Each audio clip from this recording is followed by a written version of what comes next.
At this point in time, there are over 40 killers in Dead by Daylight. Knowing how to counter their power is crucial to playing Survivor well. In this video, I'm going to be playing against every killer in Dead by Daylight in order of release and over-explain their counterplay. These are some great matches to enjoy and watch and learn. There are timestamps below if you want to watch a specific killer. I hope you enjoy. Who's the killer? Wait, is it a trapper?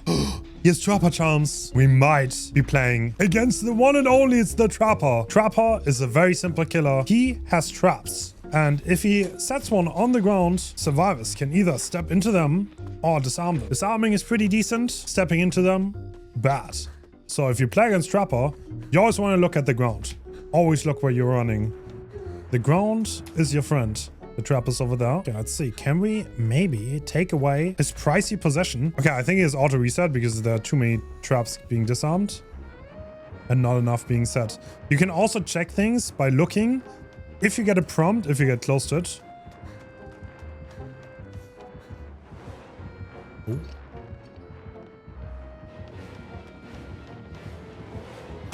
A balanced landing, so we just checked this area. We know there's no trap here.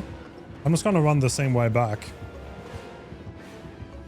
Yeah, actually I didn't check the downstairs one, but there is no trap there, so lucky us. Oh! Oh, I lied. There's a trap right there. And he's brutal enduring. Oh my. I almost stepped into that. Wait, what? When did he set this trap? I'm so lost. Okay, I'll have to drop the downstairs pallet now. I'm saying it's brutal enduring. I'm just gonna drop it instantly. And now, I'm gonna go back to the house where I know there's no trap. And that's the best way to play against the trapper. Where's most likely to be trapped? And where do we know that it's not trapped? These are important questions to ask yourself. We are playing against the one and only Evan McMillan.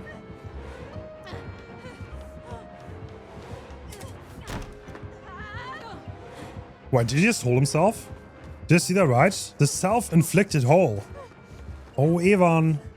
How the mighty have fallen. He's seemingly really interested in us. Oh! You see, looking at the ground value right then and there. It only scared me a little bit. But he has respected that with enduring. So base. Okay, this is actually a god window. He's not gonna respect again, is he?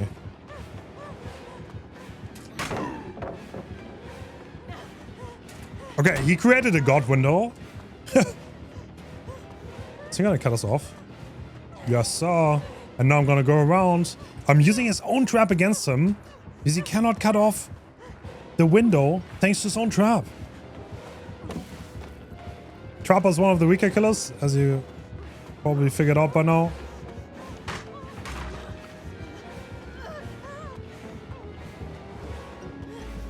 No, he cut me off. Hold on. I don't make the front pallet there anymore. He should have just vaulted, realistically. But I wanted to goof around a little bit. One thing he can do really well is camp the basement, especially if it's in shack, because he can block all three doorways. And if that happens, that can be really annoying. But in this case, we are hooked in a spot that is relatively open and easy for the survivors to patrol. But I will always expect him to put traps around the hook. That's what they tend to do. Yeah, he's definitely patrolling the hook a little bit. He wants us dead. Damn. Okay, we're definitely getting patrolled here. And the trapper does seemingly want us to go to the second stage. But that's not what happens. Nice. Thank you, team. We're getting saved. Oh, he's going for the ace now. This gen is almost finished. All right, let's finish the gen. And he's still on the ace. Trapper can zone a little bit with his power. He also gets haste whenever he sets a trap. So after he sets a trap, it's always very good to be a little bit mindful of his mind game potential. Let's go for the heal. Poor Trapper only has one hook so far. Yeah, he does have light bomb. Okay, figured. That makes a lot of sense because he just picked without caring about me because I have a flashlight. I will drop right into his arms and then go into the trap. Oh, I cut the video. All right, don't do that. Do not do that. Very important not to do that. Always look on the ground and look if he's behind you if you use balanced landing. Okay, I think we figured out all of his procs though. Setting ourselves up for the spicy endgame. Where's the trapper? Oh, the trapper wants us. No surprise. Are you gonna trap this trapper? So you always gotta be ready for him to trap pallets that you're at. He can do that. If he wants to. Okay, he wants to bloodlust this. No, he wants to break it that way around. Okay. That is fair. Do you have a good pallet here? Seemingly. Not the best, but definitely walkable. Now, I should be able to make this vault. He has brutal strength. I gotta fake it. Otherwise, I don't make it. Now we are stuck on a very bad pallet. And there's no way to save us. That's the end. We die. Too strong, Avon.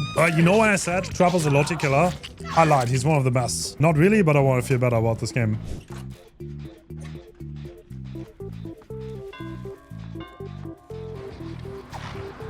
Oh. Nah, that hits. That's crazy.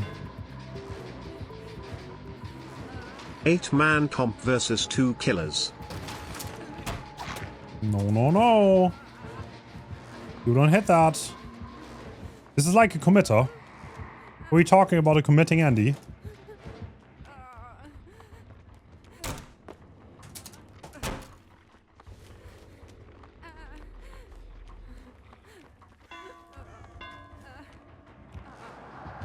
The list. The list. The list. No! Oh, okay. We're playing against Wraith. Oh, I'm so sorry. I need to over-explain.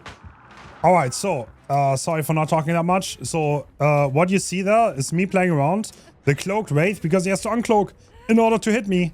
And you can body block him. And he is pretty silent. Gotta be careful on the approach. And if he wants to uncloak, he has to stand still for a little bit. So there's some mind games to be had where he uncloaks. And that's exactly what you guys just seen. So I kind of got surprised on the first hit. I thought maybe if he's not going to cut me off, I would make that. But he managed to hit me at that window. But yeah. So windows are really strong against Cloaked Wraith. This is why the majority of Wraiths will have Bamboozle. That's a given. If they don't, then windows are incredibly strong. But even with Bamboozle, you can use windows pretty heavily to outplay him. So if you ever judge him, for example, you saw that there, right? Like I played the window first. He blocked the window. Then I still went around before we gave the pallet. So yeah, you can waste a lot of time. So it's a little bit of an M1 killer, but don't forget that he has a dash when he comes out of the cloak form. And that's can give him an edge on pallets. So if he uncloaks right behind you and he instantly swings, he can actually hit you. And especially if he has add-ons, you don't even have to have very good timing in order to do that. So the Wraith directly uncloaks right behind you, you're probably gonna get hit. And now I'm gonna take control of the window. He's probably gonna bam it, I'm gonna imagine. Yep, he did bam the window. Now I'm gonna go play pallets. But it's just a little bit of a time waste. Next a few seconds. Nice, won the 50. I could have just dropped it to be fair, but why not? Waste some more time. But yeah, Wraith does have to indulge into the chase. And one of the big strengths he has is like hit and run because of his invisibility and like denying him hits and being aware where he could possibly come from. And then knowing where you want to go while you're already walking a gen is kind of key in order to outplay him properly. So Nicholas went down, Nancy's healing. I'm still on the gen. He could be coming to me. I need to watch out. So there's a bell sound every time he uncloaks. But the bell sound is like halfway through the uncloaking animation. So if you don't have visuals, for example, if I'm walking this gen, right, and the uncloaks right behind this corner, there's a high chance I don't make the pallet anymore. So gotta be a little bit aware of that. If you don't have line of sight, he can definitely surprise you that way. But yeah, the bell is the dead giveaway that there's a Wraith. There's an add-on to make it not have directional sound though. That's something to watch out for. Yeah, I agree. Oh, and obviously there's a sound. I just located him by sound. And I dodged the swing. And he's gonna swing again.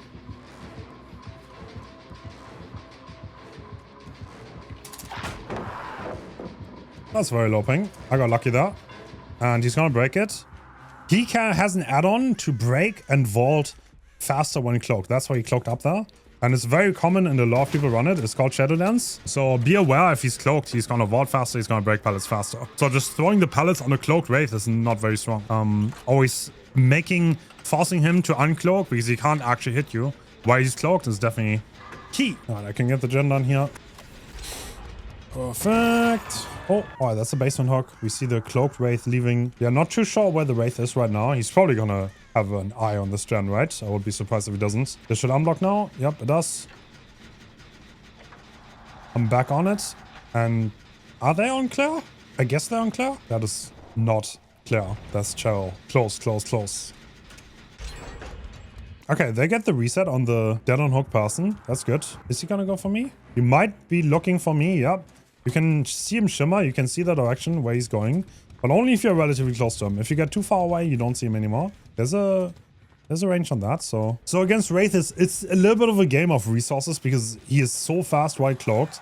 If he uncloaks right behind you and there are no resources nearby, you will definitely get hit. And I think he just bumped that window. So I know he's in the tile. So being a little bit gen efficient is very, very important. And he's coming. You can loop back around to that pallet though. I predicted this direction. It doesn't hit that, no. Didn't have to drop that pallet actually. I could have gotten away with not dropping it. So, okay. One thing you can do against Wraith, if he's cloaked trying to break a pallet, you can vault the pallet and then he doesn't have the interaction. Yeah, I tried to vault into him again. I was a little bit cheeky. Because he's obviously... He doesn't really want to fully uncloak. He wants to threaten it. And now I'm gonna get hit because I don't have any resources. Hopefully he doesn't have Node. If he does, this would be very cooked. And he does have Node. Okay, that is a little bit cooked. Hopefully we can get away from this. Oh no. Don't just leave, please. He's gonna hook them. Okay, okay. So we're gonna get picked here. Right, Nick? Right?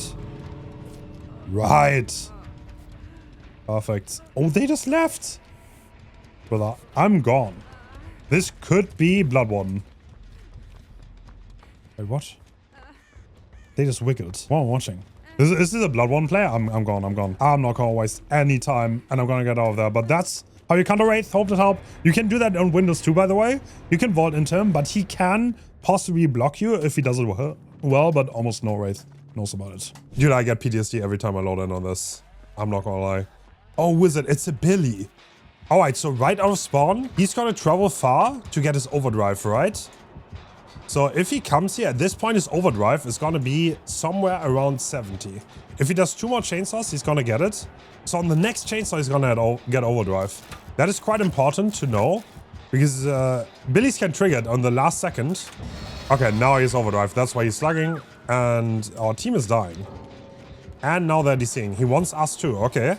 He really, really wants to make use of that.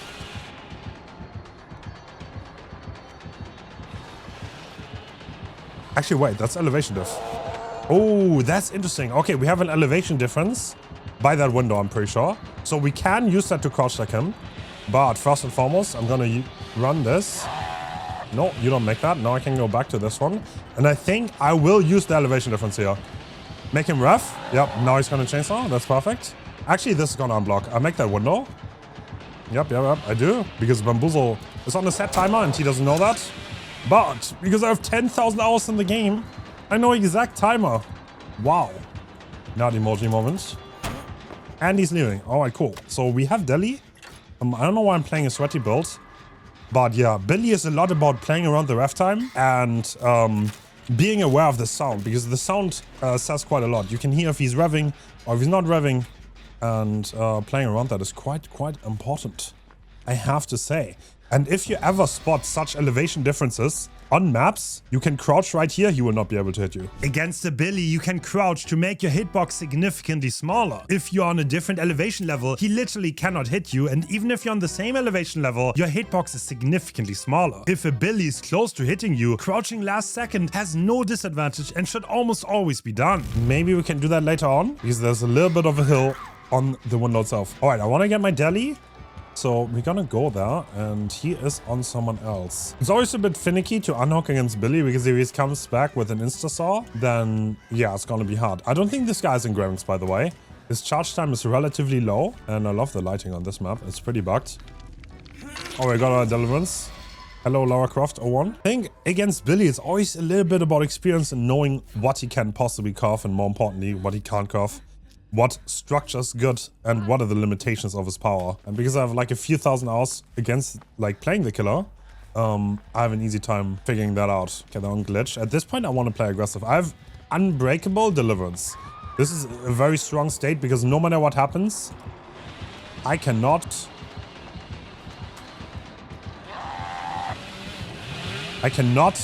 no matter what, I can free myself. All right, good swing. He's gonna bam this. He already committed to it. I have the double pallets here, so I will go there. Let's not panic here. The charge is gonna tell me everything I need to know. Listen to the sound of the chainsaw. When is he gonna commit? And now I can hit that window. He's gonna take that one. That's okay.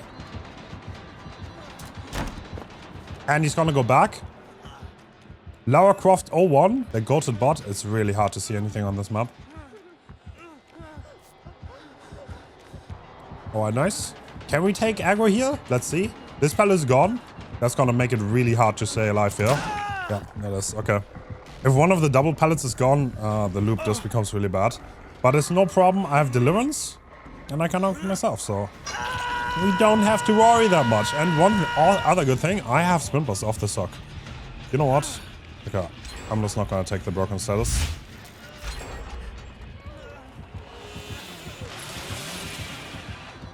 Dude. She has pathed into nothing. I would have given her the window. But... Does she want to snowball? No. Oh, under pallet now. Too late though. Sorry, I couldn't quite get that. So we didn't use our deliverance. And can I snoop that unhook while they're being in chase? I think I can. Now we'll do so. Oh, I might die for this. Unless they take it. Do they? No, they can't. Okay, I'm gonna die corner. That's okay. There are 2 gens being pressed while we're doing this, so that's okay. And I have simples off the hook. So now I need to be aware of the resources though. That was a little bit of a hot unhook. I should have probably let her hang there and just do a gen. I mean, I could have walked if I had a little bit better timing because he was looking at me while vaulting Shack, and that's when he saw me go for the unhook, so. Okay, I'm the only one death hook now. Need to play accordingly. I will keep my sprint burst. For now, because that's my strong suit. As long as I have that, I'm fine. Almost no matter what. You want to hear me? Thank you.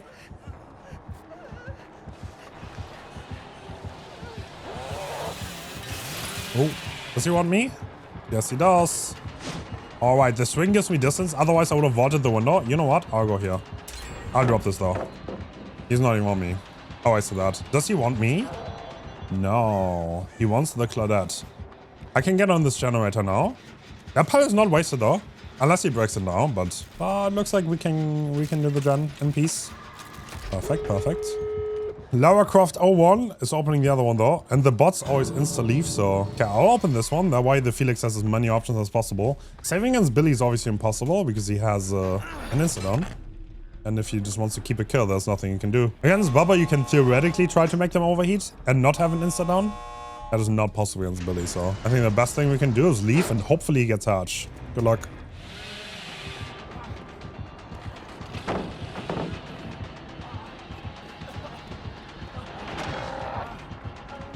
Oh, he did not see the zone coming. What? No way! The pathing of the young gods! He's not even looking back! Oh my god, he nearly ran into the chainsaw. Holy. Holy. GG, well played. Nurse charges her blink at 10 meters a second. Having a rough idea how charged her blink is when she releases is giving a clue when to break line of sight and be unpredictable. Paying attention when she starts charging a blink is crucial to counterplaying her correctly. A simple concept that can be pretty hard to implement. Hugging objects can make it a lot harder for the nurse to blink on you, since she can easily get stuck either on the hitbox of the survivor or the object you are hugging. Oh shit, we're getting one blinked. No, we are not. Swing! No, she doesn't swing. She's so smart. Okay, against Nurse, you never want to get one blink, by the way, because that means less cooldown. Unlike Blight, Nurse is a mechanic where the cooldown gets longer, the more blinks she uses. Okay, she's undetectable add-on too. Okay, you know what? I'm just gonna sit on the gen. Let's double this. So the Deja shows mid-map and bottom. So if we get one gen done on this side, that should be enough. Do we have a Z-wall to light on, I guess? South is a pretty big map. You know what?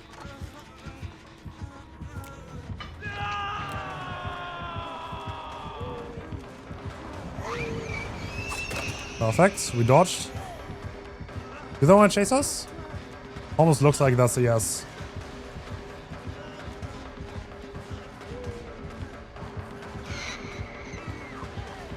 Okay, I'm gonna light off this. It's kind of bad.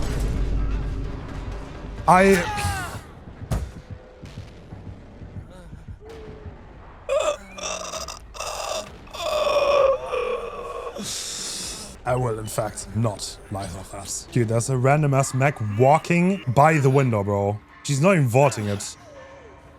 Dude, what are you guys doing? Are you guys lost? Run! Yeah. That's a little bit of a hot unlock. See if she wants to go fast. No. She's fresh or candy. That's good for us. Mike, please let us read this. Yes. Nice, nice, nice, nice. Good stuff, good stuff, good stuff. Oh, shit. Yes, sir. Bro, what? Why do you want to heal me? What the fuck? Do I get this? No.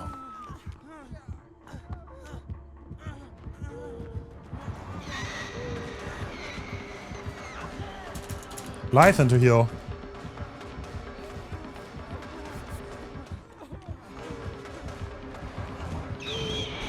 Oh, she knows. Yeah, this is so cocked, bro. I can already tell that my team is completely clueless. Let's not give up, though. Okay, they get Kindred, so that maybe they can organize themselves a little bit. More people need to play Kindred. I think in Soul Gear, the games will be so much better. Here's undetected add-on, so we need to be aware. In case she leads the chase, but she doesn't. And the Allen date all the way on the top side. That's good. I truly believe it, though, that if you made like some kind of like very weak form of Kindred base kit, I think solo queue quality of life would go up so hard.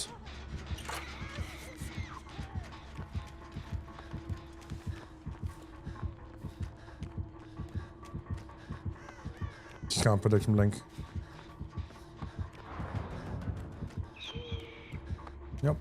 Okay, I'll max distance now.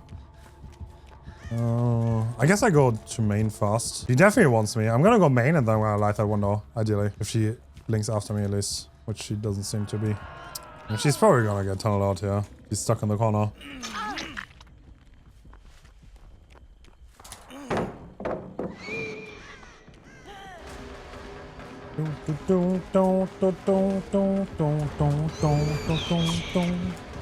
Strong. Very strong. Many strong.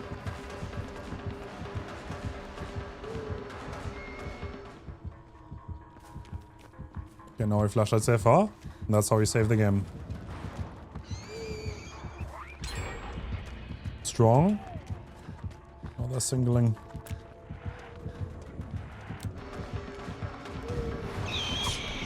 Perfect, perfect. Waste time. Blight is not off cooldown though.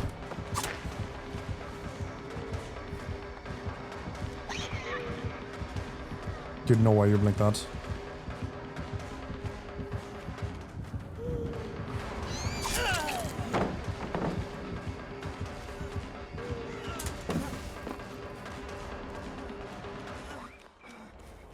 Where's she going?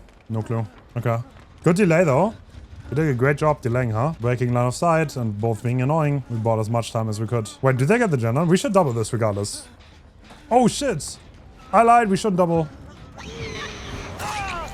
Okay, I'm being stupid. Okay, I thought she would leave for the others, but apparently not. Maybe we shouldn't have doubled. Dude, she's happy. Look at this. I mean, we're getting a 3 out with this, right? I don't know. Was it a throw? I don't know why she's not interrupting the gen. Yeah, it wasn't too bad. I'll take it. G to the G. GG. It's Michael Myers. All right, so we're getting stalked by Michael Myers right now. And we don't want that because right now, Michael is in stalker mode, and that sound means we're getting stalked and we're running into walls. So if Michael stalks survivors for long enough, he gets evil incarnate. And while he gets evil incarnate, he gets access to a dash. And with that dash, he can also one-shot. So we want to delay that as much as possible, but he's going to get it in a second. Yep, that's the sound that he got it. And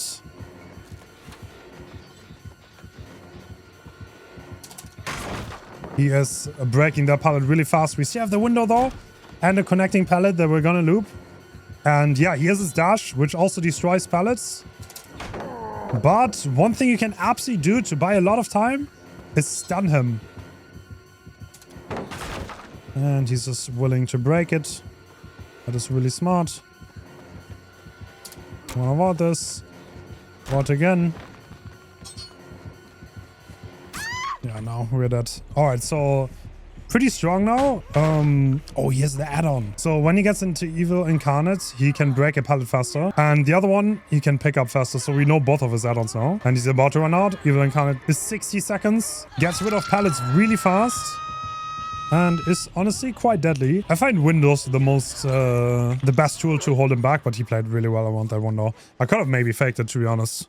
So we have DSC off the hook and Unbreakable, sadly no Deli Fast. But now he lost his Evil Incarnate and now he has to stalk again, which is the downtime of Michael Myers. Alright, thank you for that heal. So this is a global sound when he reaches, he's ready to have Evil Incarnate up, and that has not played yet, so he's still in Stalker mode, I think. Stalker mode is slower than Pursuer mode. Stalker mode is 105 and there's an add-on to make it 110, which a lot of people do tend to run, but while he's stalking, making distance is really crucial because he has to slow down to stalk you, and even if he just W's after you, he's also not very fast. So he doesn't have to actually get Evil Incarnate though to get rid of the slow movement speed. He also has Pursuer mode, which pretty much gives him some buffs to kicking, getting stunned, stalking, no sorry, vaulting, not stalking, and he has a little bit of a longer lunge, but otherwise he's a normal 4.6 killer. All right, I think the Unhook is free. Looks like it, yes. So stalking also has a range, by the way, that is not that large. So even though he has line of sight on me, I don't think he can actually stalk me because of the line of sight restriction. And I think he's gonna look for me here, right? I'm gonna sneak a little bit just to waste his time. These things are very annoying for a killer player because this is time that he effectively spends not chasing anyone and he's just looking. And if he doesn't find me here, then that is free time for the team that we're gonna gladly take. And now we're gonna go back on the gen. Alright, only 2 gens left. Team is pretty efficient on this one. And that was the... He got his tier 3 ready sound. His Evil Incarnate. And that is the sound that he popped the Evil Incarnate. We now have Death Heart, by the way, which is... Actually, I don't know if we should have healed. One thing to consider, Myers can now insta-mori people who are on Death Hook if he's an Evil Incarnate. Now he ran out of Evil Incarnate, and the Sable is already going for the door. Because the gen is about to be done. It's not even this one, so we had another gen.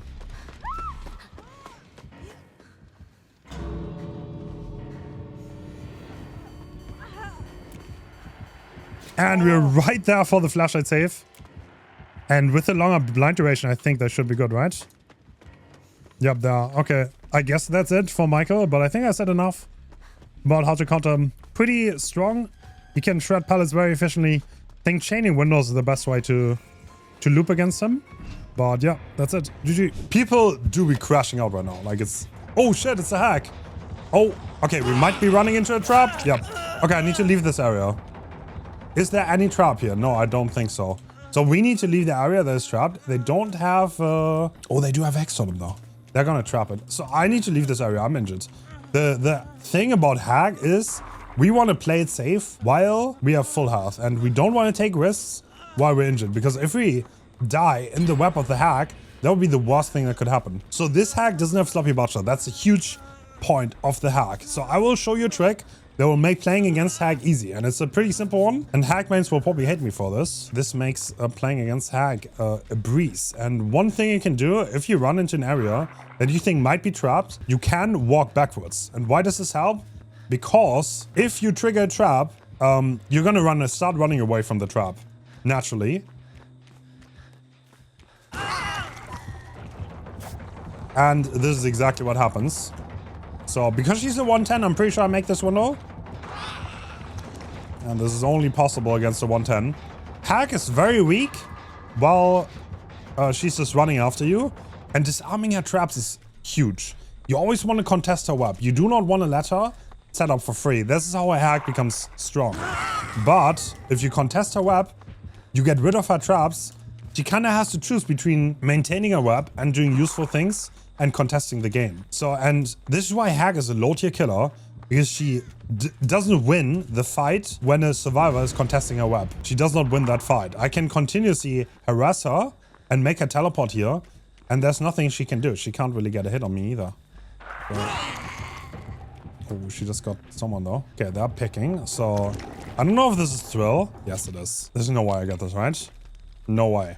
But I will still contest it just to make it hard for her to both camp the hook and protect her totem. Now she has to choose. Does she want to trap up the hook or protect the totem? And it looks like she's happy to do the hook. If this is haunted grounds, then I'm completely trolling and my team will hate me. But these are risks you have to take as a solo survivor. Your teammates probably hate you anyway. Okay. That was Thrill of the Hunt because we're not hexed anymore. Actually, no. No. That was Undying. Oh, guys, big problems, big problems. I figured out her build. Big problems. Okay, Pentimento detected. She's gonna replace that. And I will need to contest that as fast as possible. Okay, he's just baiting with off the record. Did you put that totem up? Oh, he just died. Oh, right, cool. Okay, I don't think he's... Okay, I don't know. If... Oh, the S-bait too? Damn. All right, I see you. I see you. So, the top side seems to be the gens she wants to protect. And I will be contesting those now. Is there a trap here? No, there isn't. I ASCII'd into it, so... If there would have been a trap, we would have been able to trigger it just fine. Now we're asking this one. Not much she could have done. Nothing she could do. Now she sets another one. But like, you see how this is a losing battle, right? She doesn't win this battle. That's a sad thing about Hack. She can't really win if a survivor contests their traps. She's effectively gonna waste her own time. So she can reset that trap. I'll continuously harass her, and yeah, she's not going to gain anything by that. What she should do, effectively, unless the survivors obviously don't do it correctly. That's a given. But what she should do is, like, try to set traps where I don't see her and I cannot harass her. Because effectively, the best way to play against Hack is to just continuously not let her place traps. Now she can force this pallet. He doesn't. Okay, I don't know what my teammates are doing. Okay, this is why Hack is not that bad, because it's like... No! Yeah, well, we were talking about the teammates. Hack is someone who can punish mistakes. Low tier killer, but if mistakes happen, she can punish them severely. And that's what's happening. The Jake just ran in front of my flashlight and didn't allow me to save him. Not sure why, but I'm sure he has his reasons. And now she's probably gonna go for Felix again, right? But in essence, it's very important to remember that Hack is very weak. Very weak if you know what you're doing. But very strong if the survivors don't know what they're doing. That's like the weird thing about Hack when you talk about Hack's power level. It's very hard to see because like she's literally bully material if the survivors play perfectly. You know? Still off the record, so it doesn't matter if he gets... Dude, she's 110. He would have made that window too. I mean, in solo queue is like the god tier demon, like S tier, you know? S tier, absolutely S tier. Oh, no shots. To the window.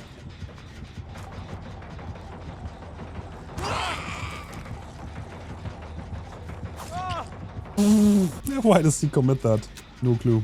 Oh, cool. So, yeah, almost certainly devour, but she has to contest that gen now. No other way about it. By the way, if you stand still and don't press WSD after window, you would not...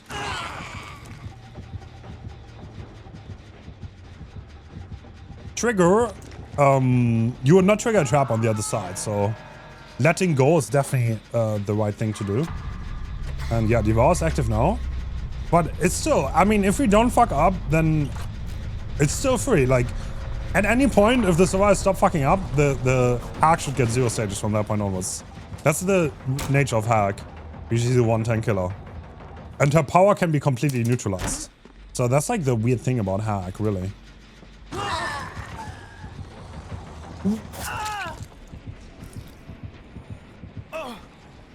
I honestly don't want to talk about it.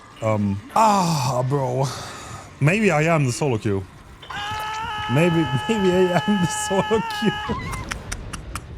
Bro, what is this match, bro? Alright, well, still stands. Stop fucking up and we won. Alright, I know she trapped this. I'm gonna contest this. mean... She still teleports? No. Well, I think if she hooks, I think I should get this totem, right? Does she make it here in time? Do I take the hit? I think I definitely will. I cleanse it in your face, hack. You're slow. 110 and old.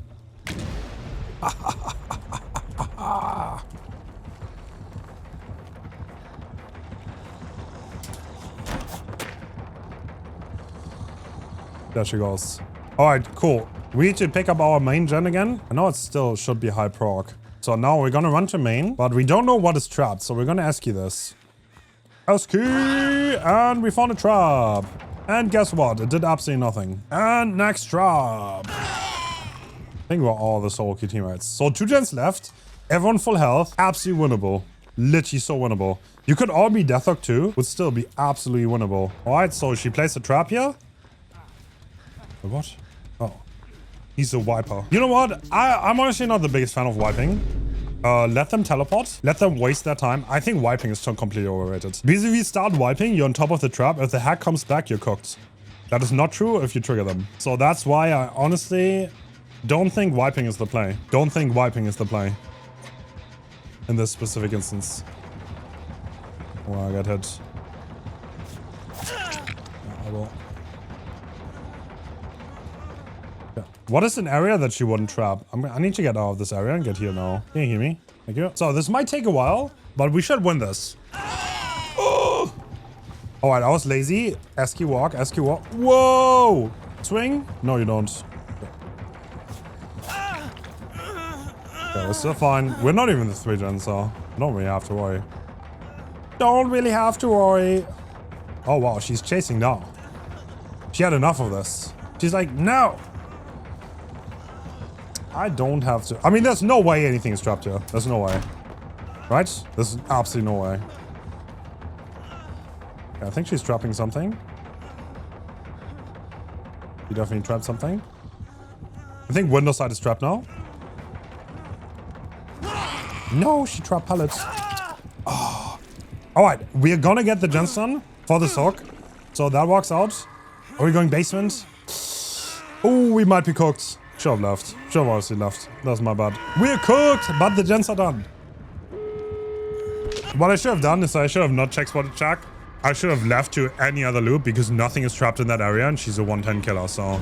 But I wasn't really sure what he had left, so. 10 billion trap hack walking out. She's re-trapping. And I think they can leave, right? 2 out against the hack. I think that's okay. The Felix just trolled a little bit and died instantly. I think we can take it. That's a GG. I think it was a good game to showcase how to counter the hack though. So that was good. So we're playing against Doctor. He got the first down really early. I mean, Doctor has a shock. He can find survivors pretty early. You need to be aware of this. And he doesn't have Deadman Switch. That's surprising because it's definitely the #1 perk for the killer. And when the terrorist, I would expect him to shock sometime soon. I could hop into a locker if I had one near me, which I sadly do not have. Okay, the terrorist is fading. I'm gonna go for the unlock here because he's shocking other people off the gens. And he has the Queen add-on, I think, right? Yeah. So we're gonna shock someone if we go next to them. You know what? I don't think I'm gonna unlock this. I'll leave again. Okay, I have Kindred here. No, they have Kindred here. I lied. I'm gonna leave. Shaq is a very bad loop against Doctor because he can shock both the window and the pallet at once. Okay, he just straight up wants to camp. Alright, so in that case, I think...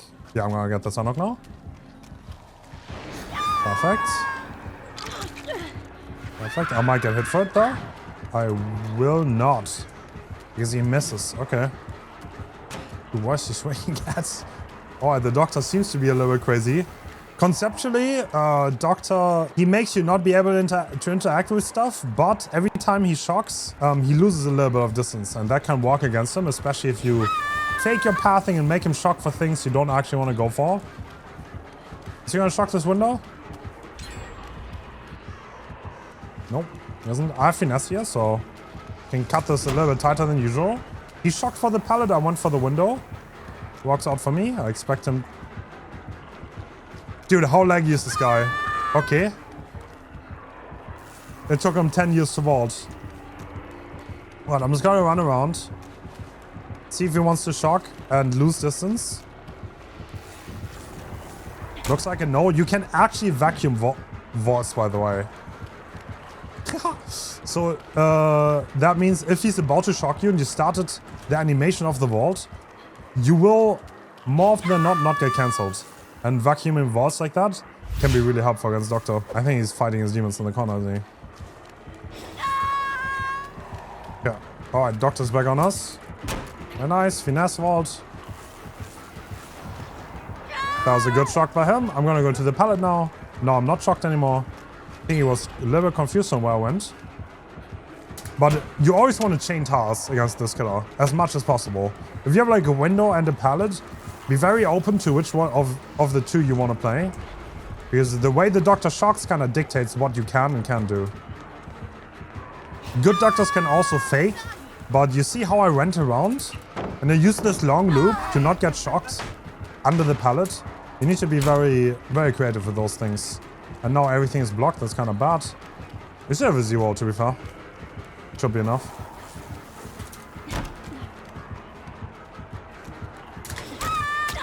Alright, it's not enough. We got a plate on the 0.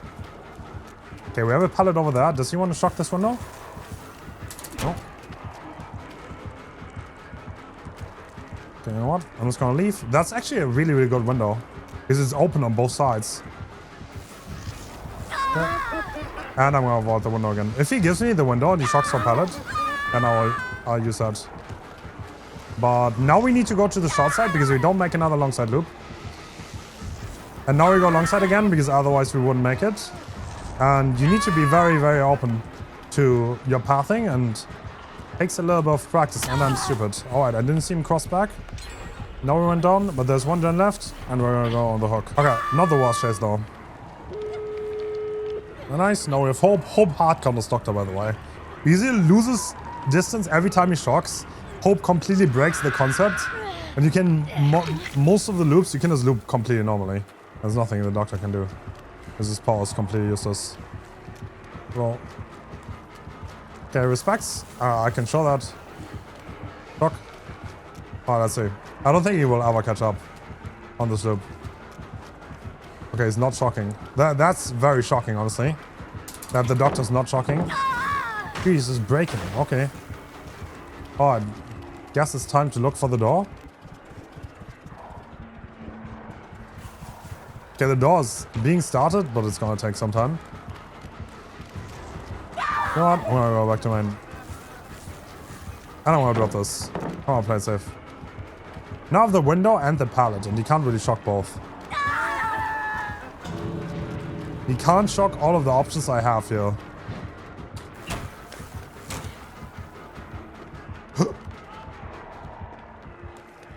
Is there another door? There should be one over here somewhere, right? So I'm just gonna go to the other door because I'm pretty sure I saw in the hut that both were being opened. Yep. There it is. That's a wrap. GG's. Definitely not the most experienced Doctor, but I think we explained a lot on how to play against him anyway. Alright, we are playing against a Huntress and I'm getting sniped. So Huntress are very likely to have aura perks like Lethal Pursuer to hunt you down, literally, because they're the Huntress.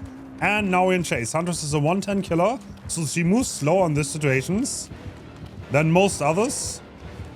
And I can drop this safely. I don't think there's anything you can do.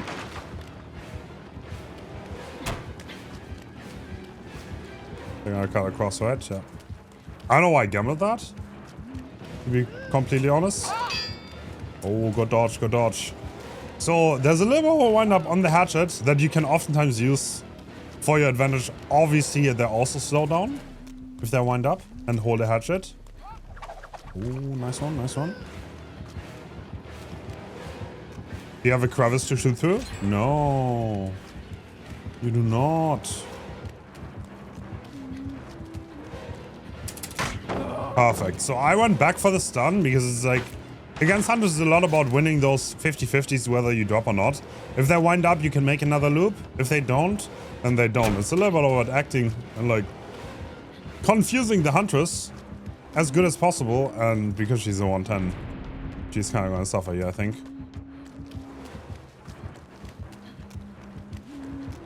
Pain and suffering. Okay, she could have actually hit me because I can't go to the right. She got chase again. Perfect. So we're kind of abusing the fact that she's 110, hugging tall structures as much as possible. And we can go back for the stun again. Nice, exactly. Because we always want to stun her as much as possible. And another gen stun. And actually, I want to have a hut. So we still need to overexpand Huntress, in case you're wondering. That's the last killer we need. And then we collected them all. Oh! Okay. The Huntress is not leaving. Okay, this is a terrible pallet. But as a 110 killer, the Huntress has to loop this very tight. Now I'm gonna get hit though. No, they don't M1. Alright, they could have M1'd. Obviously, if they're M1, I get a lot more distance. And now they're slow, because I wound up a hatchet and I can make the loop. So, looks kind of goofy, this loop, but it's actually not bad. Because survivor hitboxes are smaller than the killer.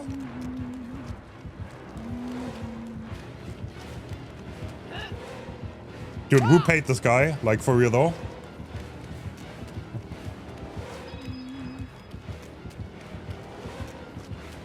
I'm just gonna loop it into infinity, because now I'm getting M1'd.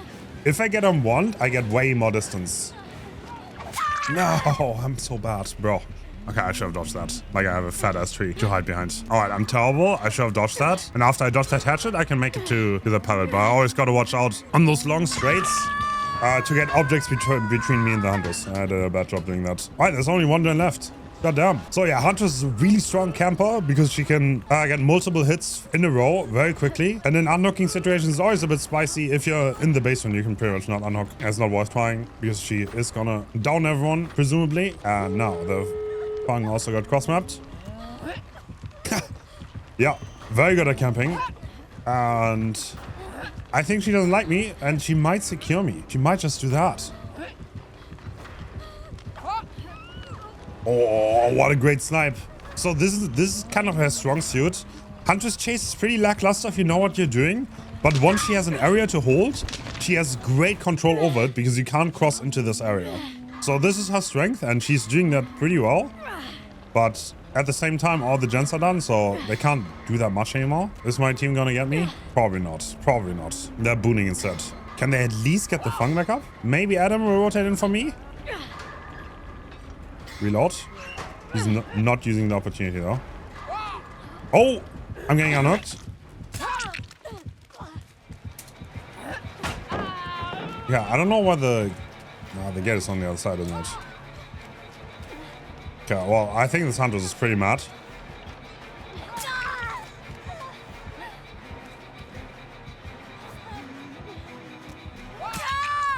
She has glowing concoction, that's an aura add-on. She can see where I am after hitting me for 5 seconds. And I should have probably seen that coming. I was a little bit afraid that she's gonna go on the other side, but yeah. That's it. I think we're gonna get 3 people out. That's okay. GG's. Alright, we are playing against a Bubba. That is my favorite killer to play against. Very exciting. Oh shit! And he's false hesitation and I pooped my pants. Oh, he dead.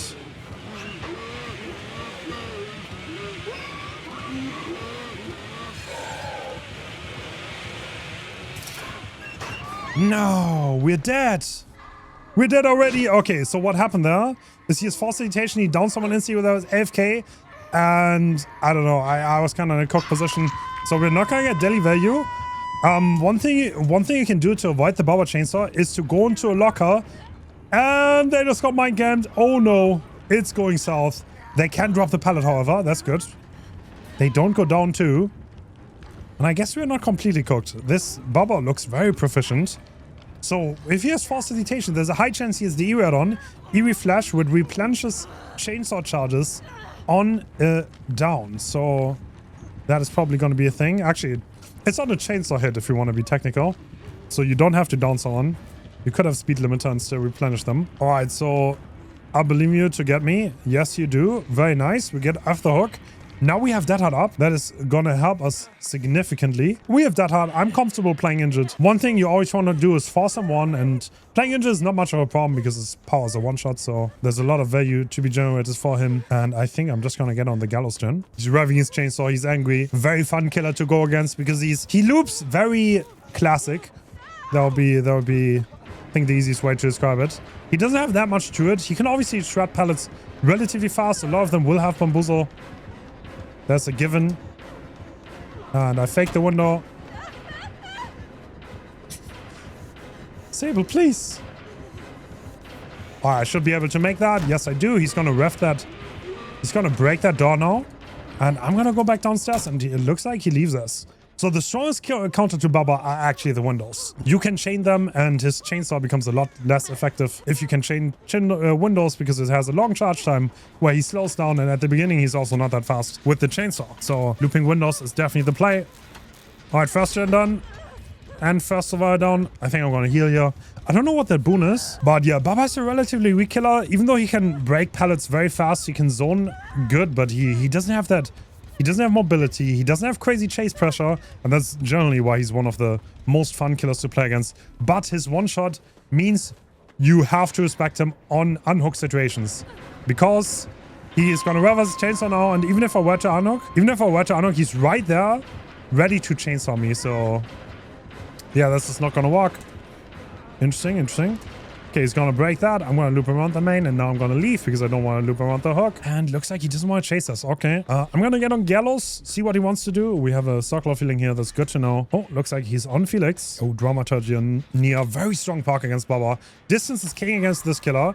If you can have distance, take it. He can catch up a little bit with Chainsaw, but it's honestly not that crazy strong. And as I said, he's a very default killer. You just gotta be extremely careful not to get zoned in most situations, because that's where his strength comes from. Not getting zoned always takes a little bit of experience, but generally you don't want to have your back to the edge map and be stuck behind a pallet, because that's not gonna end well long term. And I think that's a little bit too far for him, to be honest. If I'm not mistaken, I don't think this is in range. No, it is not. And is he gonna vault? No, looks like he's gonna leave. So that was like the max range with good add-ons was roughly about there. He was like 10 meters away, but that's a tiny bit too far. Alright. What am I doing? I thought he dropped off. My bad. Okay, we're trolling a little bit. That is not very good to do. Keep your distance and don't troll. Okay, we're getting a little bit of anti-cam, which is also pretty strong against Bubba, but he can definitely hold this now. This is his strongest position, honestly. He is in his element. He has a gen here. He has a hook here. And being territorial is just what is his strongest suit. And there's someone edge map there. Interesting. Okay. You know what? I'm just gonna play engine now for that hard. I think that's better. So I couldn't use that hard because I was full health, which can definitely backfire.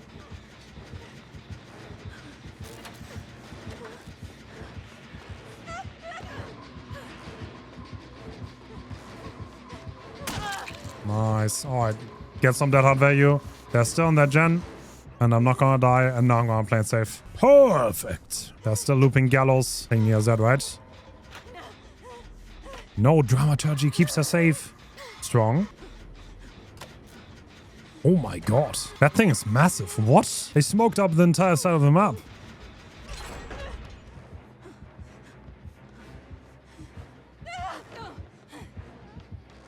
Oh. Bubba seemingly wants me again. Okay, so this is our last chase. Might as well make it count now. And I think I'm going to drop this relatively early. That way I cannot get mind games. Now make it around to this one.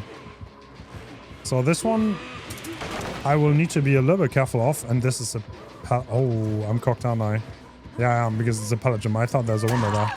Okay, I died far away from the gens though. They should be able to complete it. Hopefully they can get out. There's sadly no pallet in this area, but I could have known that, to be honest. I did not realize that is a... Wait, is that... No. Wait, was there a window there? No, there's no window there. No, that was a pallet gem. Alright, GG.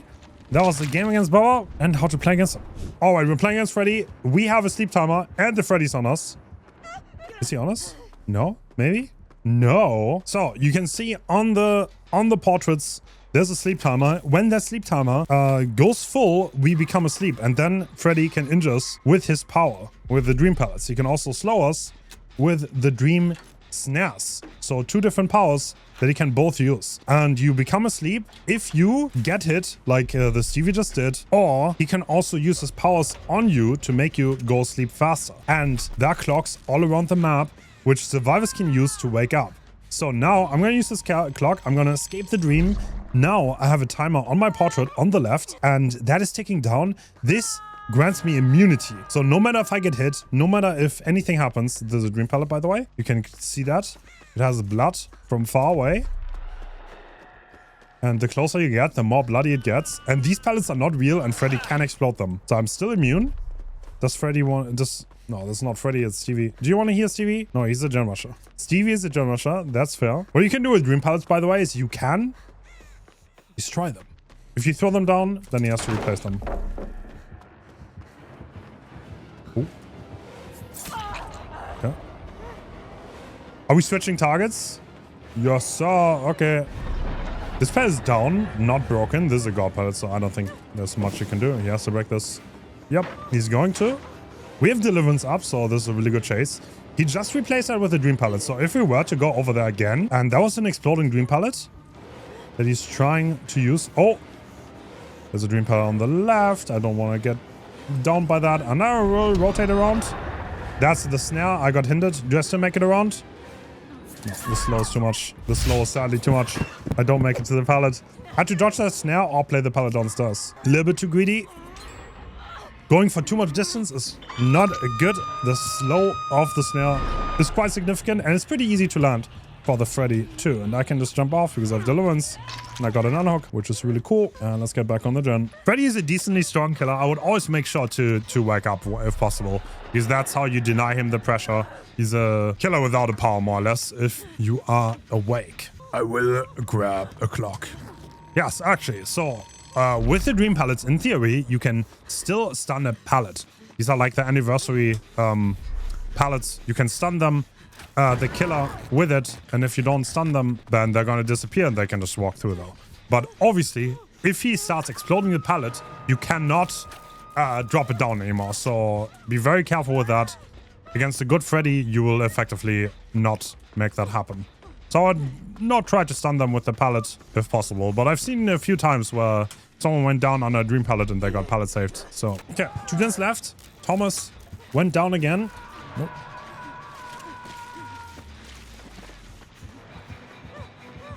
Okay, I still have the god pallet up here. I am about to fall asleep though.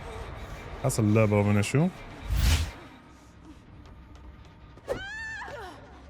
Grab the clock. This will give me immunity. Now I can be pretty safe because I have Dead Hard and there's a pallet right there. I can safely do this gen if I don't miss my Dead Hard. If I do, then that's pretty cooked. Okay, alright, one thing. If you heal while being in the dream state, then Freddy gets Kill Instinct and he can teleport to the heal. So you always want to make sure that both the person being healed and the healer are awake. That's why I just woke the Michaela up. And that's why she asked for me to wake her up. Otherwise, the Freddy had the chance to teleport to us. That is something pretty important to note. I think a lot of people tend to forget at times. Can we finish this gen? I don't think so. Don't think we can. Oh, no blind.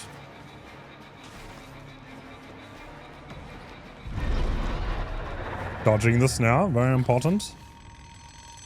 It is definitely better to dodge the snare than to take it because the slow is very, very severe. Alright, so I'm gonna rush the unhook here. This might be a little bit of a spicy situation. Okay, I'm just gonna get it. I will get hit for it though. And I'm still immune, so I did not...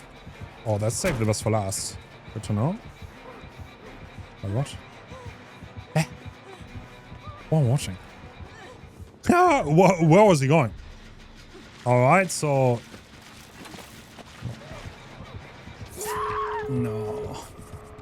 Well, I still have Unbreakable. I went to Dead Hard. I failed. But that's okay. They're trying to snowball. And alright. It's not much of a problem. I have Unbreakable here. So they can heal. I will get the pickup on them. I think my Unbreakable is about to win the game, actually. Nice. Love that. This is why we love that park. And we still have Dead Hard. So Thomas being chased. Getting injured fast. Alright. Can we save this? Still have Dead Hard too. Let's not forget about that. That might be very relevant soon. Very nice, okay. I'm not Deathhook. The Dwight is, so if I can somehow help him, then I will do that. He's opening the gate. Is that a Blood 1 play? I'm not too sure what the Freddy's doing, but...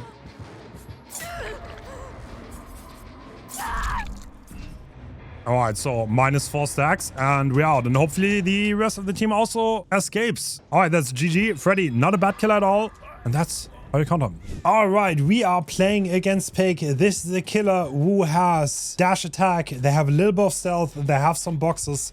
And let's over-explain the counterplay a little bit. So obviously Pig can crouch and they can, especially at the beginning of the game, surprise people. So if you see boxes, it's always a good idea to be a little bit aware of that they can actually crouch up to you.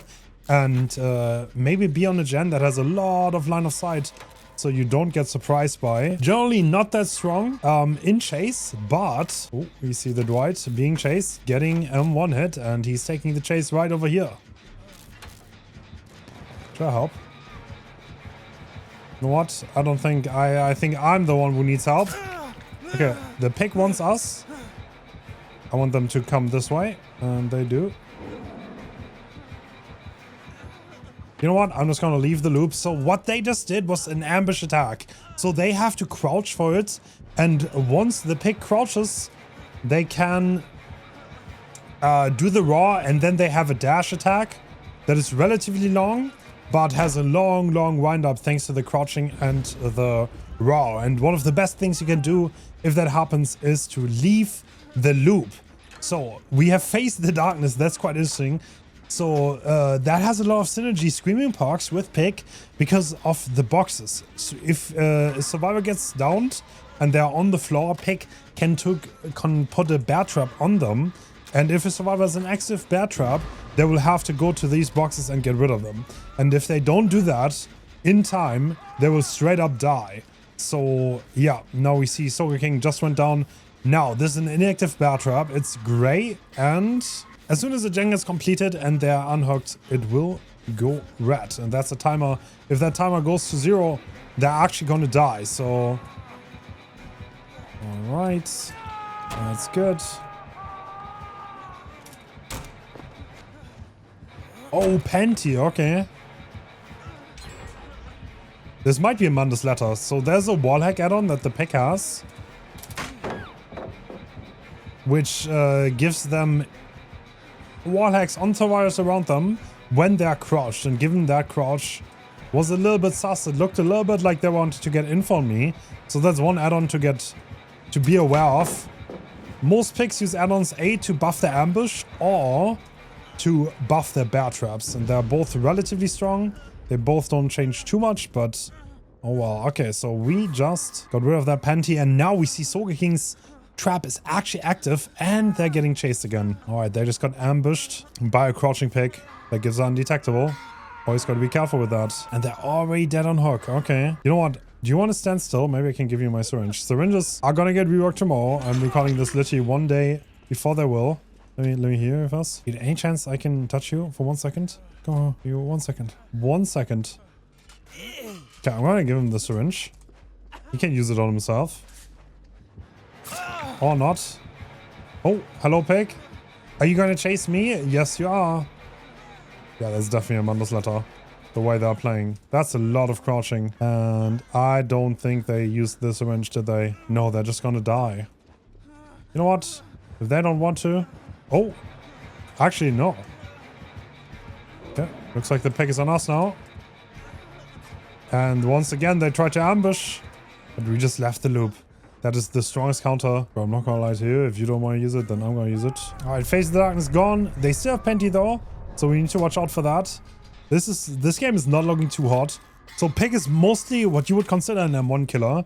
They have an ambush attack, but the ambush attack doesn't change the gameplay too much. Sometimes it's useful, but as you see, you can go wide and you can do a lot of things against it. So not the most forceful attack there is in the game. So that's definitely not my Panty. Damn, there are a lot of Panties on the map. I'm a little bit worried about this. The poor Dwight died so fast.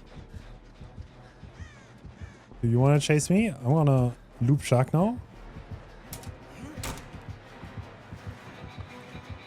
Don't think I can shift like that, sadly. But I tried to do that, like end the chase. Could not quite do that. Now I might be able to. Now they're on the totem. I'm gonna go on my totem, and that means we can get rid of the Panties. Very nice. By the way, if you want me to explain anything else in such a fashion, let me know. Could do more of those videos. We do have 2 gens high on progress, so maybe it's not all lost. We need to see. I'll definitely try my best to carry this game. Maybe another pick chase here. Let's go.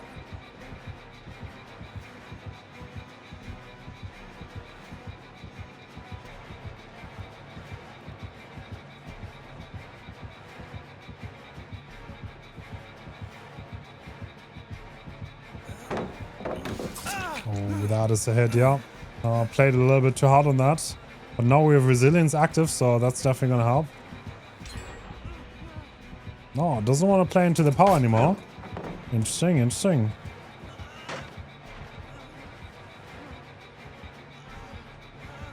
But maybe try to end the chase here? They seem to still be on us. Okay, I didn't quite get the shift tech. Do make it around though. Back to the window. We still have 3 vaults available, so... This plays like a normal M1 killer chase, unless they do that. So that's a little bit of mind game. I cannot camp the window, so the pick has a little bit of an advantage. If I camp the window and they charge an ambush attack, they can force a 50-50. But I just left, and that's generally the best way to play against the pick. That's a little bit of a resilience bait. Once they crouch and threaten the ambush, in most situations, it's just the best to just leave the loop and let them be. Nice, that's perfect. We baited the swing, which is gonna give us extra resistance here. But I don't think we're gonna live forever. Oh, they really want us, don't they? They really, really want us.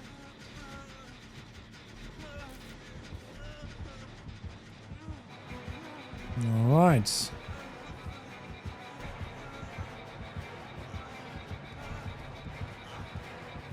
Okay, they ate that fake for breakfast.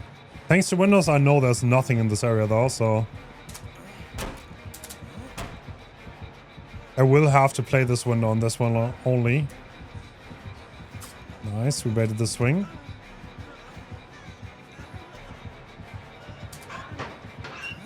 No, okay, no way. I tried to lock a juke, but that's about it. Can they get the unlock? Oh, are they in a locker?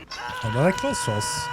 Interesting. Is Sable giving up? I mean, okay, so that was a little bit of a solo queue game. That might have been it in terms of the game itself, because the Sable is in a locker. But I think we explained everything there is to pick. Just watch out for the ambush. Don't get surprised by the sneak attacks. They're healing there.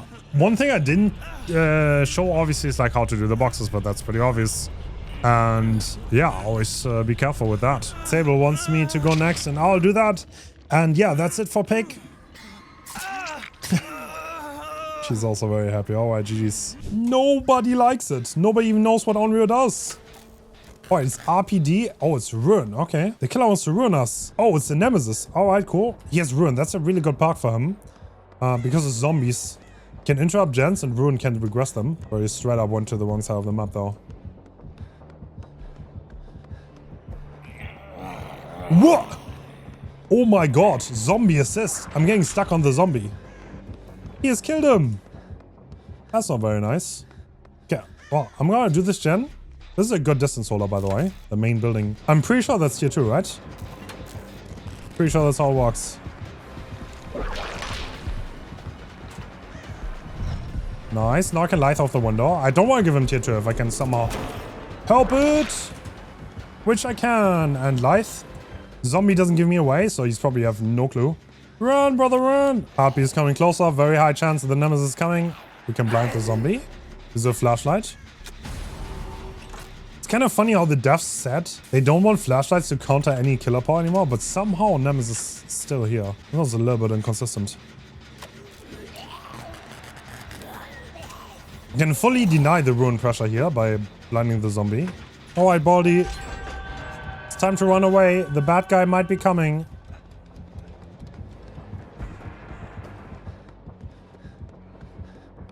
He knows. Oh, he knows. Oh, he knows. I know too, though. I know everything.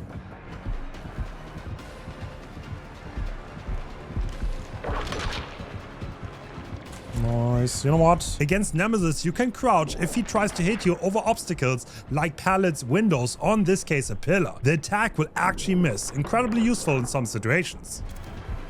It's gonna leave. Perfect, perfect. Now I have enough distance to You know what? I'm gonna avoid this because of the zombie blocking the other one. Who knows?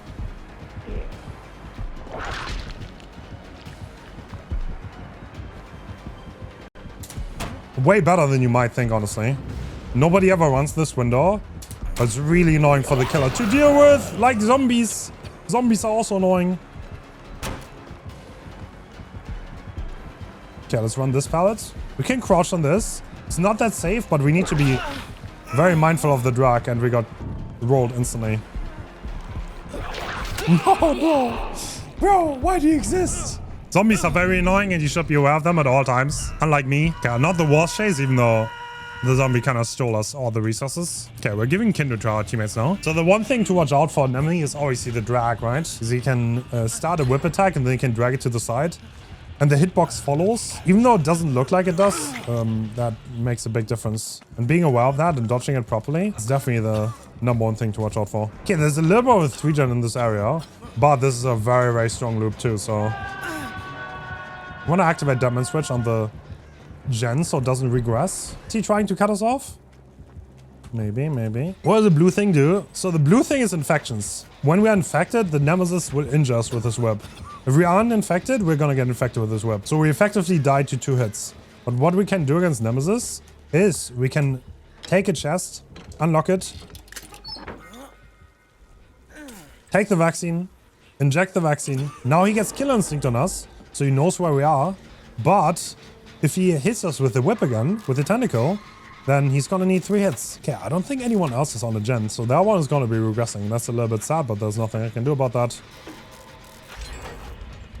Nice. Yeah, this gen sadly regressed a little. So Nemesis is really good at destroying pallets. I don't think we had that much chase in this game, but that's one of the things he's really, really good at. Shredding through pallets. One thing you can do to make him force break a pallet is crouch behind the long side of the pallet, and then the hitbox is bigger. You can also crouch. I think I did that twice in this game. You can also crouch behind windows. That can really help. Alright, cool. So now I'm gonna open the main gate. This gate, we can pre-run a lot. If he comes to us, we can just run around the outside. We're in a very untouchable spot. Yeah, because we can pre-run him. Oh, he's that way. Ooh la la. What do we do here? You know what? I can light this window, and then I can make my way all the way over to the god pallet. Oh, he's leaving us. That's smart. Should have maybe waited with the light there. Looks like he wants to go to the other gate, but he shouldn't be able to get anything here. I'm back on this one. The Nia gets hit instantly. She didn't pre-run. That's a big mistake. Should always pre-run on this map. It's really good for pre-running. Let's go see if we can save her. Do it. No. Alright, so we couldn't save. That's okay. I tried. GG's. Alright, Clown time. Oh, he's on us. So Clown is really fast right now. And we'll need to drop the pallets early. We're gonna play our light. He's just gonna kick it. Do we greet this? I think I do. Yeah, okay, nice. That worked out for us. I'm gonna go around. Hopefully he doesn't cut us off. Now we make the pallet again. Or not. Oh, dude, I think I would have avoided that. I think I still have to play that pallet though. I don't think I can play anything else. Sadly. Oh, he lost us. He's on the other one. Nice, okay. Can get on the gen maybe. We have Resilience, which is one of the best procs against Clown. Because against Clown, you oftentimes have to play really boring. You just have to drop the pallets and then vault back and forth. I mean, he's so fast now that more often than not he's gonna hit you anyway, but... We are playing on Temple, which is a map that doesn't have that many pallets, and you really have to watch out with time efficiency on Survivor. Because if we just throw everything, then the game's gonna be cooked.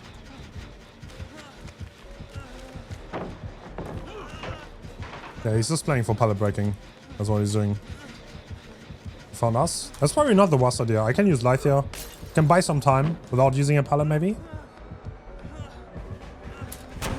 Yes, I can. Go to this one. I don't know if there's someone here, but this path is not very safe at all. We will need to greet this or somehow play it. Alright, he swings right in. That's unlucky, but on that speed is kind of like, I don't think it's reactable, so we just lost the 50. Still has problems pressuring the entire map. So that is definitely one of his weakest points. And we have 3 gens being progressed right now. So if Bruno can make that chase last, I mean, it's still good. They died away from the generators. And that makes this pretty good because he cannot protect the gens and the hook at the same time.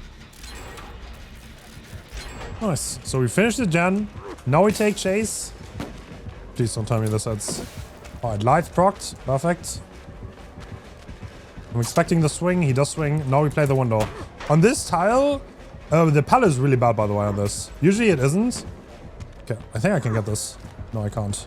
Good zoning by him. Oh, he's bam too. Okay. I'll definitely get hit here. Where do I want to go?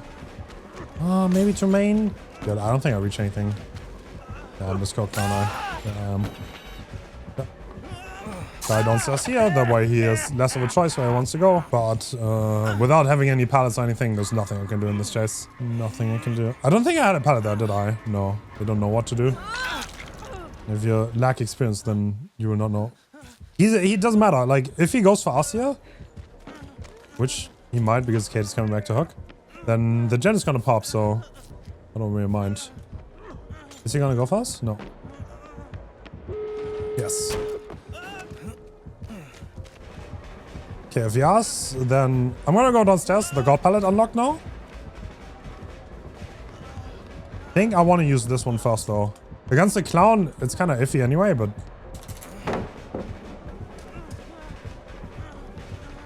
pretty sure I get one more loop out of this. Especially with Freddy. Now we have to drop.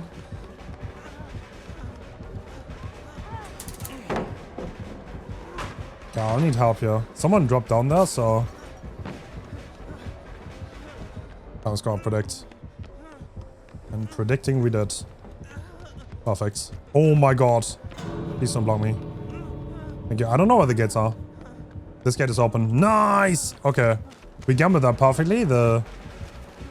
Nia failed the body block already. Hopefully Yui's gonna do a better job here. No, they aren't.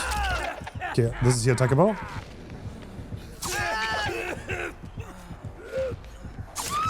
This is very early though.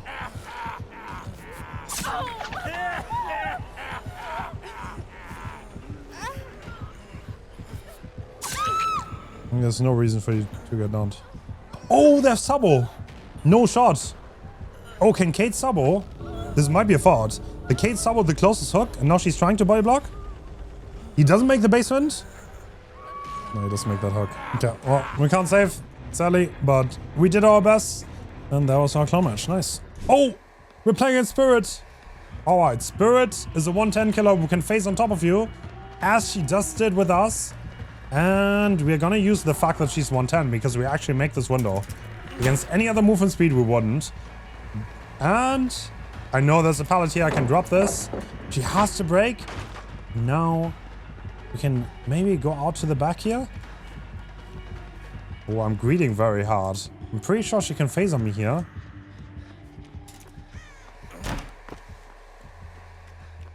No, she's leaving, going for them. So obviously you can hear the phase sound. It has direction. And that's the counterplay. She's very fast while phasing. And yes, that's what it's all about countering. That's why I dropped that pallet there. So she has a phase cooldown. What she should have done, honestly, she should have walked me down to the pallet and then phase afterwards. But not every spirit is that smart with their cooldown management. And yeah, we can already see Nick Cage went down really fast. It's because Spirit is a really strong character. And if the Spirit is proficient in playing her, then it's trouble. And Starstruck, okay. This is an exposed build from the Spirit. We saw which way they left. Ooh, we might be cocked. Oh! No, we are cooked. Why did I double back there? Okay, I should have waited a little bit. That was a greedy unhook. She came back to hook. That was smart by her. Should have waited for my Starstruck to be over. I thought she's gonna find a chaser as well. If only I can drop that pallet live, then I think I would make it out of Starstruck range.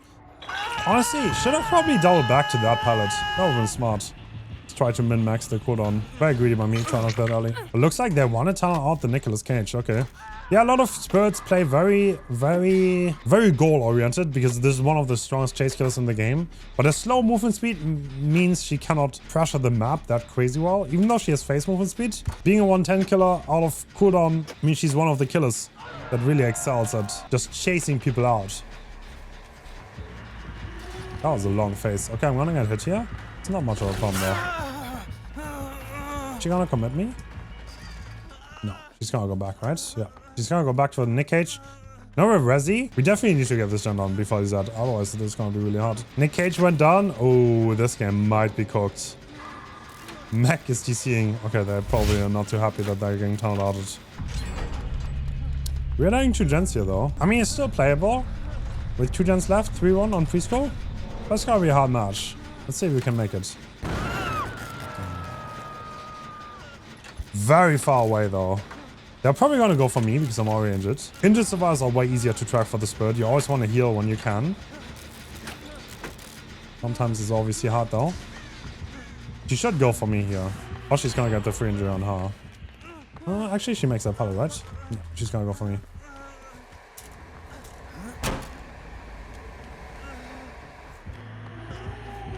Nice. Okay, I'm gonna run around this just to make her suffer for being a 110 a little bit more. And now I'm gonna switch to that part because I think it's a little bit safer. She should face here, and she is.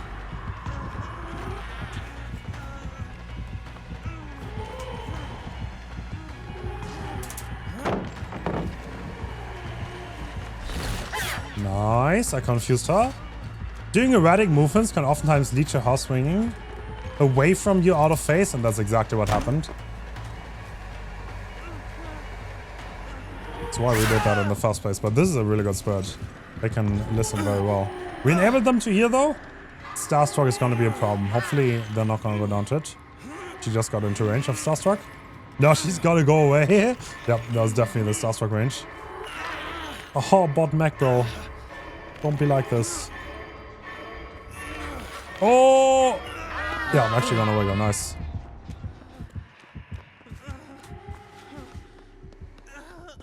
Oh, they're actually gonna leave. Yeah, for the mech. Okay, fair. You know what? I'm gonna get on the main gen though. They were too greedy with the hook placement there. Yeah, the fact that we have a bot probably means it's cooked. It's a pretty realistic solo queue spur game, I have to say. Bro, I just got item tagged. What? Give me my beam back! Okay, we can reset here. I mean, someone needs to have a great chase, otherwise we are never gonna escape this cycle. And there's no way the bot is gonna be the one with a great chase, so this will be Starstruck. Ooh la la. I mean, Starstruck means chase on full health survival though. There's some caveat to it. I just fixated here to walk as much as possible. I can somehow do that. Okay, she definitely saw me. She's got a phase on me, I'm almost certain.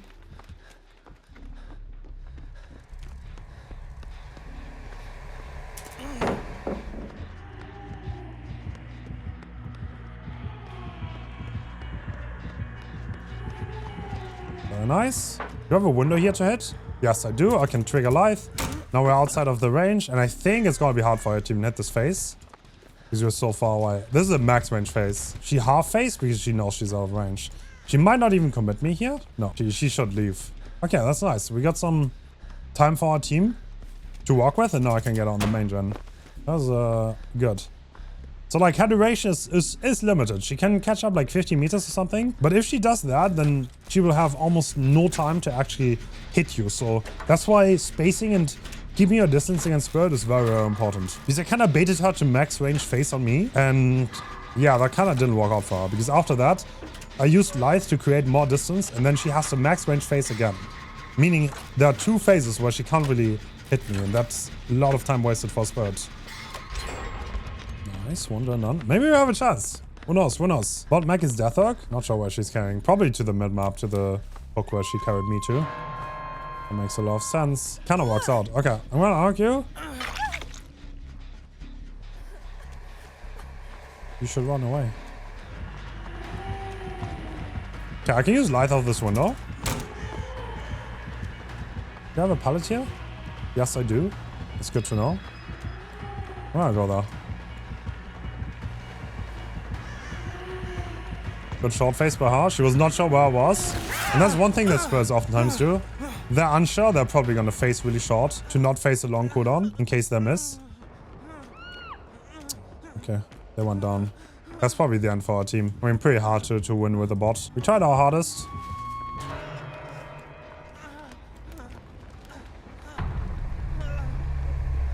Did they ever end up breaking this? Okay, I can go to the back pallet here.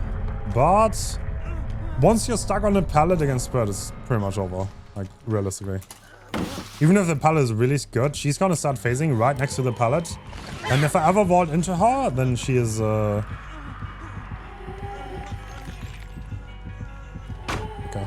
She can also just break it. Yeah.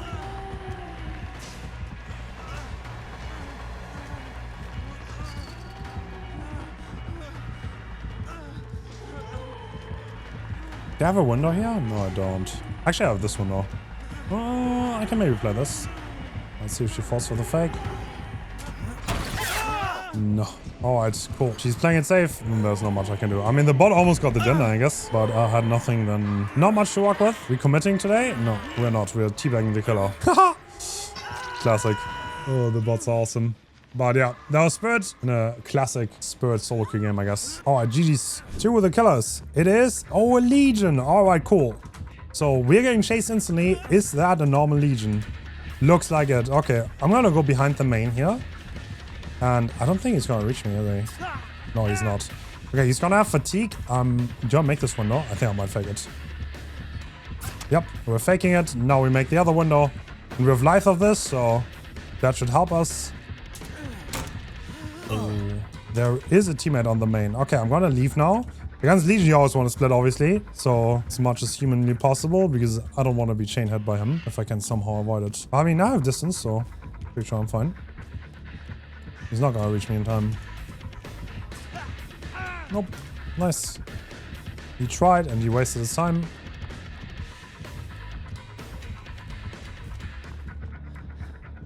Didn't quite understand my pathing too. So I heard the gen being walked on, so now I'm gonna split away from them too. I will eventually get frenzied here, but I will do that as far away as humanly possible. So right in this corner maybe. Now he probably wants to reset on me, but I can drop this very easily. There's no way. That's not enduring, okay. Okay, it's breaking. He wants to catch up with the power. Alright, alright, alright. Wow, he actually doesn't respect. Interesting. Still make it though. I'm gonna get the sun distance here and use it fully, and looks like he's still committing to us. And one chase. Can I? No, I cannot. I thought maybe I can take a hit for him, but no way. I was a little bit late. With this door not being broken. Ah, that's too late. I delayed too much. This kind of like a bad outward, to be fair. Delayed a tiny bit too much. Had to win the 50 though. Yeah, I mean, we had a really great start. And this is exactly why Legion is a low tier killer too. Is if you split and you deny the chain pressure and you force him into M1 chases, that's like, then he has almost nothing. Okay, we can reset. A lot of people think that healing against Legion is a bad idea. It absolutely isn't though. You should realistically heal. You can either play around the power correctly and heal, or you just stay injured. So I guess if you don't know what you're doing, then playing injured is okay. But the best way to play against the killer is definitely to play around the power correctly, as we did. Because we always split up. We didn't really give him much value as a team. In that case, this is healing is the safer option. It denies some more pressure, really. See if we can maybe take it for her. She's gonna run around. Did she make that? Nice. Great job. Why did you not mend? If you don't mend against Legion, then you can't be chain hit. So you shouldn't automatically mend.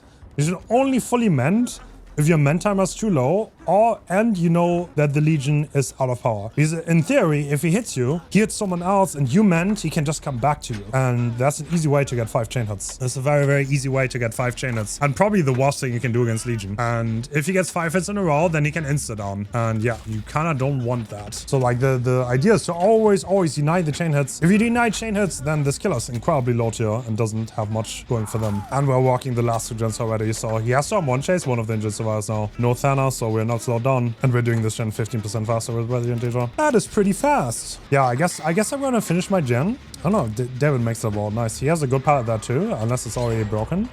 But this David seems to know what he's doing. So the Anok is being pressured. And now we make him choose between going for the tunnel or for the new target or going back and protecting this generator. We're not gonna make it easy for him. And we even have a backdash gen for Renato. So yeah, I think this one should pop. Nice. Perfect. Okay, she's being chased over there. That gen is being opened. Okay, we can definitely... We should all heal up now and then just go ready for the last save. Saving against Legion is a little bit iffy because usually what you want to do is double save or like have like one survivor take a hit, then the second one gets the unhook while the recovery is going on. Because he can chain hit people, that is actually not really possible. If a Legion like is really smart and does everything perfectly, then he can actually keep it a 1-for-1 because if someone actually wants to commit for the unhook, they can just double hit them. So yeah, let's see if we can make this happen or if this Legion is smart enough to deny us from doing the classic 2-for-1ing. Yeah, I'm gonna use Light here. This power's gonna run out. Going back to hook. I'm gonna run around.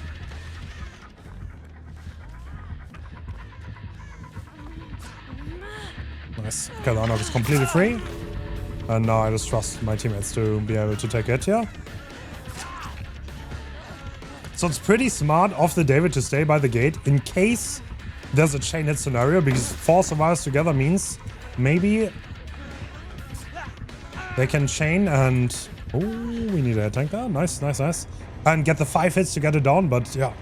That was very well played by my team. And a good example of how to counter Legion. Alright, Plague can puke on gens and we just got infected. That is not ideal. Our infection meter is going down now. Yeah, I don't want to get hit. That makes it faster. So ideally this Plague should leave me, and that's exactly what she's doing. The reason for that is I'm gonna become infected for free anyway. Don't really matter much. I got a gen. I mean, I have Resi, so don't really mind. Healing pox, don't do anything as Plague. The way you heal is by drinking those pools. If you actually want to drink a pool, take the one edge map. Don't take the ones in the middle. And I would not cleanse too much. It's generally better to stay injured against Plague. So this Plague has Thana, which means we always want one survivor to be uninjured. And that survivor kind of needs to play passively. Okay, so someone is cleansing. Jill is cleansing. This is kind of like normal in solo queue. And a lot of times it kind of makes it hard if people don't know when to cleanse. But like on the other hand, being infected all the time or like everyone is infected is also not a good idea. Because at that point the Plague can just camp for free. But as an experienced player, I would rather stay injured, respect her range and not give her power. Because in her power, she's going to have a lot easier time downing me. So she's kicking a gen over there. We have Kindred. Okay, you know what? I will 99 this. And the reason for this is I don't want to make it obvious what my rotation is. She realizes. I think she has Kinkra. So there are 2 infected survivors, right? So if I unhook her, I will not get infected. If anyone else unhooks her, they are going to get infected. I don't know why I'm oblivious too far. Do they have Alien Instinct? Maybe. Alright, I'm going to complete my gen. That didn't work because the Plague does seem to be interested in camping. And she really wants to affect everyone at this point. Nice. Great job, Mac. Can we go to main? No, we cannot. They left. They will definitely heal Mac. She has a flashbang. She wants to flashbang save. I mean, now she got infected anyway. But the Jill is still not infected, so I guess that works. Ooh. Oh, Mac makes the pallet. Oh, alright, nice. Damn, the Mac is waving at the Plague. Confident, confident. Okay, I already know the way... No way. Alright. Damn, that was close. Barely miss. We're gonna go on hook. Now we gave Kindred to our entire team. She's gonna take her power, but she didn't really achieve much. She has 2 stages as of right now. Not much else. And Kindred is gonna show my fellow survivor teammates what everyone is doing, so... If she's just gonna camp her power, this is her power move right now. She has the power, which means that Puke can injure people. And also down them instantly. Looks like she's committing Mac. Well, one of you needs to rotate. Okay, they're slugging. That's okay. Bang was smart to stick her gen. Could have definitely saved this. I mean, she's already been hooked once. I might go second here. Unless the... No, it's too late now. She's going for a second. We're going a second, but there's going to be 1 gen left. That's an okay trade. The thing is, Jill's going to get infected. This is not completely optimal because now Jill's going to take an infection. I'm pretty sure I want to cleanse on the pool for the reason that it's very far away. There's a complete generator and I'm deathing now. Which means I should play it a little bit more safe. I don't want to cleanse there. That's a bad pool to cleanse. It's so middle. Like that one pool there was really good. Ooh. Okay, at this point, doesn't really matter anymore. My entire team is cleansing, so... Alrighty, time to go to the hill. This is right next to Gen, so... Less optimal position, but... I think it's better that way for me to have access to 2 health sets. She's gonna poke right there. She could definitely go for me here and wouldn't be a bad choice for her. I'm already Deathhook and she still has her power, which should cut down chase time significantly for her. Looks like that's exactly what she wants. Okay, I'll drop this pellet early.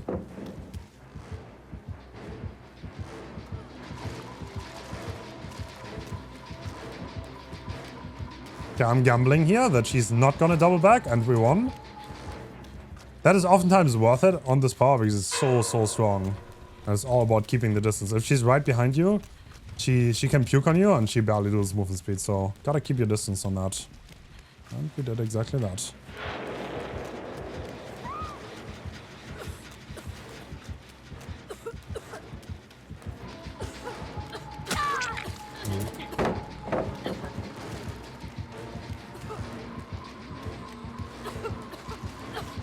Is that power gonna run out? Should be very soon.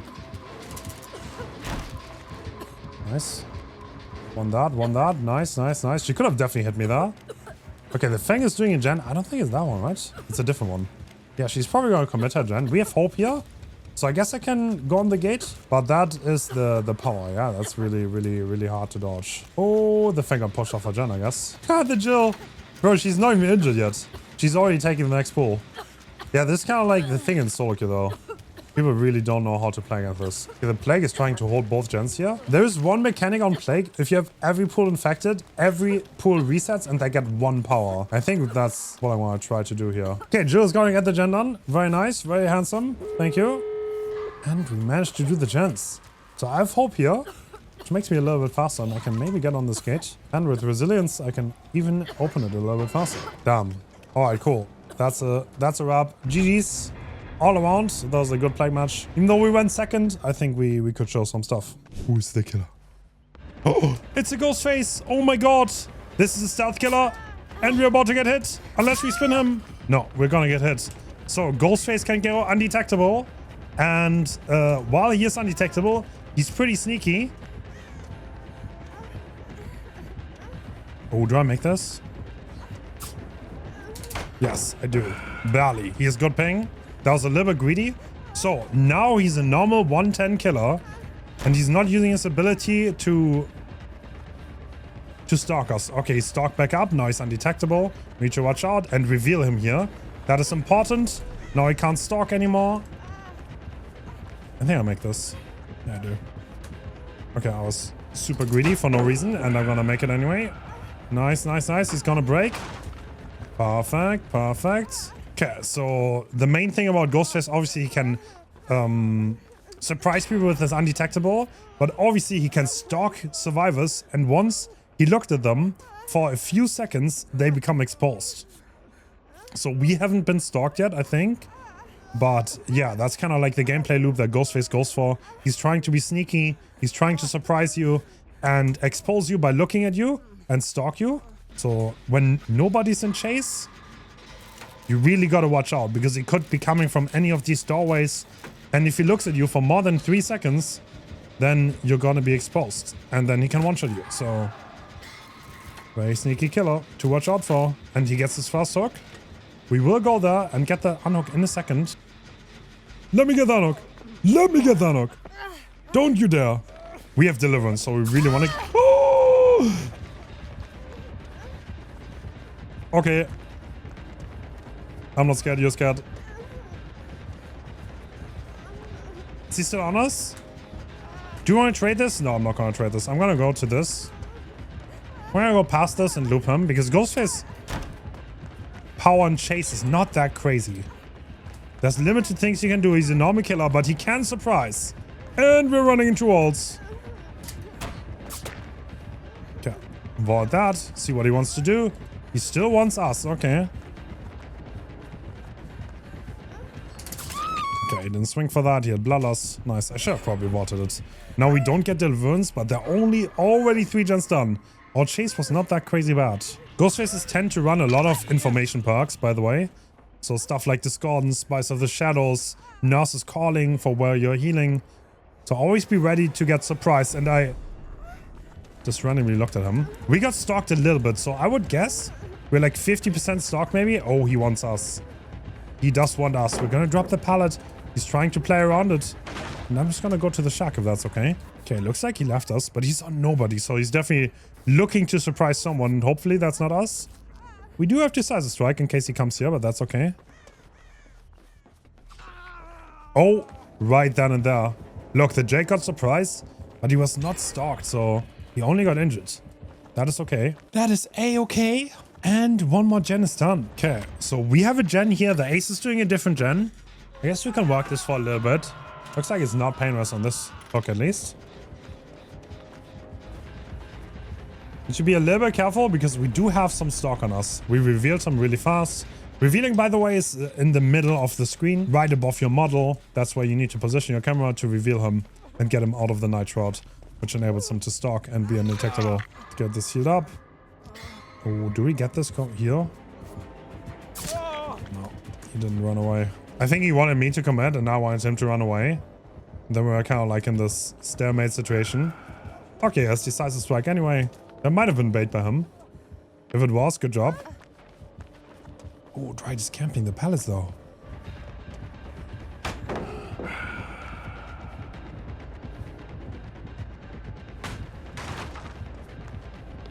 So this breakable wall has still not been broken, which means this loop is actually very insane. And without him breaking it, I think I can run this for pretty much ever.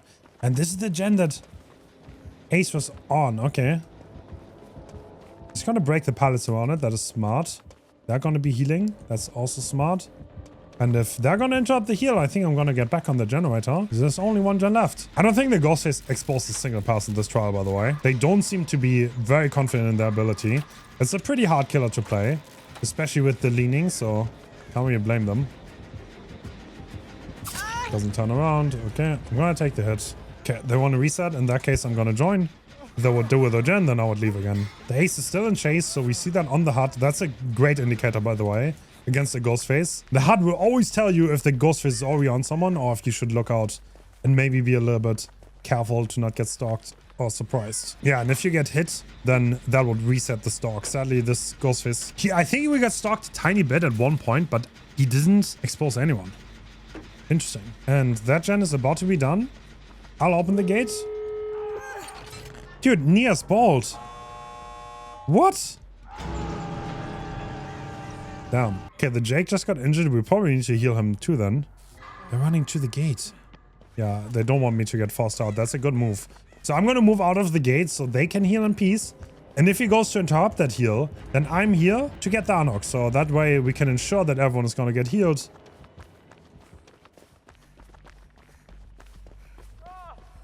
Oh. Well, theory and practice. They should have just left. I should have gotten the unlock. That's not what happened. We should heal. We should heal to rescue him. If you want. Looks like he just wants to leave though. I mean, we could definitely rescue him. A two-man save against the Ghostface is possible.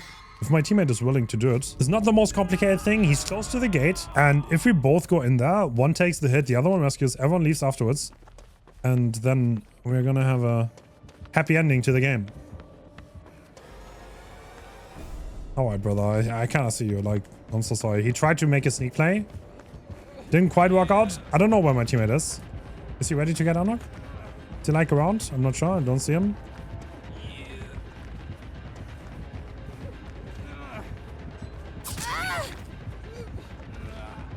Nice. They got the unlock. That's perfect. I have that hard. Worst case, I want to take the edge. I will not take the edge. I'm gonna die. Oh, jeez. I tried. I mean, the ace would have died instead of me. Might as well try. Oh my god, the hatch right there, but we're gonna get married. Okay. Moving on. That's good enough. The ace was a tiny bit too far away when I got hit, but I didn't know where he was, so we played it a bit too safe. 3 minutes out. That's not too bad. GG. Demo. Alright, we're playing against Demo. Demo is one of the coolest killers to play against in Dead by Daylight. He has a shred and a teleport. Very simple. One of the fast killers that made Dead by Daylight famous. Okay, where are they at actually? Can I maybe flashlight save? No, they died. That's no problem though. I'm gonna get my deliverance up and then hopefully I can play a little bit more aggressive. So Demo can shred pallets really fast, But he can only go straight with a shred. That means there are a lot of loops he's not that good at. But if it's a straight wall like this, then Demo's really strong at them. Oh, okay, I'm cooked. All right, I'm getting cooked. We're not getting deli. Oh, do I make this? Yes, I do. Oh, he's trying to moonwalk. Okay. Nice, nice, nice. So there are 2 distance holders. And he shredded there, straight line.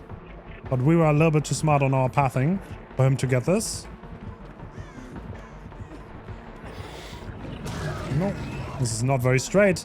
You see, we need to use the geometry of the loop to outplay shred. And this is good geometry. Vecna would say this is impossible, but it is possible. Believe it or not. And yeah, the demo has to play on 1 here. And he does not seem to agree with my statement. And crouching, similarly to Billy, Demo is crouch tackable because he can only look straight while using a shred attack. This means crouching last second can easily make him miss, even if he's really close to you. This makes a massive difference and makes Demogorgon so much more jukeable. Crouching, reduce your hitbox against Demo, which can make the difference on a lot of loops, like this one. And he's gonna use them one. No, no, no. All right, we're greeting all the way to the bank. Okay, please don't DC though. Please don't DC. We make 1 more. Grind that wall. All right, he's unwanting. I think he's angry. I won't lie to you. I think the demo's angry. Oh, he's faking the break. All right, you break that. You go break that, Demo. And now we have another good pallet here. And I will have to go for the sun. Maybe 1 blind on the demon. Hold on, hold on. Trying to zone me back. This is very important for Demo. He is a zoning killer. That's what he excels at. And they always want to get you out of resources. This is how it works. What? I didn't mean to. I didn't mean to. Bro, why did I vault over? Okay, it's no problem. Okay, I don't know why I pressed space. Oh, what? Is this a Mad Grid Demo? Oh my god. It's a backpack Demo. Very rare specimen. He's gonna go for the double. Oh my god! He's so insane, but Bella Styling has been used by the Nia. Okay, this is not very common, but a lot of demos, they do the backpack sometimes with Mad Grid, Edgy, and Iron Grasp. So perks to watch out for on demo. Definitely Bamboozle. A lot of regression. Corrupt is also really good with the portals. We saw him place a portal here. While they're inactive and he didn't teleport to them, they're actually not visible. So the demo needs to use them once for teleporting, and once he does, he actually gets Kill Instinct around the portal. But only on active ones. And the one that is next to us is inactive as of right now. But he can teleport back here. He can teleport back. We're gonna get the heal. Perfect. There are only 2 turns left now. Yeah, I should have just jump tagged, but I panic vaulted back because it's like, what am I doing? Should have committed to the jump tag, honestly. Oh. Oh, the demo wants us again. Okay, we have a giant gem here. A little bit of weird elevations. So giant gems are not that hard for him to play, but at the same time, it's definitely playable. Okay, I'm gonna play for the vault again. Who knows? He's playing around it well. So now we have Death active. Gonna go around.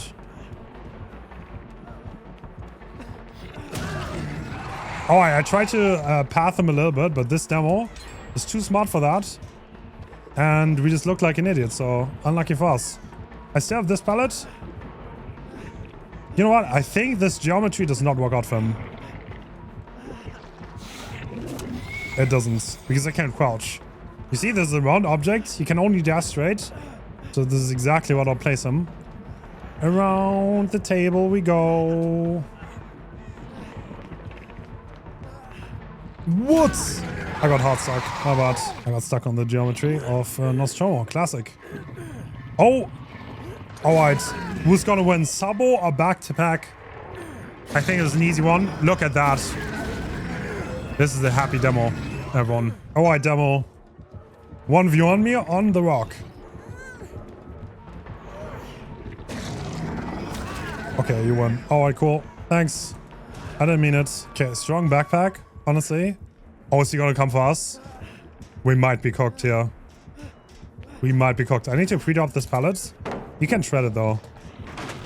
which means he breaks it really, really fast. This is a 4 lane. I'm gonna go past this. Okay, I have a little bit of distance here. He can shred off elevation, by the way, and that's a great catch-up mechanic for him. Gotta be aware of that.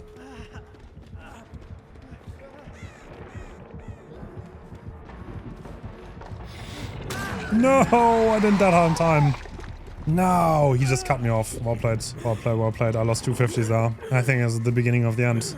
But a good game to explain demo. Very chase heavy, and yeah, we kind of got cooked, and we're pretty bad at the game, I guess. Hold on.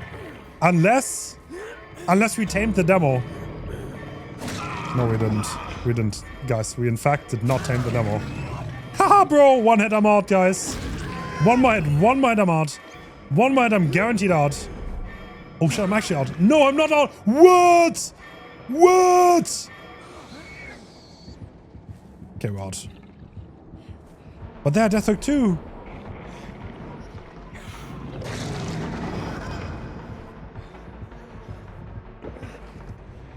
I didn't mean to leave. Alright, now the demo's gonna proceed to eat the Nia. That's just what demos do. GG's. Alright, I'm playing against Oni. This killer needs his fast hit in order to unlock his power. And that's the most important part about playing against this killer, in my opinion. Is denying that fast hit as long as possible. And he's trying to blast this, but I don't think you can. Can you? No, I don't think you can blood us. Actually, if you're blast free, maybe. But he's gonna leave me, he's gonna find someone else. But denying that fast hit for as long as possible is key to playing against Oni. Because once he has blood, then he can get he gets access to Demon Fury. Then he can dash across the map and has an incredible chase power. And he found the mech, and she got the fast hit, which means he's about to start dashing. No, actually, the mech went down so fast, he's not gonna get his power. That could help us, because now we can deny the power a little bit longer. Okay, we see the Oni is just stepping out. Oh, I got that instantly. That was the Q, by the way. Now he has access to the dash, which includes one-shotting people. Wow, okay, my team just dies instantly. That's not good.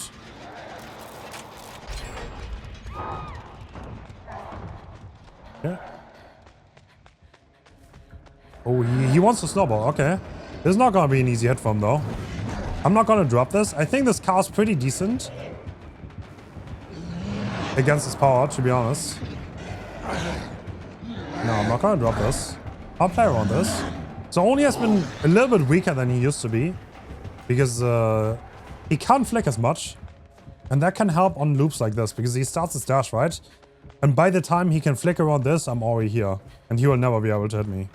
So like the geometry of the loops you want to loop is like very, very important against Oni.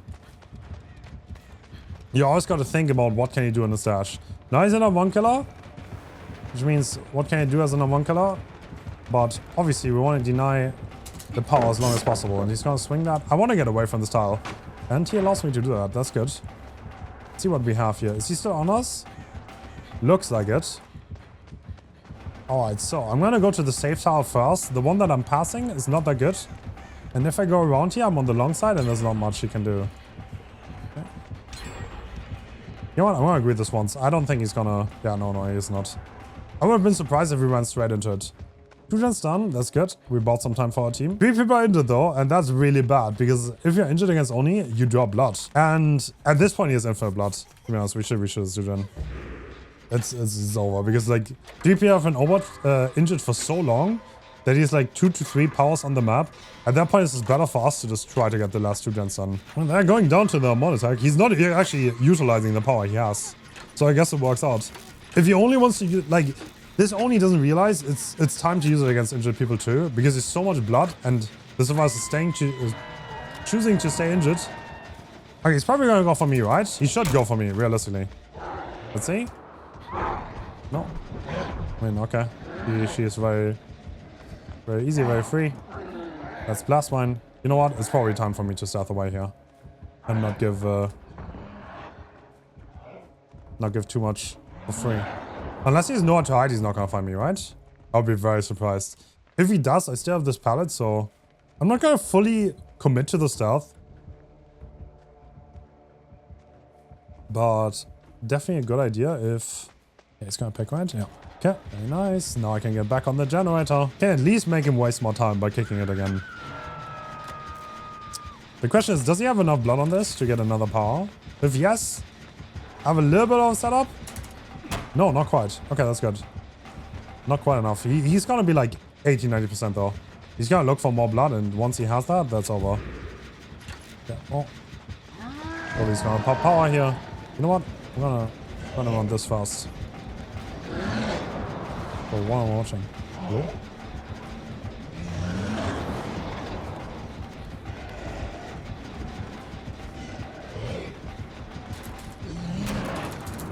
That world? Oh no, I couldn't see him back. I was too far away from the window. Maybe I could have faked that.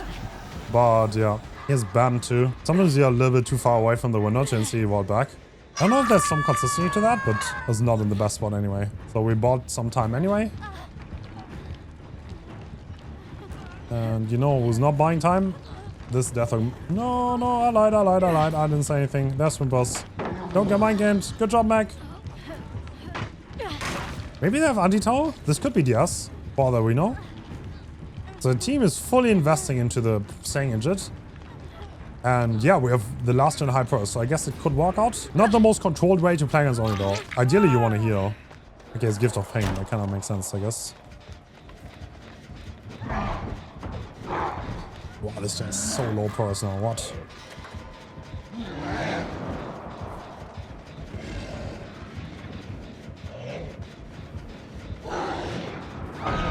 That is running straight lines.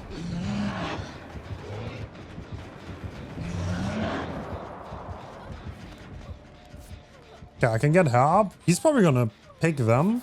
I don't know what the third gen is, but it's looking mighty bad, I'll have to say. We had so many people die to one attacks this game, it's gonna be very hard to come back from this. And with one person dead and the other one not doing anything. You know what? I'm gonna start doing the main gen. This one's already being pressured. I see this one's better than the main one. This one's the better one to do.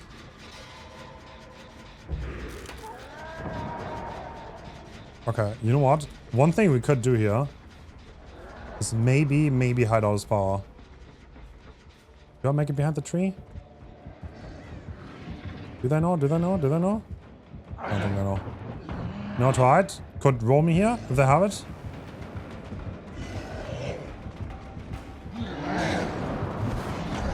Nice. Okay, I still make it to the pallet. Nice. Go to this one. I think it's a little bit better. Got that done. He didn't break this? Oh no. Oopsie. Okay, I'm trolling a little bit, but it's fine. We can sell him on this pallet if he follows. Or not. Well done. It's gonna break it. I will. No! Bro, this is the worst timing known to mankind.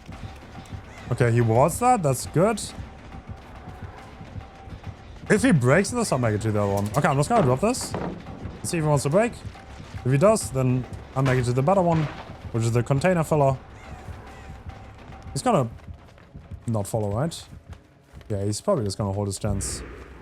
That's smart. I'm gonna pressure this one, but guys, this is the one moment. If there's ever time to not get one-tapped, it's right now. It's right now, team. It's now or never. Nice, she's doing well. We are gonna get the Shender now. And we have a gate right here. Perfect. Good enough. If he picks, we're both out. Great. I mean, that's for how this game went, I think we got a really good result. We played pretty decent. So like in his dash, like what he can do, because he can only dash straight forward. Using geometry of the map is very important. So I hope I showed that a little bit. So this terrorist is Deathslinger. That is a killer that is projectile 110, and he doesn't have an animation. Still, as we just witnessed. My damn. Alright, I'm gonna try to shift W as much as possible. Is he even on me? No, he isn't. So he can shoot very fast with a very little wind-up, unlike Huntress. Fast projectile, but he has to reload every time, so... And the best thing you can do against him is hold distance. Oh, it's Eerie Coin. Alright, he has an add-on, which allows him to one-shot if he hits survivors more than 12 meters away. So he's gonna go for long-range shots. And if he hits them, he can expose survivors. So very strong add-on. Okay, I'm gonna drop down. Let's see if he wants to follow us. I would suspect not. He's probably gonna hunt for his eerie coins, right? Or the one-shots. Oh. Oh la la, or not. Hello. He's gonna follow the person that's going to the hook. That's to be expected.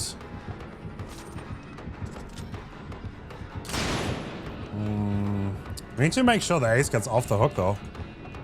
And I need to make sure that I don't get one shot. These are the things we need to watch out for. Oh, he's trying.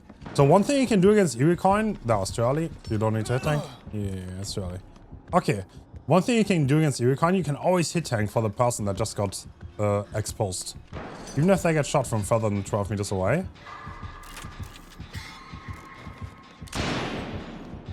So if he would get hit there, I could take a hit from him. Because it's further than 12 meters away. It's a little bit of a speciality add-on. But has been getting more common recently. We're still at 5 gens, we have 0 pros, so someone has to do it. Ooh, should I help her? She's completely dead there. Against the Deathslinger in that corner, you're almost certainly dead.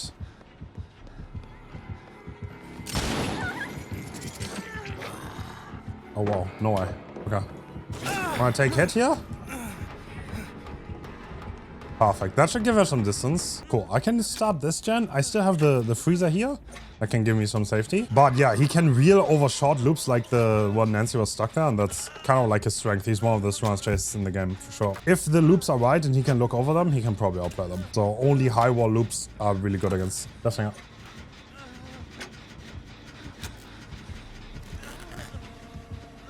Interrupted our only gen again. I wanna light this? Oh, I can't. I'm too late. I was too late. He could shoot me through the... I think I had to pre-war that. I waited too long. I think the lighting is bugged in that room. It's very hard to see while you're in there. Oh. No, I'm too late. He's gonna get one shot. No! Rip Alucard. No! We get the flashlight save. Nice. Alright, alright. That was a good angle. Okay, same hook. I can blind this. Oh, we have a little bit of time to get away. I cannot blind this. I need to drop it then. Otherwise, I don't have any safety here. Nice, he missed. I know with Kindred that someone's there, so I ideally don't want to interrupt that. Nice. Okay, I'm gonna leave now. Still have Kindred on the hook. That's gonna help us. Nowhere to go. I'll get back on this gen. But you saw he could shoot through that tiny gap. I don't think he could reel that, by the way. I'm pretty sure that's too much to reel. Because if his chain is obstructed by an object, the reeling, his chain breaks significantly faster. That's how it works. So if his chain is free, then he's probably gonna break it really, really fast. Okay, there's a high chance he's gonna come to me. I'll respect that. He does. Nice.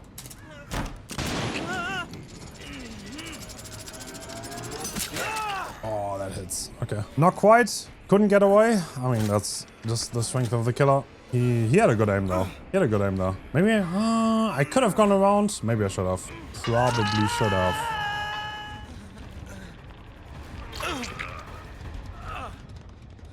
Yeah. I can't really help him. This guy seems lost, bro. I'm not gonna lie. He seems really lost. Like, he has 0 distance.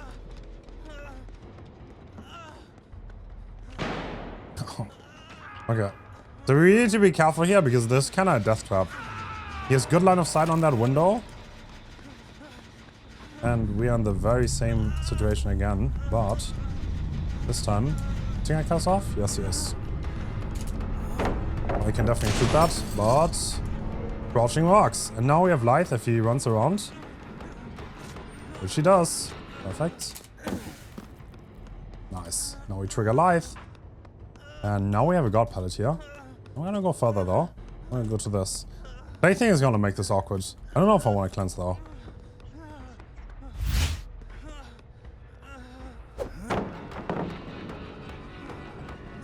I don't think there's anyone on there, right? That was my gen. Yeah. He is interrupting my gen, but he doesn't know that nobody's pressing it. That was mine, but I was a little bit scared. So we're at Death Hook here, so it's definitely time to watch out and play it safe. But That's hard. Hard to play it safe against Plaything. Maybe we can reset a little bit. Maybe I can get back on my gen by Freezer. I think we still had 2 gens really high progress, but we will obviously need to get back on them because they're both regressing. So this is the point where the next chase almost has to be good, otherwise the game is over. So kind of the situation we're in. Okay, he's checking that gen. He's kicking it now. Okay. So that gen has been in that state for a long time at this point. That's good.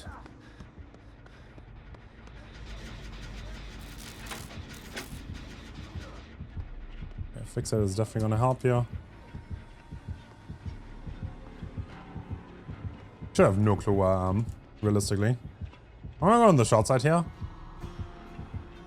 He's not gonna find me, right? Okay, the unhook is free. He's gonna be looking for the unhooker, right? This situation, yep. Okay. Time for me to get back on my gen. And now I can play with Heartbeat. But once again, this window's not very safe. Deathslinger can react to a lot of things. If you ever lock yourself in an animation, while he's behind you, you're probably gonna get hit.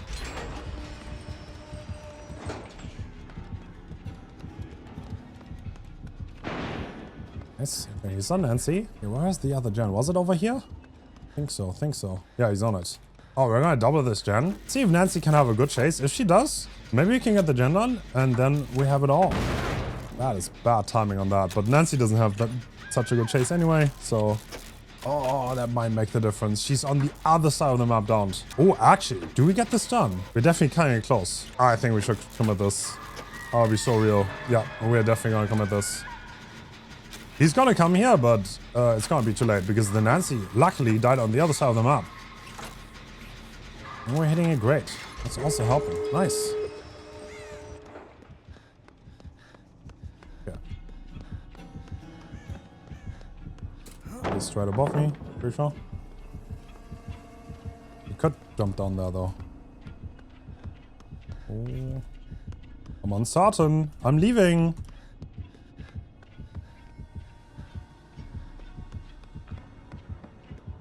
I think he's trying to cut me off. But I will not allow that. Distance is king against this killer. Always, always play for distance. Play the terrorist. Run away early. If he's really close to you, there's not much things that's gonna keep you safe. Because you can shoot through the tiniest gaps and exploit them to his advantage. Ooh, he's downstairs. Alright, I thought he's coming to my gate, but they're downstairs.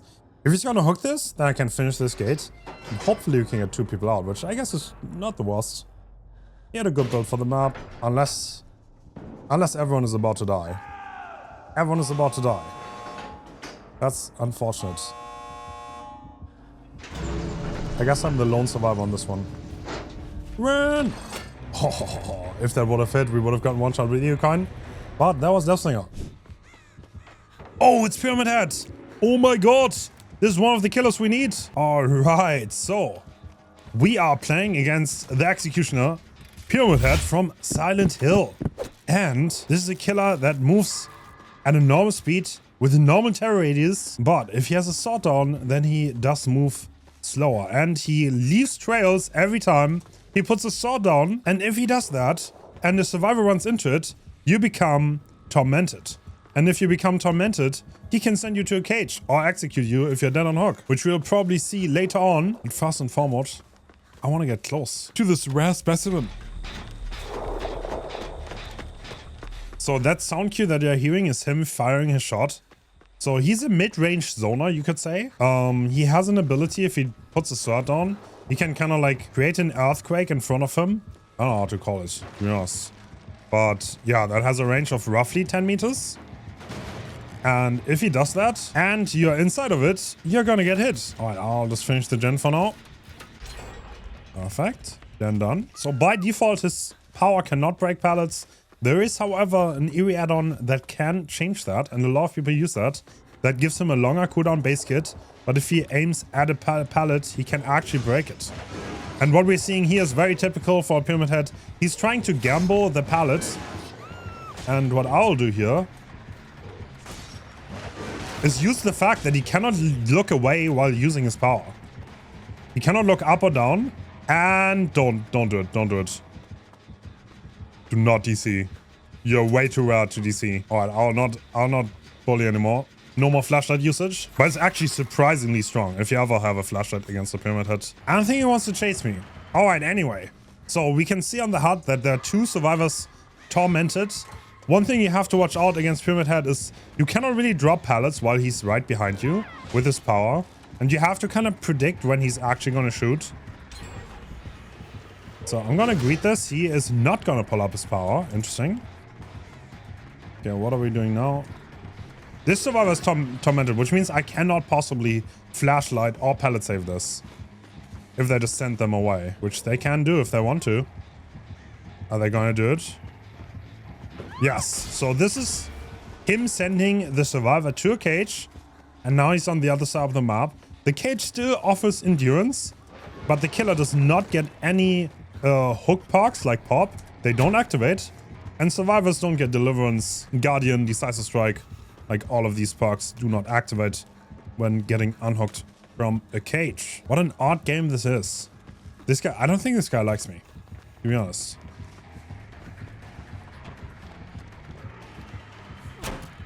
Is he just looking for the tunnel? Like, what's going on here?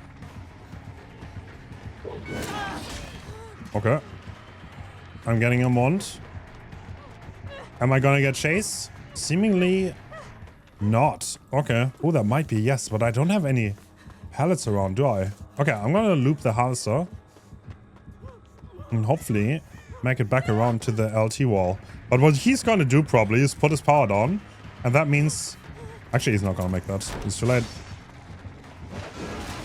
Nice. A fake going straight and then dodge last second to dodge that. And don't DC, brother. You're too rare. You're too rare. You can't DC. Okay, now I'm pre-dropping the pallet before he gets the chance to put his power down. And that's really one of the main ways to counter this killer and his power.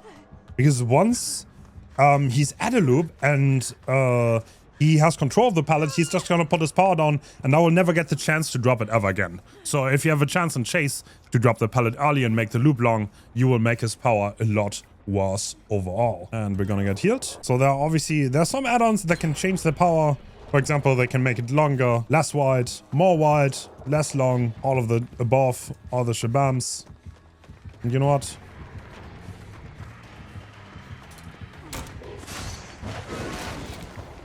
Once again, there's nothing you can do about this, by the way. It's really, really strong flashlight against this killer. Oh, now we got tormented. We can see it on the HUD around us, and that will probably make him a lot more interested in us. And he pulled his power up a little bit too late there. Oh, that was close. Very close, very close. It's a little bit of a gambling act when you play pallets like these. But as a survivor, it's always good to step further away because that will mean the power's more travel time. This is why you see me flare out and go like this. Just to increase the travel time and make it harder for him to hit me. And also survivor scream every time you step on the goo, also known as the torment. And the killer get killer instinct, so the gen is done. Can I open the gate? I will. So he's not having the best game. I had some great survives, but he just hit that shot. Nice one, nice one. He hit another one. Oh, he doesn't want me to open the gate. Nice. So it's a little bit of a gambling act, right? Because I want to get distance away from him, but at the same time, I want to dodge. So you need to kind of look, where is he aiming?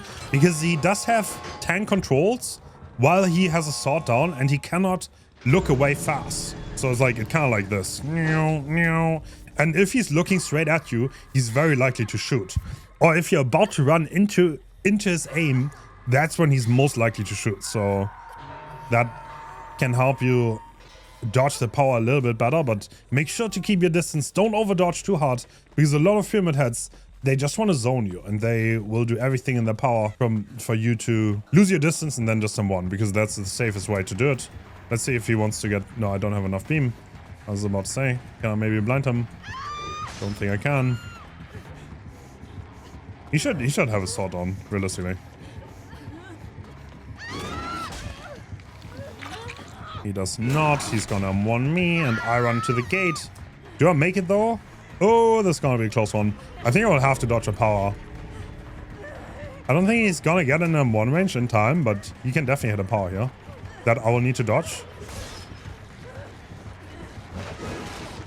Oh, good dodge by Claudette, and we are all out. And that is how to play against Pyramid Head, the Executioner. Also Blight. Alright, cool. So that's a Blight Terrorist.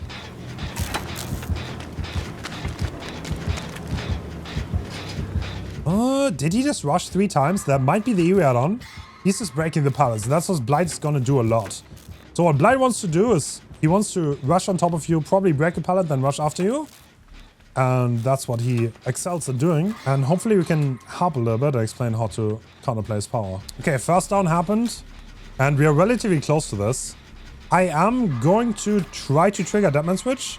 And then I'm going to try to play for the save, I think. Is he slugging? So he's not picking. I don't know what's going on. Dwight got hit. Alright, that's my turn to rotate. Because you don't want to have 2 slugs. Okay, well, he died literally on top of them. Okay. That's a little bit scuffed. Okay, he's picking them. So at this point, I need to be a little bit careful. Don't want to be spotted. Ideally. Ooh, he's going on the hill. One thing to note against Blight. If I'm in terror radius, that means I'm inside barbecue and chili range. Because they're both 40 meters. And it looks like it's Pain Rush, but not DMS. He kicked a gen. Kicking another one. But with Kindred, I should have an easy time avoiding him, hopefully.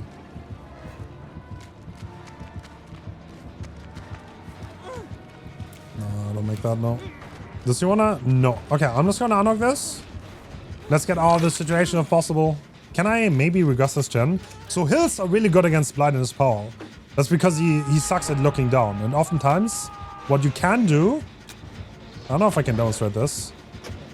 You know what? This is his 3rd rush. I can just avoid it normally. Because he was not very efficient with his rushes. He's probably going to kick the gen again, right? Okay, I'm going to offer myself for a chase. See if he wants to take it. Looks like it. Okay, I don't think this guy has speed, by the way. And I'm going to try to use that to my advantage. Because his combinations are not going to be crazy fast. So now he used 4 rushes, which means that's 8 seconds of cooldown. I should be able to make a window here. That should allow me to lithe off. So I'm going to go for this one now. Perfect. And now we need to see where are the next loops. Because his dashes are back up. Nice. We got the stun. That's perfect. 4 seconds of cooldown, 2 rushes used. Keeping track of that mentally is very important. Nice. We barely made that vault. If he doesn't have clean ping, I will not make that. 2 rushes used, 4 seconds of cooldown.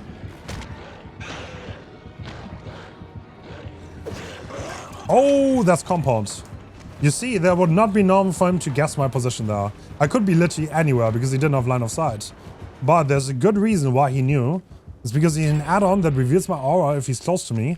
Or he's just a good guesser, one of the two. But I'm gonna guess this compound. I'm gonna play around it for now. No speed is kind of huge because we can greed a lot of pallets and outplay his later rushes a lot. So that chase gave us so much time. Now he's in a really bad spot. We have 2 gens left. 1 gen is about to be complete. We're all full health and now we're doubling. This might unironically by itself already win us the game. That 1 chase.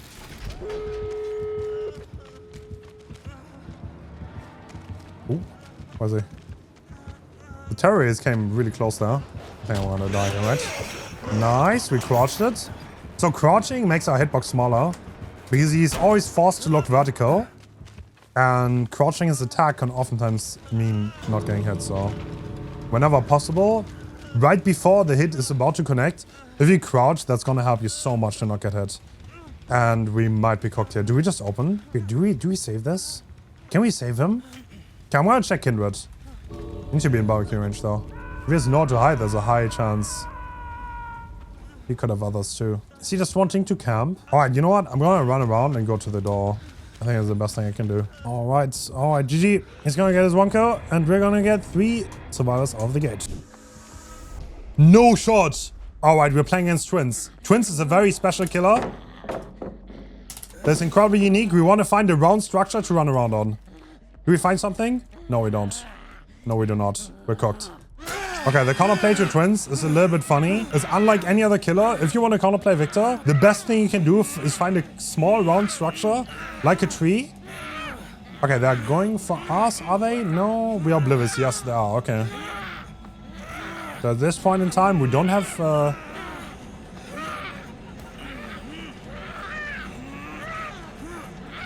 I can read this. I've Rosie.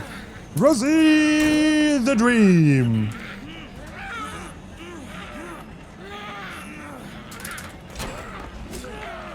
What? Taking hits? That's a bad idea. So one thing, okay. There are a few things you need to know about twins, right?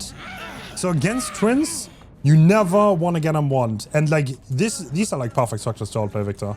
If you want to be annoying, just run around this. Run around, change direction, because he slows down during his charge time, and there's a high chance. This is why you don't want to get him one, by the way. This is a perfect example why you don't want to get him one, because you're gonna get cooked. Never get him one by Charlotte ever against twins.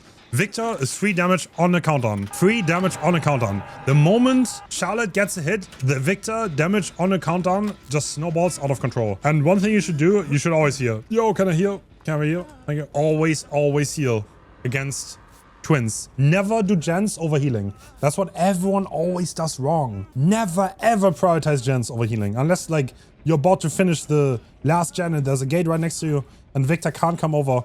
But if the game is not about to be over, you always heal over anything.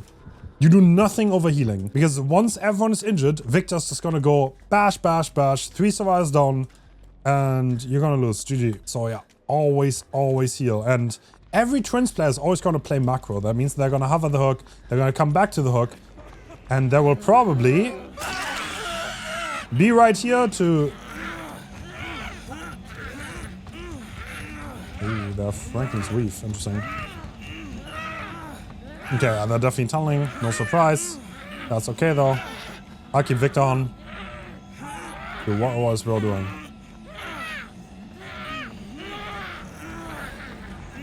What exactly is bro doing? I think I can get away with one greet here. Pretty sure. Pretty sure I make this. Wait, they got hard stuck. I make one more.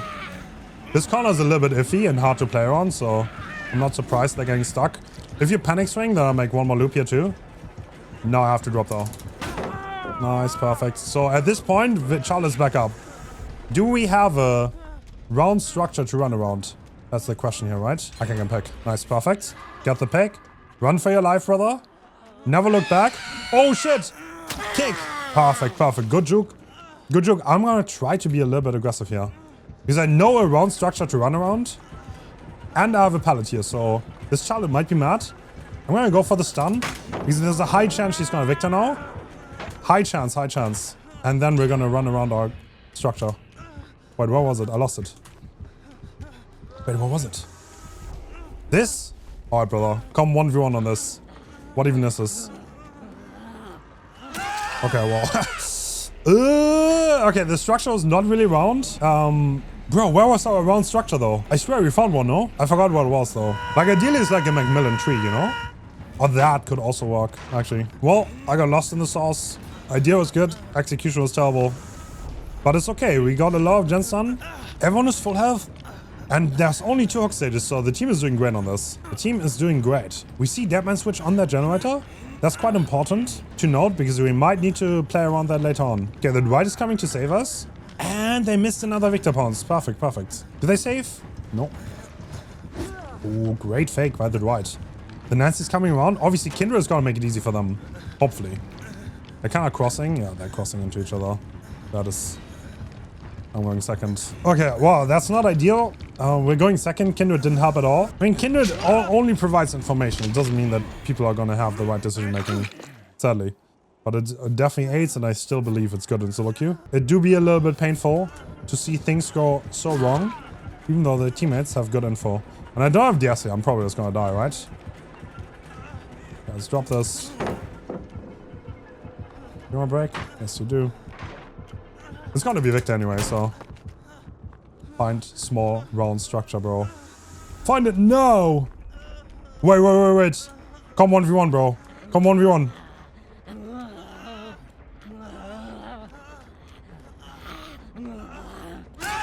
No, it's not round enough! It's a square! Alright, they're gonna get the gens done. I mean, we went second now. Like, what can I do, right? Like, I'm only one person. I can only do so much. When I'm on hook, then... I rely on my teammates, that's how the game works. But they are, I think, about to get the gens done, so... Our sacrifice might not be in vain. Damn, bro. If I didn't go second this game, we would have been so fine. I think it's a wrap. And a 4K for the twins. GG's, I guess. Oh my god, we have a Trickster. All right, Trickster. Why do we pre-drop that pallet? Because Trickster, when he has line of sight, he will easily damage you. And keeping distance and dropping the pallets early is super, super important. And these are the main ingredients you always need to do against Trickster. Know where he's coming from. Run away really, really early. Break line of sight. And maybe, if you can, drop the pallets early. That is the bread and butter against Trickster. So now we have heartbeat. I don't know if he's on us. No, he's not. He's on V right below us. So I'm gonna get on a gen. Oh, careful. He could have main event now. He does. We're gonna eat it. We're gonna get injured. Alright. So main event is his main ability. He gets that when he gets 8 knives. The reason why I know he has it is the game just started and he fully injured in one survivor with blades. Which means main event is gonna be active. So I'm gonna camp this vault. See what he wants to do. This is a pretty decent vault. You know what? I can heal here. Oh wow, that was well played by him. I don't have much distance. Do I make this vault even? I don't think so. Oh, I made him swing. That's good. But I think we're completely cooked here, right? Do we even make that? Hens, shark, hens, shark. No, I don't think we do. Nice. We got the stun. Now we can get so much distance and hopefully... Do we make this corner? Yes, we do. And one thing about the Trickster Blades, we are 1 hit away from death, but they do decay, as you can see. And now we're gonna get rid of it. Slowly but surely. And looks like we are being left alone too. Okay. So I'm gonna use my medkit and heal back up. No. I lied. He's right on top of us. Alright, cool. Oh. Haha. Alright, don't want to be stuck on that loop. I don't think I have a choice though. I'll need to go back to it. And vault this now. You know what? I think I run it this way, right? Is that the play? Yeah, I think so. Use this as a distance holder. Now we are forced to vault again.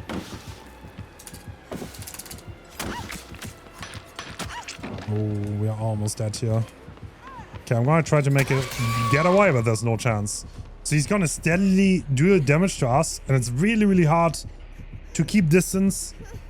And once he's close, you kind of rely on stun or run the loops. But yeah, very steady damage dealers with his knives. Dodging the knives is kind of like a twisted... It's a little bit twisted because you give him more chance to hit you. So if he actually hits every knife, then you're going to be even more cooked if you dodge. So that kind of depends on how good the Trickster player is, whether you want to dodge or not. But I wouldn't overly dodge because distance is absolutely king against this killer. Okay, we are not going to get our deliverance, but that was a great chase. Only 1 hook and 2 gens. But we can see on the HUD, this is what happens if you don't have distance. Slap me daddy dying within 5 seconds. I think they committed the gen, didn't they? Not the worst choice, maybe. Alright, we are back to full. Pain Rest on the Trickster. Nothing too unusual. A lot of Trickster players use Bamboozle, by the way. That's a perk to watch out for. Because the windows can be really annoying for him when playing Trickster. And I just faked my pathing so he wouldn't pull out the knives. Nice, we actually got the stun. That's going to give us a lot of distance. We don't have a pallet here though, so we need to watch out. Is he going to drop down? He's going to run. Perfect. The team is running away. Bang needs to watch out for main event now. The main event is very deadly. If the Trickster is close to us, then he's going to throw blades twice as fast and he's absolutely going to shred through hell states. But he's slower than normal walking speed, so if you can break line of sight, the main event can also be bad for them. Ace is contemplating whether it's worth it to get on that gen or not. Trickster is also one of the best campers in the game because of main event. If he has a basement hook and you try to go in there, then he's probably going to use main event and get multiple half states and probably going to down everyone who's in the basement. So there are also add-ons that make the main event significantly longer, which are also pretty meta, so... Oh, main event active. That was the sound, by the way. You can hear the knife tingling and then 1 second of nothing and then the main event starts. I think he's going to kick our gen. I don't know what this ace is doing. He went down next to our gen. That's pretty bad because Trickster's a really good camper. You always want to avoid that at all costs, if at all possible. Okay, this gen is also hyperus. We're gonna get on this one.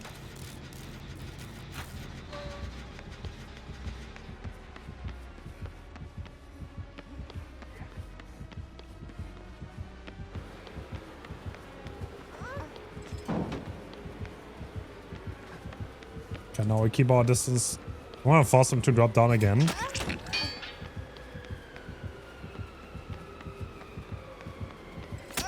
I'm most certainly gonna get hit. I'm not gonna go back down again. I'll go here. I will take the hit, but I think I can drop the pallet, right? No, I don't even get hit. Do I? No. He missed too many knives. Perfect. We should still have a pallet down here.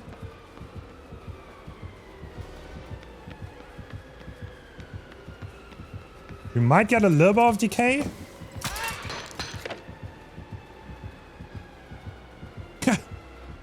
Bro's ready to go all the way around. Crazy walk. No, I'm so cooked here. Oh no. Yeah, I am. No, I can't. Okay, I don't know why I went to that locker. That was a stupid idea. Because if he goes around, I'm actually completely cooked. I should have just taken the hit and taken my distance. But all the gens are done. Let's see. If he camps us here though, then we will probably die. Because of how good Trickster is at securing kills. You see all of this open. If someone would move in here, they could hit them 8 times, which would activate main event. And then they could probably down them and me straight afterwards. Even though I have endurance. 1 health status is not very much. Okay, I'm being... I'm stuck in the corner. Alright. Nice. Okay, Fang seemingly made it all the way to the gate. Couldn't get the stun. Try to get some more points. And I guess that's a fault. Alright, GG's. Oh shit. It's a Pinhead. Okay, we are playing against Pinhead. That is one of the killers we need to explain. And I was zoning out. Alright, so Pinhead has a chain ability in which he can slow you down, and there were 3 chains chaining me 1 second ago. And that's exactly what his power does.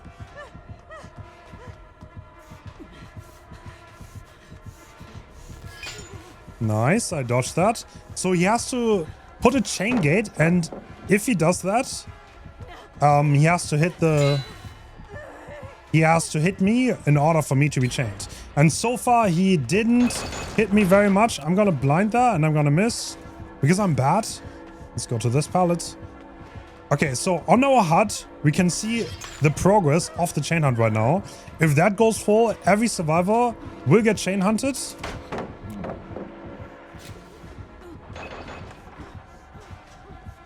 And...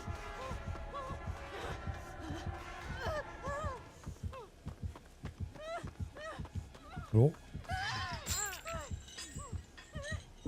That is happening right now, and now I'm getting chain hunted. We see the box hour on yellow, and you know what? Maybe I can grab it. That is his secondary power, the chain hunt. I'll go for the box, unless Odin, the All-Father, gets it before me, which he does. So he's solving the box right now, which means the Pinhead has the chance to teleport to him. And if he doesn't do that, then he's fine, and he gets rid of the chain hunt for the survivors. So that's his ability to passively slow the game down a little bit. Okay, Mac just got chained. I did a good job dodging them in our chase. I don't know why the Mac wanted to steal my chase, but I guess do be their way. Hello, can I get that save? What is he breaking? Okay, he broke that boon totem. I'll wait a little bit before I farm, and I've been spotted. So we got chase again.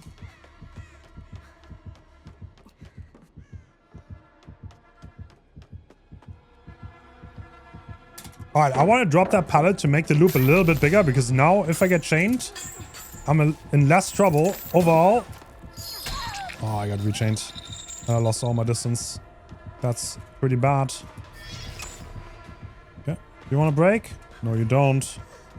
You still have the god pallet? Hopefully I do. You will have to hit a chain here. Otherwise I make it. And I dodge. And the pallet's not there. He shouldn't have chained. But he did. And hopefully I can use that to my advantage.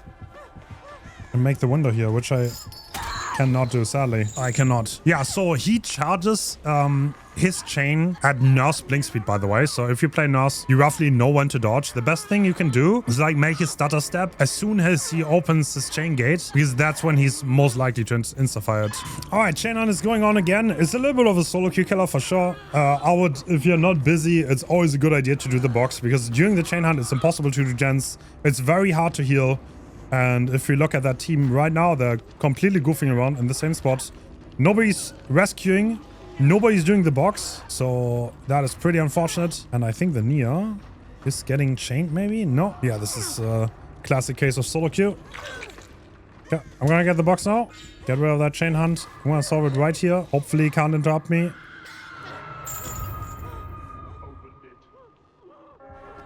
Oh my god. He's flying. He's just fly like that, I guess. This is not the best spot to be in, I'll be honest.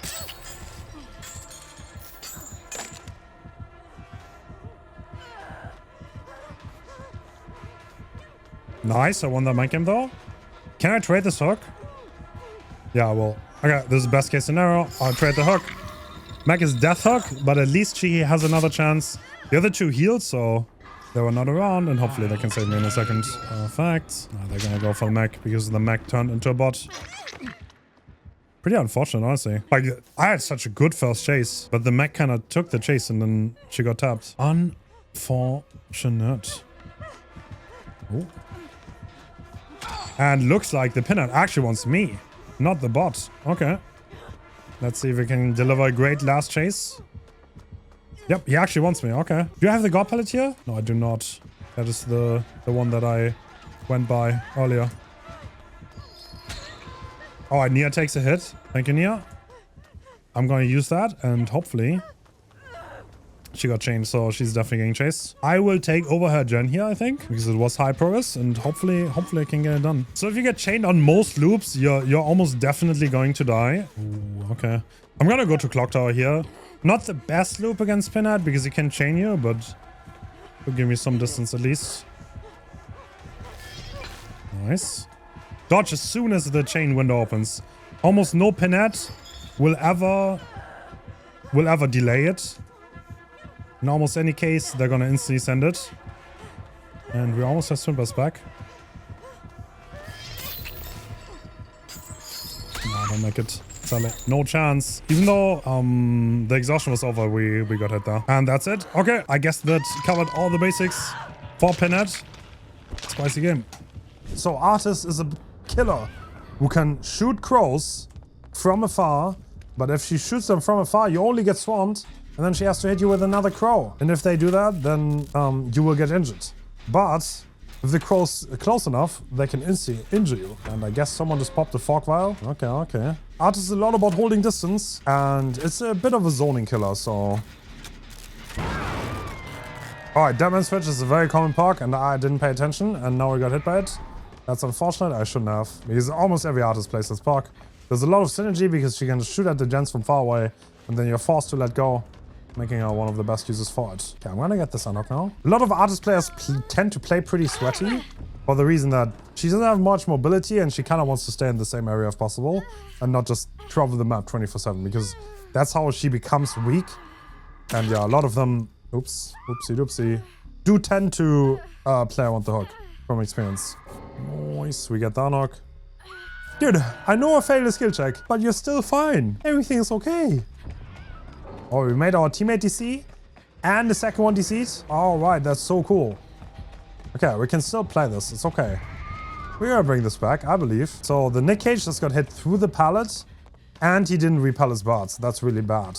One of the things about artists, you need to repel the birds, and that means you can't really drop pallets or windows. That's one thing that the artist player will oftentimes use against you to make sure you're getting injured. Maybe I can help the mech? No, she died already. Okay. We will need to, someone needs to take a chase here. That's longer than 2 seconds. Are we the chosen ones? One thing that artist is really bad against is elevation, because she can pretty much only shoot her birds straight. So, for example, if I'm gonna intentionally take a bird here, he's gonna hit that. Now I'm gonna repel it. She has the add-on for hindered, but it's not that long. And now I go upstairs because now she has no pressure on me. Thanks to the fact that the elevation difference makes it impossible for her to hit me. And she thought I'm in that bush, but I'm not. Okay, let's try to dodge. We did. Nice. Okay. So on the pallet, an artist will always... Yeah, she doesn't need to. Crawl the pallet. He doesn't have to, though.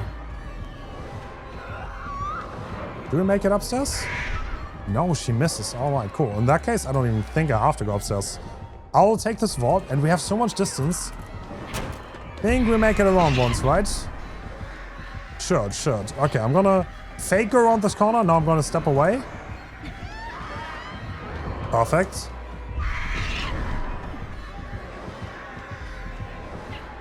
Dude, that hinder add-on is kind of nuts. What the hell?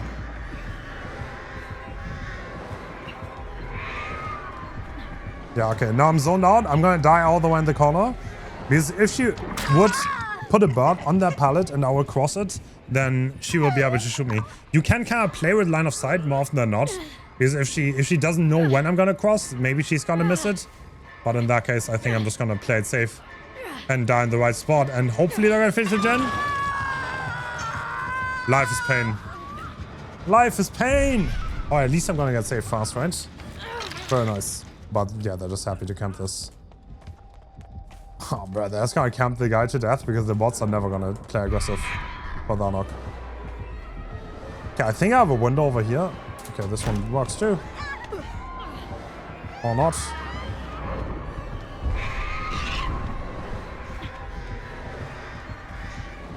We're zoned out. We're gonna waste as much time as possible.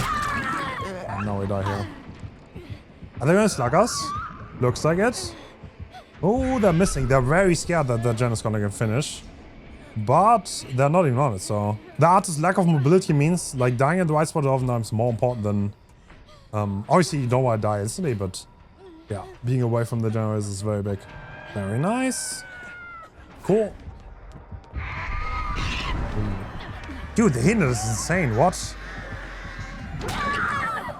Wow, that arrow is insane. So one thing about artists, if you ever hide in a locker, if there are crows flying next to you, the killer gets killer instinct, by the way. Yeah, okay. And so it was Willows. Are they going for me? Yes, they are. Nice. Okay, I would have to have an insanely long chase, but maybe. Yeah, I still have this pallet.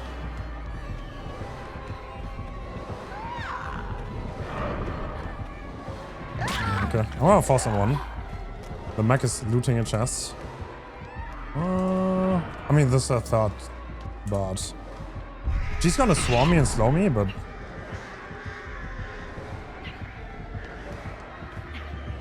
yeah, I'm gonna be stuck on this. This is somehow.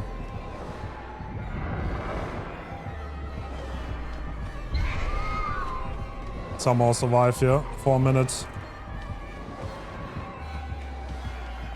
Oh, okay. That's part one, I guess. Do you have any pallets here?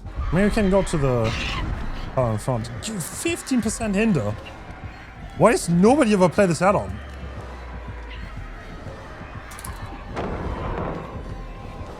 Okay, you know what? Resi? Not even Resi. Meg is gonna finish the gen though. Okay, we tried our hardest. The Meg got the gen done. Meg is gonna die. But we tried our hardest. GG. No, I think it's Well Lady, right? But I don't see TVs. Well, they would turn on in a second. No, it's Well Lady. We're playing against Onyro. You can see only Skirmish and Onyro have such a HUD. There's a subtle difference, but both killers are so rare that I can't really notice it. So against Onyro, we need to disable TVs we're next to. Otherwise, we're gonna get stacks. And we don't want stacks. So most people don't know how to do this properly, but it's relatively simple. You kind of want to disable the TVs so the Onyro doesn't stack you, and B doesn't have map presence and cannot teleport around. I think survivors like chronically are really bad at playing against this killer, so that might be a great match to explain it a little bit. So far, there's not much stacks. Ace and me both took a tape, and I think he's walking that one. Okay, we're walking two gens relatively close together. Oh, I saw her. She's on her way. Hello, Well Lady. Hello, hello. Ideally, I don't want the Ace to get interrupted on this gen. So if I can somehow circumvent that, I will. But I think she found both of our gens. Alright, this might be eruption on my generator. I'll need to disable this again. If the survivor disables the TV, they're significantly longer off cooldown than if the Sadako teleports. That's why the Sadako always wants to go them on cooldown with her teleport. That's how she kind of wins. So if you see a TV, it's always worth it to disable them. Always. That's how you make Sadako a weak killer.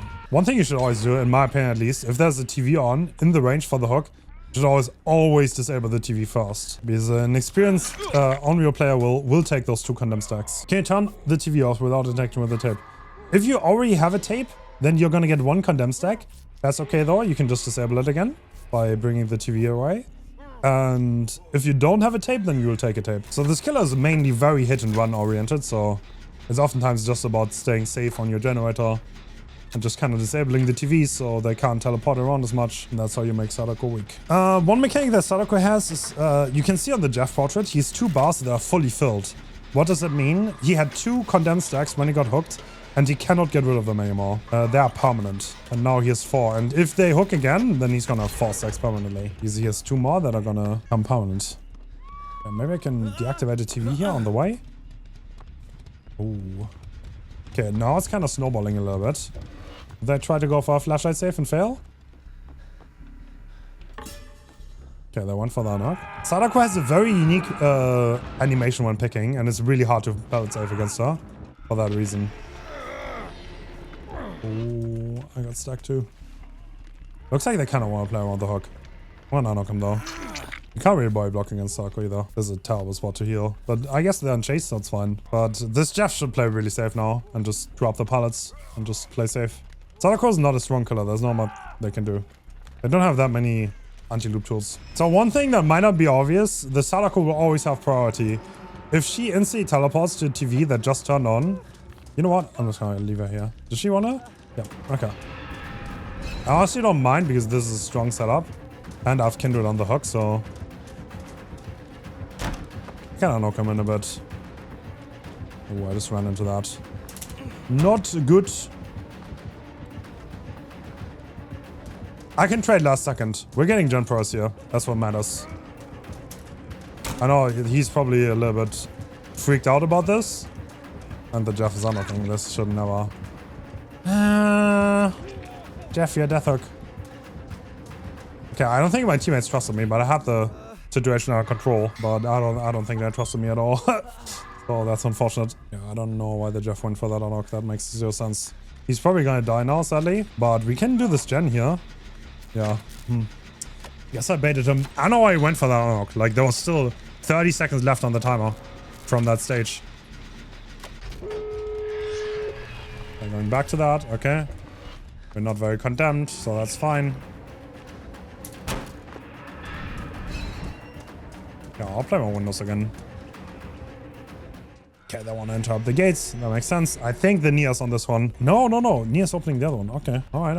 I'll open this one then. So not much chase going on, but that's just how it is against Onyro. If you're not out of position, then yeah, there's not that much action. But we personally played around it well, and it's kind of like the entire tape management is more of a everyone for themselves rather than a team thing. So we did it well, and Jeff kind of screwed up, but still worked.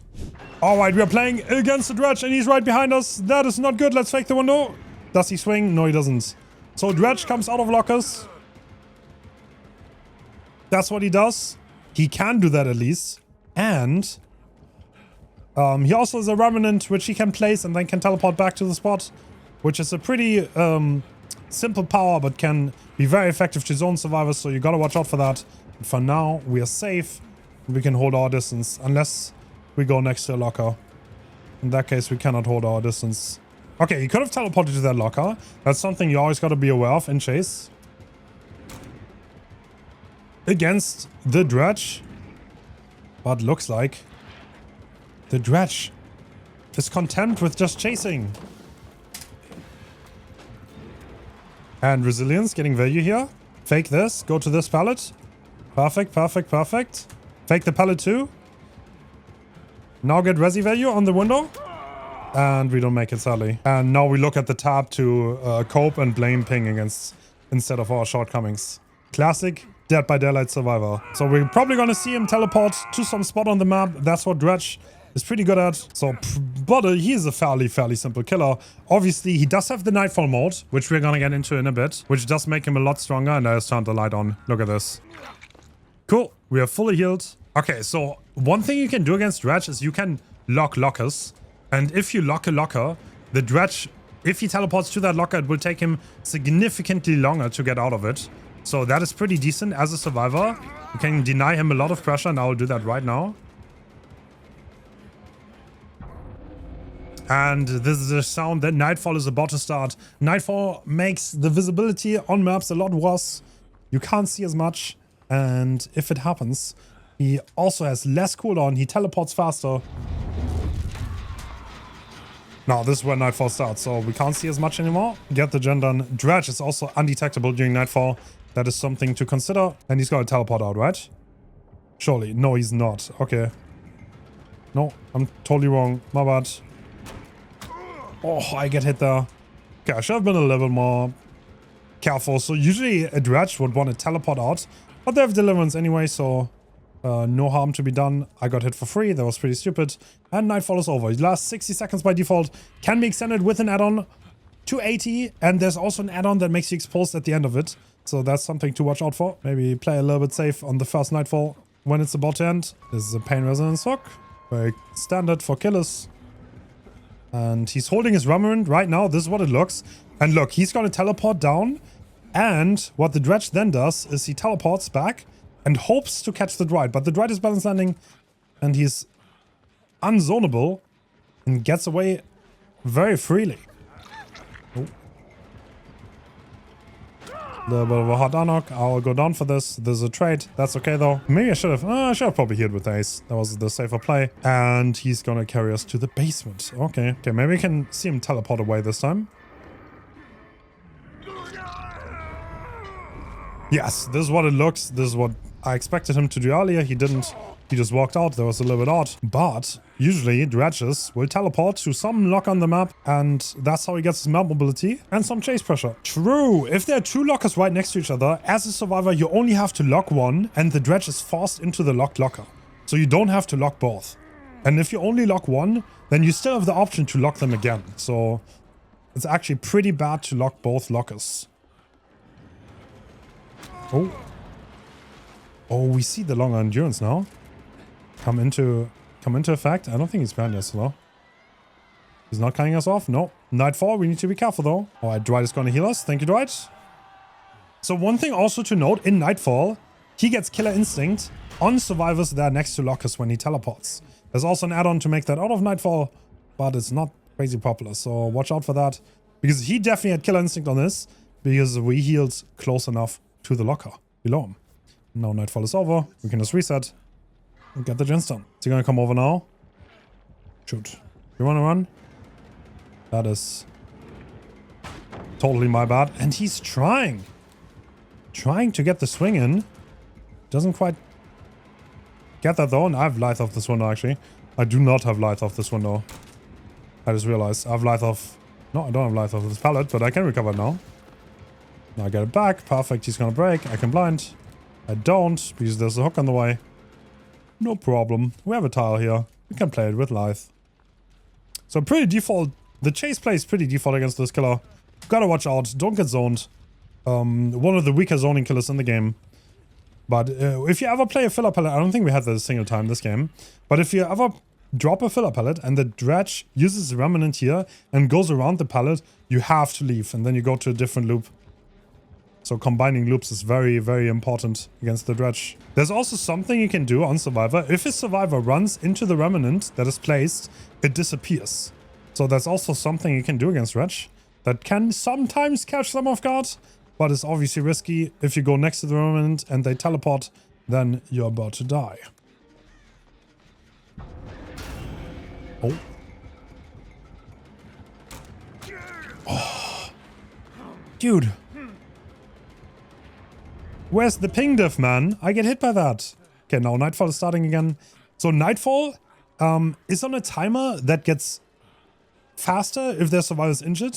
And Dredge also gains Nightfall progress by hooking survivors and injuring them. So I can actually see his lantern through the floor. Interesting. So every time he injures, we get closer to Nightfall. If there are more survivors being injured, then he gets them more. And that's his power spike, his natural one. And if he's in Nightfall, you better watch out because he's undetectable. He can get close to you just like that. And if he does, he can get rough. So a little bit of a snowball killer. If he gets rid of a lot of pellets early and there are not a lot of gens done, then it can get really, really hard to not give him more. He just placed a remnant there. He's gonna teleport. Yes, sir. No, I don't win that. But that is the nature of Dredge. And we're actually gonna get the Moi. Oh no. But I hope this helped a little bit. How to counter him. Alright, Wesker. Oh la la. Hello, hello, Mr. Wesker. What do you want to go for? Decide now. Oh, I got shit on. Dude, I thought I dodged that. What? Is he on a little bit of ping, maybe? I thought it was good, though. To be honest. Well, I guess he's on a little bit of ping. Oh, he's knockout. Interesting. Very, very interesting.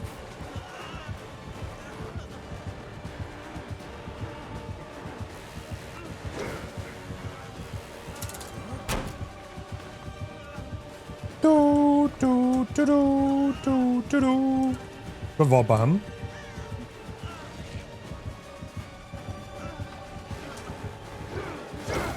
No, what bad. Wow, that was such a prediction. If I leave the loop there, then he wouldn't get anything. But he predicted, and he predicted well that I would path that way. Does he want to go fast? Looks like it. He might have a good explaining chance here. He actually wants to go fast.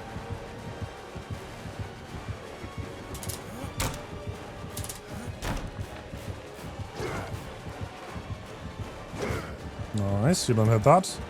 I'm fully infected, so I'll have to drop this. And go for distance. Nice, he breaks. Can you drop this, please? Drop it, drop it, drop it. Drop it, drop it. Bro. One job. One job. You think Nia's is evil? Maybe she's as evil. But the thing is, we would have gotten rid of the infection. The infection means we're one shot to the power, by the way. That's why we really need to get rid of it. Where's the message? Can't find it.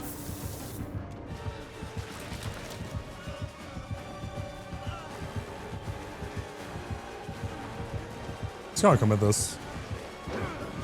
We don't make that though. Okay, I wanna play the window here.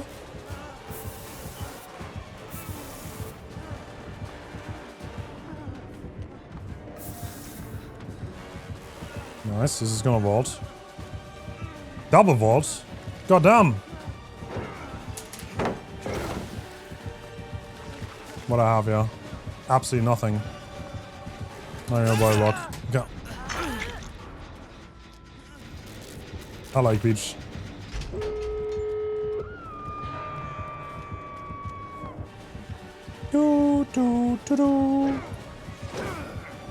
Dude, this guy wants it. Swing. No. No swing. God damn. Oh, I didn't skip the art, my bad.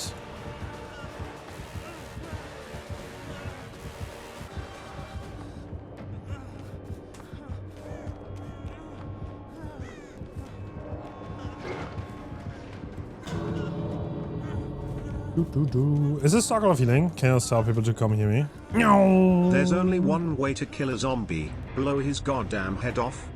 Who's that? Oh, it's a knight. Dude, we're collecting all the rare killers. Okay, this is a guard. We're gonna dodge it. We're gonna path uniquely. And that way he's not gonna get us. But he got a lorry anyway. Okay. So the reason we kind of walked into him there is because we really want to dodge the guard. Ooh, this is assassin. So assassin is the one that is really close and actually very deadly. Where you need to vault a window. Or like maybe drop a pallet to not get hit for free. The other two are not that dangerous, and you'll probably never get hit for free anyway. So he doesn't... Okay, I can see on his shoulder that he doesn't have Carnifex equipped. Carnifex is the one that breaks pallets fast, and that's the only reason I dropped that. Because if he had Carnifex equipped and was ready to break the pallet fast, if I drop it on top of his face, then he's just gonna break it really fast and hit me. But luckily, on the right shoulder, you can always see which guard is equipped. And right now, that is nobody. That's because the one he has equipped is on cooldown. So That's not gonna happen much. Okay, I'm gonna use my Lithe. Still, even if I use my Lithe, I obviously don't want to get cut off, so don't fully use the distance, but... Still on cooldown. Yo, buddy. Everything alright? Nice light bomb. Hello, you wanna talk? You wanna say something or no? What? It's a wizard!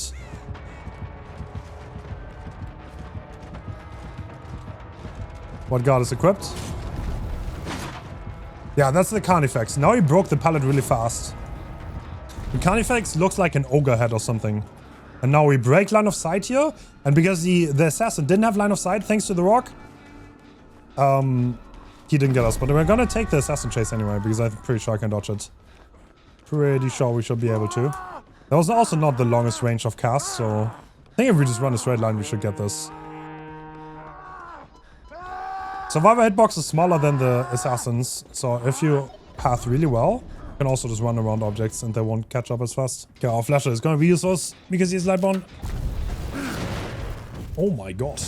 Yo! Buy me dinner first, holy shit.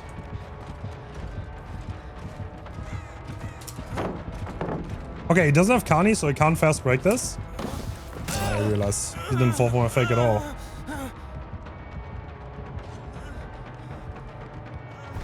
Okay, break line of sight here if possible. Perfect, perfect. We use the bush. So the guard trail disappears after like 10 meters, I think. But more often than not, you can kind of predict where they're gonna draw it anyway. So this assassin should disappear any second now. Now I can go back on our gen. Kicking gen. I think they want to hold the 3-gen that's shown on Deja Vu. They have assassin equipped. We can see that on the shoulder. Are they gonna swap? No, they aren't. They should not hit me. No, that was not close enough. Jailer was just used, so the only thing that they have is presumably...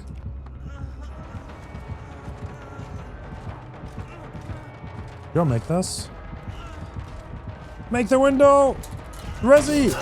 No, don't make it. Unlucky. I could have vaulted that fast, but then I would have had the assassin chase behind me. But they're about to finish the gen, so I guess that walks out fast. Ooh, are we going into basement? No, we're not. We're kind of far from the gates, but... Looks like he really wants to camp us. Let's see if my team can help me here. They have kindred, so they will know that the knight is just standing there. They can do whatever they want. Gee, he's not gonna move. He didn't move for like an entire minute. Oh shit! Don't get exposed, brother. Ah, bro, you got injured. Drama kills. Drama does kill. Okay, we know he has Lightborn, so we're gonna heal her fast so she doesn't leave. Then we're gonna heal the Michaela, and then we're just gonna save this. Don't be scared. How long is your timer? How did she get broken? Wait, is this no Mither? Okay.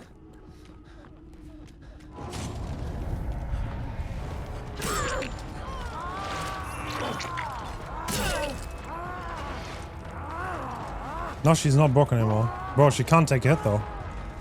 Wow. Why didn't we heal her?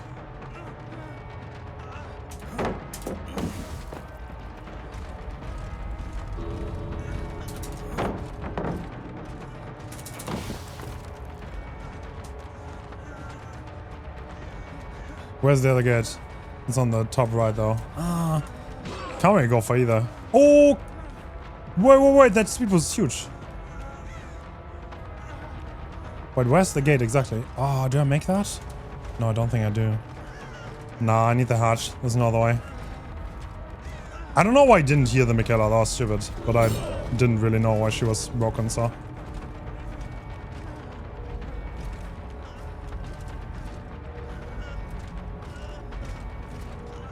Okay, can you please give me the hatch? Is that a thing?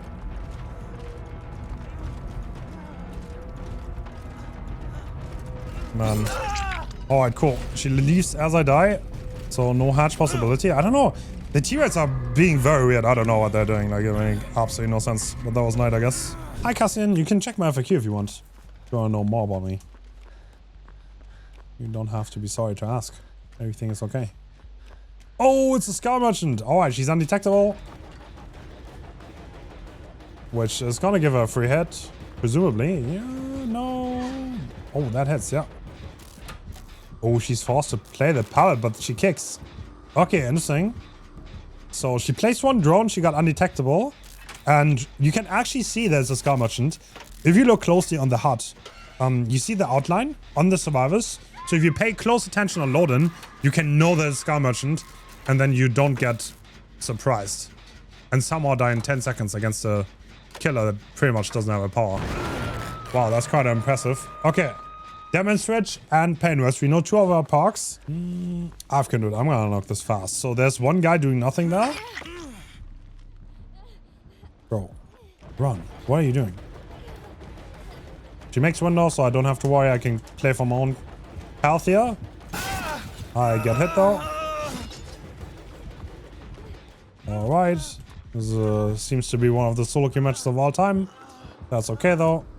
Alright, she broke this window, this door. This is a huge mistake. You should never do this on killer. Because now you open up the old infinite and I can use this. I can Lithe again. I'm gonna lose chase here and I'm gonna hit the window with no chase. Which is gonna make it really annoying for her. She's still straight following. Don't think she... Yeah, she's not gonna gain chase here, is she?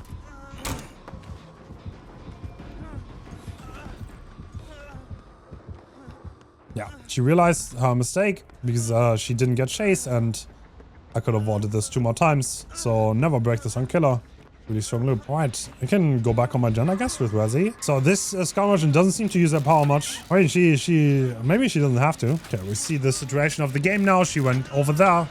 Kindred is always so good to understand the...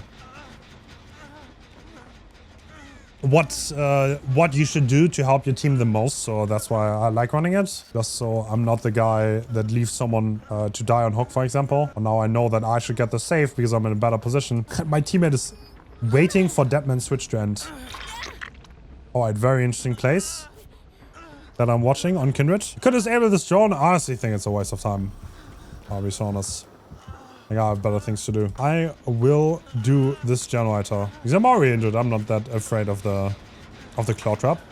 It can slow me down, yes. But I have resilience and I can walk most of those parts just fine. Because they're so safe on preschool. So the power's not gonna do much. Dude, did she actually wait for the entire Deadman switch by the gen? The LOD. I think she did. She waited the entire 50 seconds. I mean, she could have just almost done a half of a gen in that time. Like, you could have just gone for any other gen, but I guess. Alright. Commotion is coming. Is she coming to us? Or is she gonna go for Mariah again? She's gonna go for Mariah again. That makes total sense because she went down twice earlier. She's undetectable now because she just put a drone down. So we'll have to be a little bit mindful of her. Now the undetectable should be over. The Mariah gets hit instantly again. God damn. Can we help her? Probably not. I could go for a flashlight save, but I'm injured, so it's a lot. It's a big risk, so I'm not gonna do it, I think. Okay, they're by Shaq, I know that now. I'll disable this in case Chase comes back over here, just for my teammates. I mean, she got a kill. Okay, this might make the game interesting. Otherwise, she would probably not stand much of a chance. Skirmish is a very, very weak killer. There's not much they can do. And obviously, the counterplay to her drones is to crouch. Yo, Carl, thanks so much for it. Doing some explaining right now. Okay, we don't finish that. Okay, Demas is fine. But you see that beam? If you crouch or stand still, the beam becomes white and doesn't hurt you. One thing to note though, it is ping dependent. And the killer ping matters. If someone has 300 ping, then you will need to crouch very early. And they make it to the pallet first. So I will have to play this a little bit careful. Oh, you don't make that. I got scanned once now. Which means the Skull Merchant will get a speed up and I'm visible on her radar for a short period of time. Now we can go back to this loop and there's nothing you can do. I can just punish her for opening this so hard. She's gonna go downstairs. It's a good idea. Back to Tio. This is a really strong map for Survivor, so... Is she gonna wait by this gen again? Ah, bro, no way! Dude, this LOD is precious. Holy. She spent 100 seconds waiting next to generators in this match. I'm kind of risking it because if she's undetectable here, I would get completely cocked. So I might just want to chill for a moment. I don't know if I want to do that, gen. The radius? Wait, I'm on chase. Oh. Ooh la la. You want a break? Yeah. Could have definitely looped that once. That was a bit premature, that shift throw, but it's okay. Oh, I don't have a window here, actually. Oh, my pathing is bad. Yeah, I think I'm gonna go down. Unless I have this pallet still. Which I do not. Oh, she swung around the corner. So the smaller survivor hitbox is an advantage going around that corner, by the way, because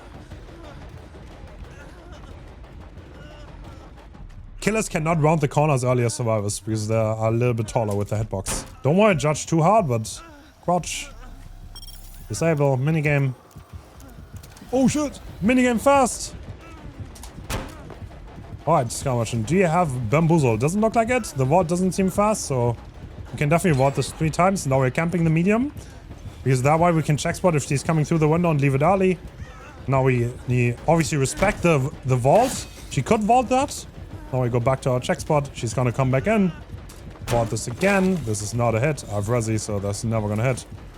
And I'm gonna preserve Shack Pallet just because I can. I can go to this window now and play it in together with this pallet, and this combines very nicely, actually. Yeah. Can I get the stun? Yes, I can. So now I can go around. Maybe one blind, why not? The gen is done. Another very strong pallet here, though. Very, very strong. Yeah. Nobody's opening a gate, so I'll need to buy a little bit of time at least. So I'm going to use this as a distance holder and then run back to this pallet. We still have... Should be safe enough against an #1 killer. Go for the blind, why not? Now she's breaking, so we can go for the distance holder again. And I think I see... Is she gonna cut us off? If she's not, I think we're just straight out, right? She does not cut us off, and I think we're just out of the gates. So, yeah.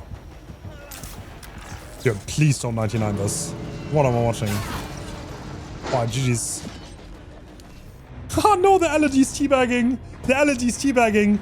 There's no shot. Alright, welcome to solo queue, I guess. Oh my god. GG's. Alright, we're playing against Singularity.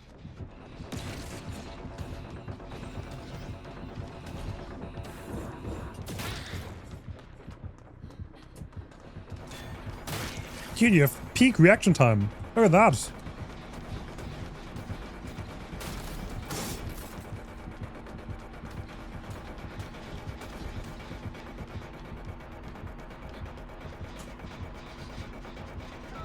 Yes, there are. Wait, they're on the list? I don't know how to read. Oh, you're right. All right, we're playing in Singularity. I'm so sorry. So what you've seen there, the reason I agreed to that pallet, by the way, is because he can swing into it and break it. And he has a lot of parts already on the generators, and that's how Singularity usually plays. And this is an EMP box. So this is the natural counterplay to the power. Right now, we're slipstreamed. One thing we can do, though, is get rid of it, but we didn't, and now he teleported on us. Bad play by us. I'm gonna drop it now. So he can teleport in the pallet, which means he automatically breaks it. And now he's gonna teleport onto me here on the straight. Presumably, or not. No, he's not. Oh, it's break line of sight, so he can't teleport. And now we can charge the MP and get rid of the slipstream. And once we get rid of the slipstream, he has to infect us again with a biopod. Okay, he's replacing the biopod that we just broke with the MP, which is the secondary function of it. You can break biopods, and you can get rid of slipstreams. And that box is blue. No, it's not blue. I swear I'm not colorblind. I don't know why I said blue. It's actually yellow. And my teammate is already getting it. So it's yellow because the box automatically generates until it's 95. Once it's 95, you can grab it in like 5 seconds. So you can't really do it mid-chase. But yeah. And now if you look at the box, it's like generating, but you can speed this up. This is like 3 times as fast if you do it manually. Alright, fast stock coming through. So what Singularity usually does, he places a web all across the map like this to control areas and control generators. So I'm going to work on this gen, and as soon as he hooks, he's going to presumably check this biopod. We're going to see it. He's going to go into it. Soon. Right there. This is, it changes colors. If the Singularity actually goes into the pod, it becomes green. He might check this one. No, he doesn't. He knows I'm here though. Is he gonna place one? Okay, I agreed to that to make it harder for him to slipstream me. What was this? All right, we won that. No biggie. Okay, so he teleported right outside the pallet, which means he has to break it. But if he is empowered, then he can break pallets really, really fast. I don't think I'll make this. Not only does he break pallets fast, he can also vault windows fast. And he also becomes faster. It's actually not called empowered, it's overclock. Alright, so the yellow crates are on the other side of the map. That's okay. We're not gonna go for one. The first gen is getting done. I'll look how progress this one is. And speed it up. Yep. Doesn't take that long. Very nice. I can get rid of it. If I want to be greedy here, then I get rid of that EMP protecting the biopod, protecting the gen. And I get rid of my slipstream. Okay, let's see. Bro, the gen is 0. Alright, I'm gonna activate my clean break, which means I'm gonna heal within 60 seconds. It's a very, very niche perk, but I like you running it. I'm probably the only clean break fan there is. Never see anyone else run it. And Orange Boy seemingly getting tunneled. Okay, he's looking at us. That's the sound. But the EMP is disabled. Sorry, the biopod is disabled. And now he has to manually walk over here. That's the downside of his power, more or less. And the chase didn't drop, so there's a chance he's still behind us. No, it did. He is definitely coming. Okay. Alright, alright, alright. I don't know if that pallet is still up there. Okay, he didn't straight follow us. I'm pretty sure he's trying to cut us off. He's going back now. Okay. Alright, alright, alright. You know what? I'm gonna grab this EMP real fast before I return, because the biopod above the gen is gonna be active again. And it's always a little bit of a fight of area control against this killer. Being one step ahead is very important. So I'm not gonna use it until he goes into this cam. But I need to be fast. Otherwise he can teleport here. Because there's a little bit of a cooldown. There's a little bit of a cooldown once he goes into the biopod and weakens. The power becomes unavailable for a moment. Is he gonna get that? No, he tried to get the flashlight safe. He sadly cannot. And that's pretty much... Actually, he's going for the painless. Okay. Well, that's gonna be a Maiden anyway, so might as well leave. So we don't have much progress at all. Singularity is a pretty strong killer. Generally considered a top 10 killer in the game. And most survivors do not play very well against him because it's one of the rare ones for sure. So I think I can just get rid of this now. Yep. Okay. So now he has to come over there and replace it. Otherwise, I'm gonna get the gen done. And this is how you waste his time. And this is how you counter the Singularity effectively. I'm not gonna go there. No, that one's also disabled too. I'll have to go grab another EMP now. And I'll go do that right now. I could directly go to the gen, but he's just gonna slipstream me. No, I just got taken. Alright, you know what? So, I don't know what the rest of the team is doing, I'll be honest. Like, I'm pushing this gen. I feel like it's kind of like the notion against Singularity. A lot of the solo queue teammates do seem a little bit clueless in chase and how to play against them in general too. So I'm just gonna do this gen until he... Actually, I could just bait a teleport, to be honest. Do you really care if he teleports? Not really. I've sprint burst up. I can get into a decent chase, I think. I'll just stick this no matter what.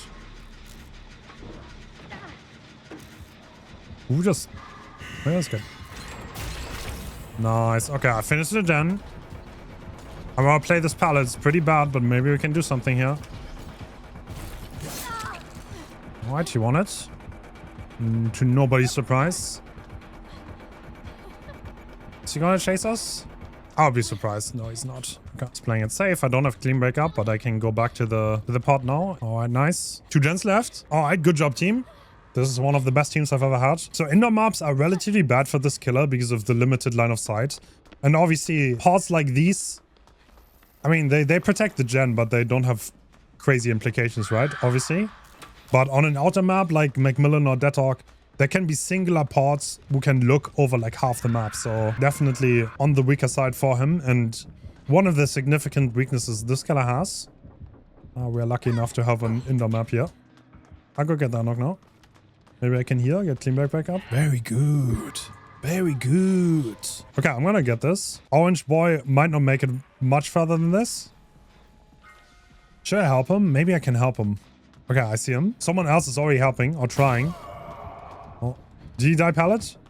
He might have died pallet here. Nice try.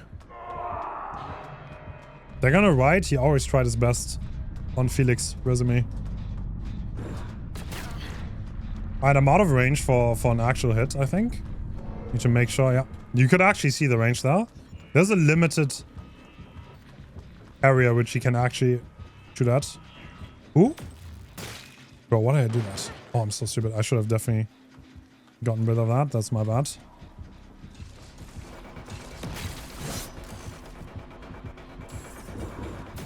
Okay. He could have actually hit me for free. I'm lucky that he did not. I'll play this pallet. You should realistically force me the other way and then break.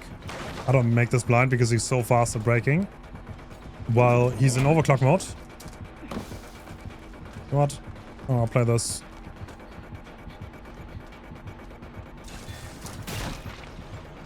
That's good.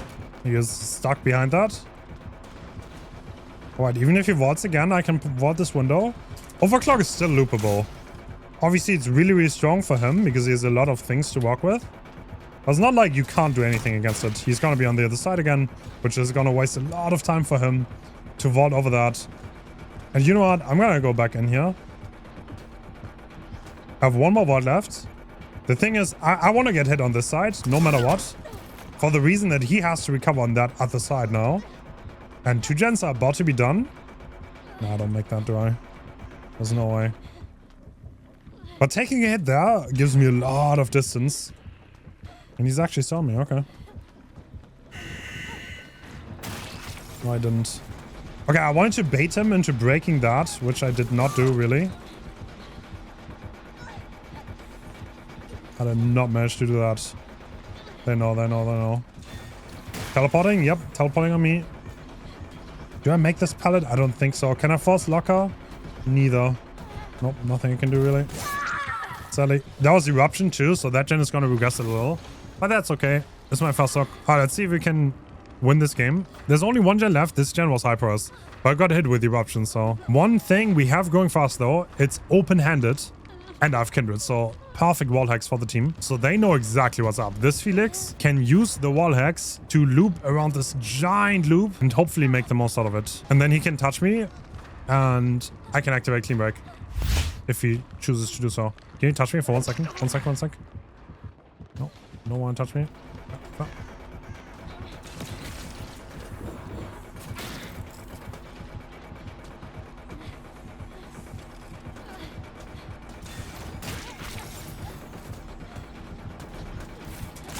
Yeah, no. That here. Was it eruption again? They get Kindred again, though. That could really help them in this case. But like, so the reason why he teleported so close to me, by the way, is the way Singularity's power works. It's like, imagine you have a ball right behind you. If you run back into, like, with a chain, right? Like, imagine you have a ball with a chain attached. If you run back into where you were half a second ago, he's going to teleport right on top of you. So a lot of Singularities will bait scenarios where you run back into yourself, because then he teleports right on top of you. And even if you drop a pallet in that scenario, it doesn't really help you because you can break it instantly with overclock. And in that case, you just die. Alright, cool. So he's not going for me, which gives me a little bit of a chance here. Looks like they changed gens. Okay. I'm not entirely sure, but I'll grab this EMP now. That way I'm a lot safer. Having an EMP in hand always helps you a lot against Singularity. If he actually gets an angle on me somehow. Bro, but please touch me. The clean break disadvantage, to be honest. Touch me for 1 second. 1 second, 1 second. Touch me for 1 millisecond. Half a second. Thank you.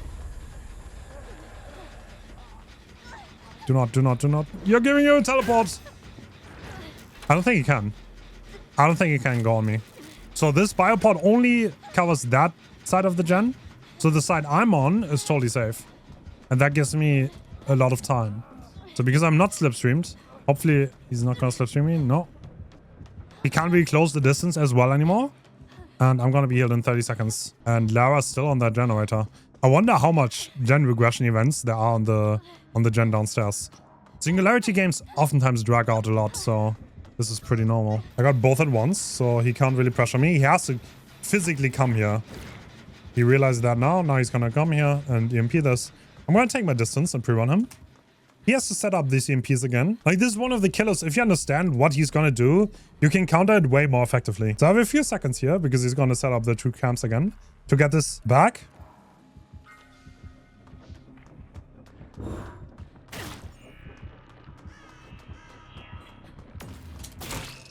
Okay, I got this unlock. He's now Lara's back on Hajan, and we keep the aggro here now. Perfect, perfect.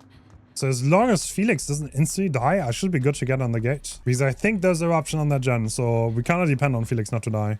I should have probably been here to take a hit. Realistically, no, he just got... Nah, he's definitely gonna make it. So he just got infected. The gen is guaranteed to pop, because it will take some time after the teleport for them to reach them. Okay, I can open this gate now. That was a good game to counterplay, to explain the counterplay though. Very great game for that. Yeah, this could be Nord here. Need to watch out for that. I want to get hit on this side, by the way. Almost no matter what. Yep, nice. So the reason for this is because he has the cooldown on the other side. And he closed the distance anyway, so it doesn't matter. I think I'm just dead, aren't I? Unless I have a pallet right here. No, I don't. Okay, die as far away as possible from the other gate. I think they're both gonna escape, right? I guess that's all we can do for that one. GG's. Should be 2 survivors out, which is not too bad, I guess. GG. Oh my god. All right. We are playing against Xenomorph. We see a flame turret being taken here. We can take a flame turret. This flame turret will shoot Xenomorph, but you cannot place it anywhere. You need like a circle around it to place it. And this is the natural counter to Xenomorph. Xenomorph has a tail attack, which is really, really strong. But flame turrets are there to get Xenomorph out of crawler mode. And if they're not in crawler mode, then they can't use their tail attack, which is their main strength. And now Kate is gonna not get a flame turret, but they're gonna think about getting a flame turret. You know what I'm gonna do? I'm gonna actually get a flame turret to help the team. So I'm gonna put them in the middle. That's probably the best I can do.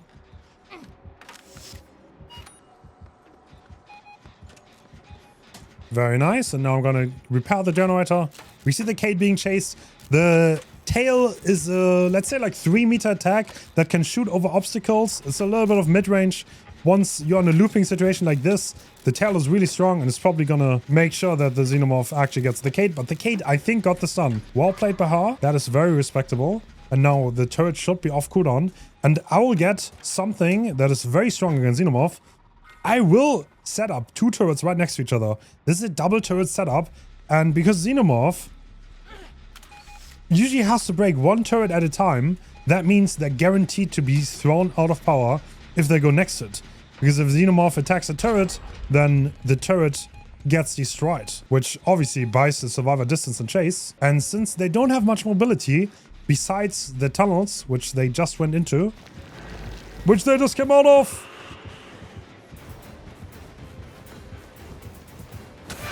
okay, they don't attack. They're actually on 1. I'm going to go to the turret that I placed earlier. And what I'm going to do is I'm going to wrap around here. Let's see what they want to do. Yep, they're going to destroy the turret. And now I get free distance. Oh, free distance. This is something you should love as a survivor. I'll now go back. Can I grab another turret? No, Xeno's coming. They can actually destroy that turret, by the way, if they want it, because I opened the box. Are they going to do that? Alright, my Lara's French. Hope that doesn't confuse anyone. It's for this. I am going to quickly do that. And are they going to vote again? Yes, they are. Alright, what I did there is the kiss tag. That is, if you give the Xenomorph a smooch, it's a little bit of an advanced thing, because the power is actually starts above their camera. And if you crouch right in front of them, if they aim at you, they will actually hit above you, which is very odd for the Xenomorph. And that is one of the reasons why they sometimes DC. And yeah, hope I explained everything well enough. GG. Oh, it's a Chucky. All right, so let's explain a little bit. Okay, we are playing against Chucky. This is a very small killer. 3rd person, he can go undetectable, but if he's undetectable, you can see footsteps and he makes sounds. So he's not crazy sneaky with it, even though he's pretty small. And now he's on Lara. He has a long dash and an undetectable, relatively simple power. And this is the other Lara. The thing that is the most dangerous about Chucky is his long slice and dice attack, which is on a pretty short cooldown. He is a 110 killer though, so that's his main weakness. But he has a smaller hitbox than other killers. Perfect. I'll go for the unlock here. So pretty strong chase killer. Doesn't have much mobility. Not that much map presence, but the undetectable can definitely lead to surprise hits if done well, and that's something to watch out for. And looks like he wants to tunnel. So that's pretty common. Chucky's, I mean, it's like one of the killers with like a chase power that doesn't have any map presence. They kind of like excel at tunneling survivors. Oh, that's unbreakable. So we can see on the speed, if you have a keen eye, you can tell if the recovery speed is 30% more. And the Lara got up. Oh my god, he sounds so goofy. Lara's all the way by Shack. Okay, I'm gonna do the gen. She's still Shack pellet, so I'm gonna let her be and maybe help a little bit. We saw the slice and dice there, by the way, in case you did pay attention. That was the slice and dice attack. Is it an attack forward? They can go to the side though. This is definitely yes. I think we're fine. The Lara's obsession and has unbreakable, which makes it like 10 billion times more likely for it to be yes. And oh, it's still ruined. Okay. I guess that was a little bit buggy. We still have 2 gens left. I feel like my teammates are not really that gen efficient, so hopefully. I mean, they're gonna get the unhook. There's gonna be DS on this. Unless they don't do gens. Like if nobody else starts a gen now, then we're not fine. Okay, they're already burned unbreakable. They can't get up themselves. So we might have to rotate in a bit. Got back up. Nice. Now they have a lot of distance. Oh, actually, they abandoned the tunnel out. Okay. It could be a Chucky coming to us. So we can see the white marks on the ground. That means he's in hidey hole mode. But it's way more likely that he's looking for the injured Lara, yeah. Lara injured Deathhook, and she's gonna go down insane. I'm not gonna lie, I feel like survivors on average just play really badly against tunneling. Oh, there he is. And Slice and Dice is being charged. Now he's using it. So that has like a range of, I think, 14, 15 meters. And he has like a launch attack at the end. He has a little bit limited mobility, but it's a little bit like Oni. He can move sideways very well. But his view angle is locked to a certain degree once he starts the attack. So hiding behind corners is definitely possible. Oh! Bro, my bad. He had it back already.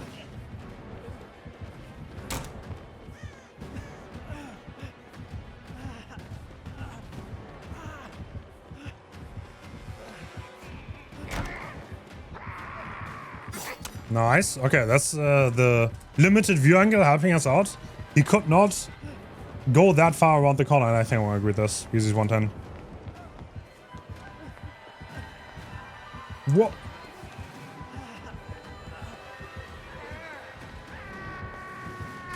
No, okay. He makes that. Okay, I ran into the wall a tiny bit too late. Oh, this is problematic because of the gen is done. Hopefully they don't abandon us here. Right, so that was a little bit too greedy by me. He was in range of Slice and Dice. I just tried to go wide, but there's no way that was gonna work. Do not have a medkit. I have no means of healing myself. Lara's running closer to the hook. If she survives a tiny bit, I think we're good. She does. Nice. I was gonna go to the gate and open, I guess. Chucky can scamper over pallets and Slice and Dice and windows. We didn't see that, but that continues his dash and resets the length, making it twice as long. But because of his limitations, he cannot hit to the right and left directly next to the pallet or window, which makes it a little bit of a gimmick. And if survivors know how to dodge it, you can just stand to the side. Okay, I think I can get the save though. Pretty sure I make it back to the gate. She has no idea, he's 4% faster. Which might make this problematic, but I don't think it does. We have a lot of distance. So he's no mobility besides the Slice and Dice, so he is relatively slow on long distances, and that's what we can use to just leave. Alright, GG. Oh, it's unknown. Nice. Alright, time to play against the unknown.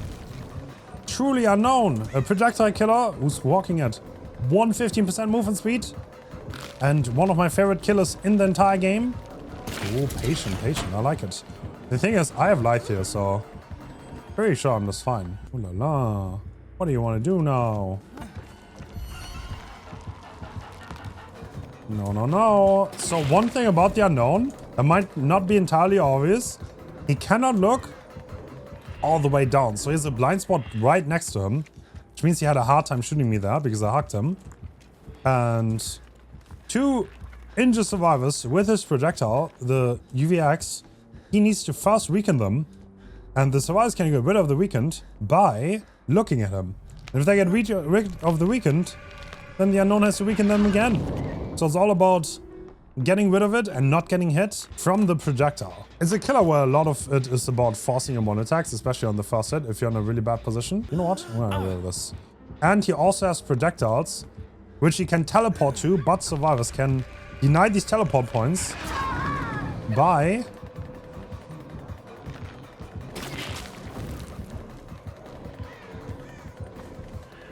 dispelling the hallucinations, which is also very, very important, because if you leave all the hallucinations up, then he has a 25-second teleport with very little cooldown. So there's a lot of strength from unknown comes from these hallucinations. So getting rid of them is definitely super worth it. Super duper worth it. And according to Kindred, we can see both of my teammates like busy, and I'll go for the save because I can. There's still faint terrorists. Is it gonna come closer now? It is. I think it's time to go. She is not running to the main building. Alright, so this is not the way to play a Deadhawk. What she should have done is run to the main, and no, I didn't pay attention. I'm gonna give a free hit. Actually, am I? Yeah, make the window now. I don't know why you gave me that. Nice, okay.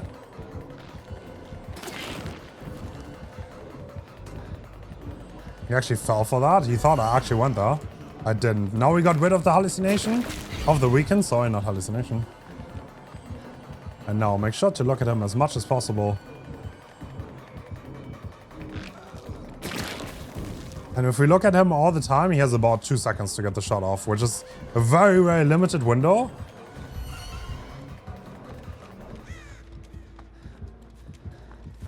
Which can make it really hard for the unknown. Nice. Nice, nice, nice. And he teleported. Use the hallucination to get away.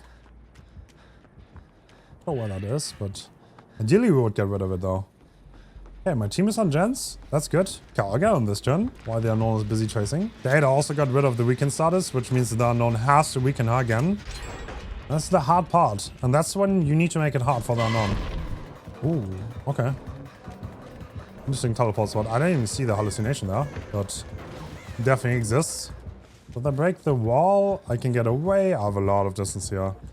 So, unknown is not that deadly. Even if he gets me here, I'm gonna let him. I can easily break him out. He's not that lethal at this range because the travel time of the projectile is quite a bit. Okay, so he hits me here. But I would be... Okay, he's smart enough to leave. Nice.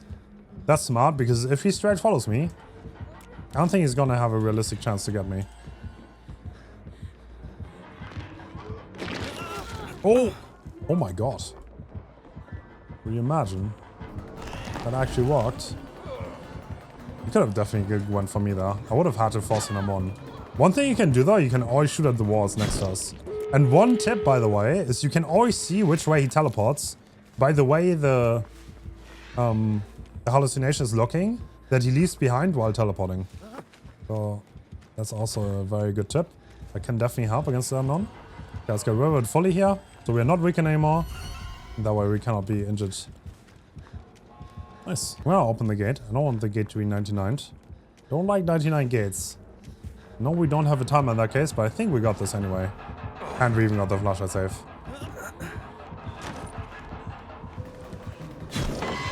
Oh. He managed to teleport outside. La la. What?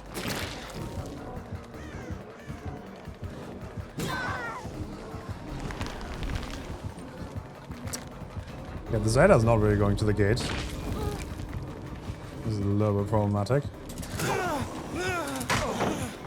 You know? Nice. Okay, the stun should be enough. She's not repelling. Oh, good dodge though. Alright, GG's. We're all out. That was unknown. Alright, Wrecker's Yard. Let's see where the killer is. Oh, it's a Vecna again. Well, that's pretty good. Win equals noob. Alright, see what we get. Sphere, not bad. That gives us position updates on the Vecna. Not the most useful one. The one you always want are the mage hand ones. That's the only one that's really, really useful in chase, in my opinion. The skeletons, if you're inexperienced, can also be really nice, but... I mean, the skeletons can be nice if there's elevation difference and you need to dodge them. For sure. Not saying it's not nice, but... The one that really makes a difference is the mage hand speed one. That matters a lot, because more often than not, you're gonna make another loop out of it. So the Nancy's already doing a great job. Dodged the skeletons once, and the Harpy is coming closer, so she might be making her way over to Shark.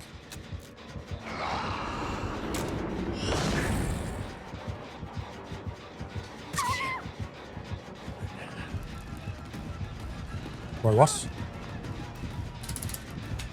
Oh my god, I don't even have... What? Didn't have the prompt? That was so weird.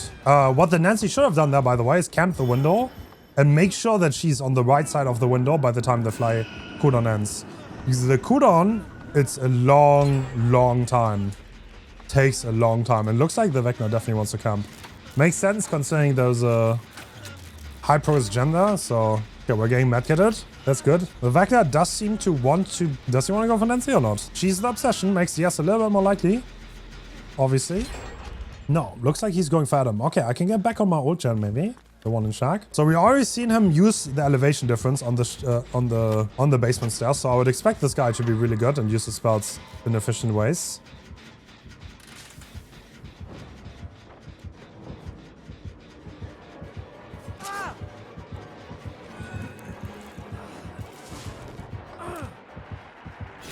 Nice, perfect. Got that safe. I kind of figured he's not going to look around and feel safe with the tire there.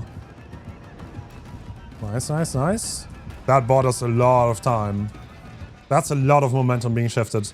We're doing 3 different gens, and any extra second that the Adam can buy us means it's going to be so hard for the killer. And he instantly dies again. Pain resonance being used. Now we get a position update thanks to Kindred.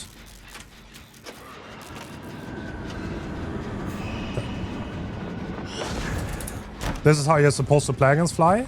This is what the Nancy did wrong earlier. With Kindred, I know exactly where everyone is. And I can't be hit with that. And I'll take the chase far away from every gen and the hook. And that's why the Vecna is leaving. You realize that's not a chase you should possibly take. Alright, cool.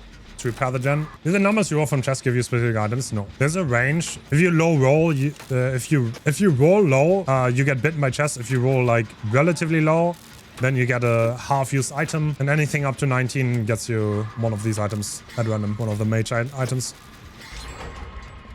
Why do I think I'm injured? Oh, because of Deja bonus.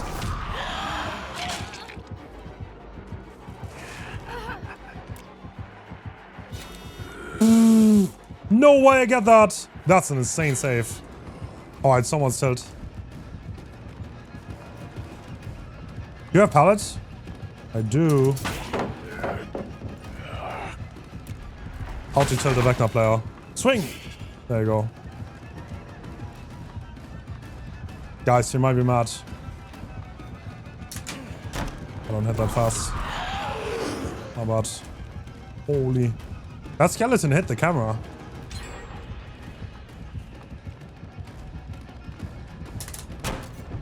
No, no, no. This is the default position you should have on check, by the way. Like this. That way you can't be swung at. If you sit like this, you can be swung at. If you go further away, the camera is like in a better position. You see this? Or you can see further if you're a little bit far away. You still have the ward prompt. And you can see this side and this side. So this is how you should put this check.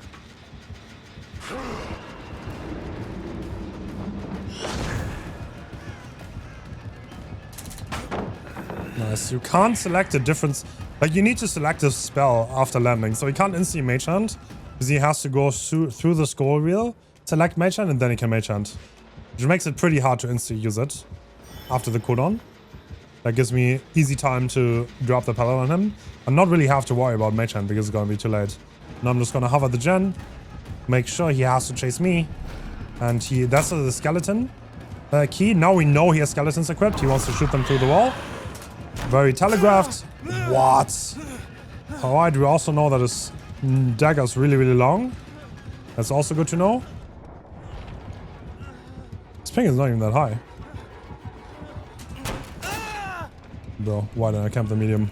That was stupid of me. Should have gone for the medium. See, this is what happens if you don't follow your own advice. You're gonna die and look like a noob. Gift of Pain. He is on Nancy. She is Death Hook.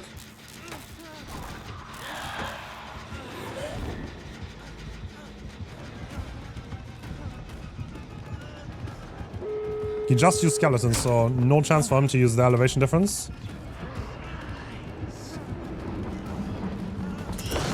Oh, bro. Have fun on your side. See you on the other side of the map. His fly is on cooldown. I don't think I'll make it. I think his fly is going to be off cooldown, right? 20 seconds.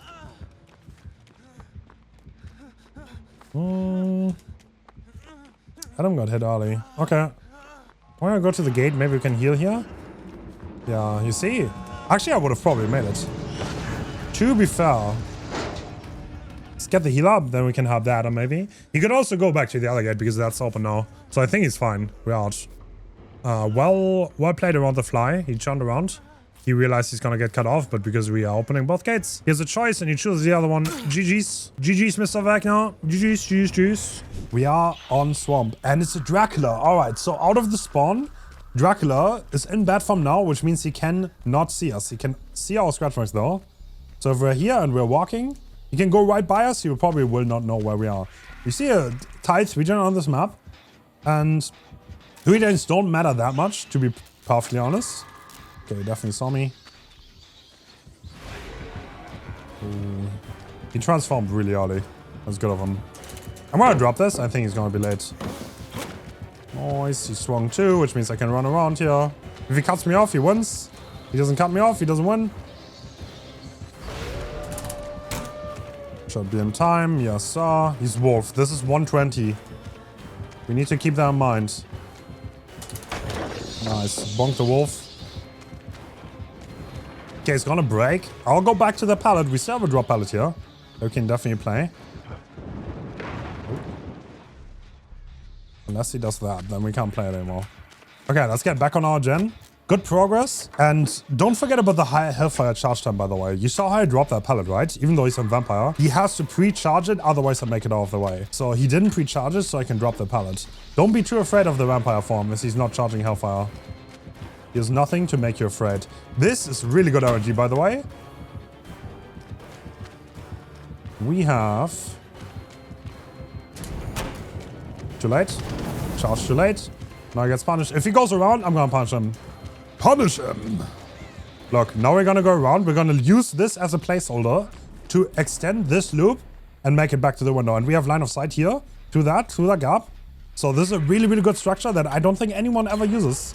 So if you ever get that RNG, you have line of sight there, and this is a great distance holder, so use it. Good. Okay, back on the gen. He gets his first hit on the Neo. I'm not gonna lie, when I play against Dracula, I'm more afraid of the Wolf. If they play Vampire 24/7, then I'm just not that afraid. I don't make that. He's too late, once again. Wait, what? She could have definitely ran around that corner and she would have been fine. I don't know what she did there, but oh well. Yeah, most of us are not aware that you need to charge Hellfire kind of early, you know? It has travel time. It has a lot of travel time and a charge time. One thing that pro players always do against Dracula, which I never see anyone else do, is they actually... Oh, I dropped that pallet, didn't I? Even if the Dracula tries to Hellfire zone max range, literally it's too late to use Hellfire if you're trying to max range it. If they drop a pallet, because even if you drop the even if you use Hellfire, as they drop the pallet, the survivor can move before the Hellfire reaches. So it's kind of like a gamble. Do they go left or right? It's not actually very safe for the Dracula. Can't blind him. No. So at this point, the Dracula is kind of in trouble because there's going to be one gen left, and he only has one hook. So he doesn't even have someone death hook. And we're getting rid of his best 3 gen right now, so double the trouble. Last gen is on the main building. Okay, good to know. Oh, this is actually not a bad gen. Unless he has the add-on to block a window. I don't know if he has that. Like, a lot of people have that. That's a very meta add-on. But this is a strong window for me to use Life Off. And Deadman Switch being in play. Okay. Well, he's definitely going to contest me here. It's probably not a bad idea, though, because I will enable someone to get the save. Is he going to block it? No, he will not. So I guess he doesn't have the add-on. Otherwise, he would definitely try to block this, right?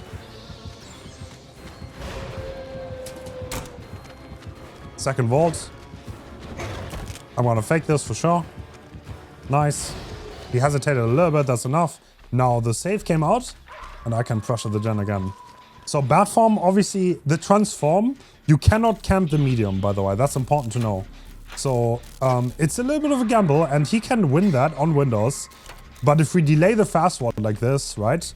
And he doesn't actually like, he doesn't actually camp it and body block it from me, then it's an easy win for me and I will not have much trouble. So that gen is really high progress and they got saved, so I can abandon mine. It looks like it's the main boat one. Okay, so let's see. Maybe I can take a hit for my team. This is the best thing I can do here, I think. Nice. Nice. I'm gonna blind this. You know what? Well, it's disable too. Nice. I have light of this. No, I don't have light. Actually, I'm on cooldown. That's a little bit problematic. I'm definitely gonna die here. Oh, I used light on the park lock. My bad. I forgot I'm exhausted. Not the best play, but obviously the team has time to reset now. And this is kind of like a zero-sum game because he's not going to get anything from the stock. So I'm between both gates, by the way. So this is a perfect spot to die on. Nice, nice, nice, nice. He's so afraid of flashlights. They're opening the gate. Is he going to hook here? This is a bad hook to hook on. He's going to do the very same thing. He's going to run in. And the gate is 50, so it's about to be open. I can maybe help body block a little bit. Bad form. Nice.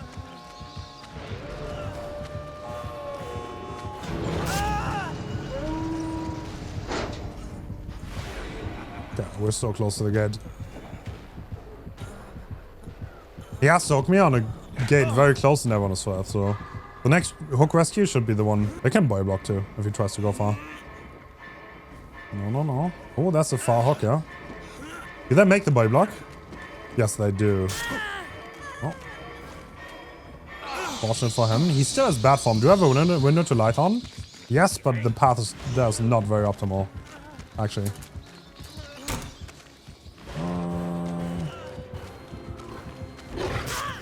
Nice, perfect.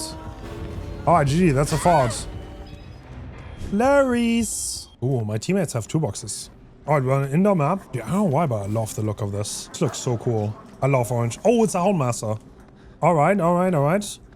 That's good. That's our first Houndmaster. Houndmaster plays a little bit weird in Chase.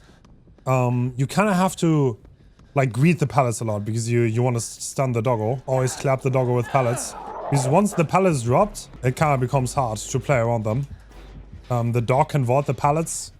And yeah, pallets that are not dropped are way easier to play. Let's get on the Deja Gen, but they instantly went down. Okay. Ooh.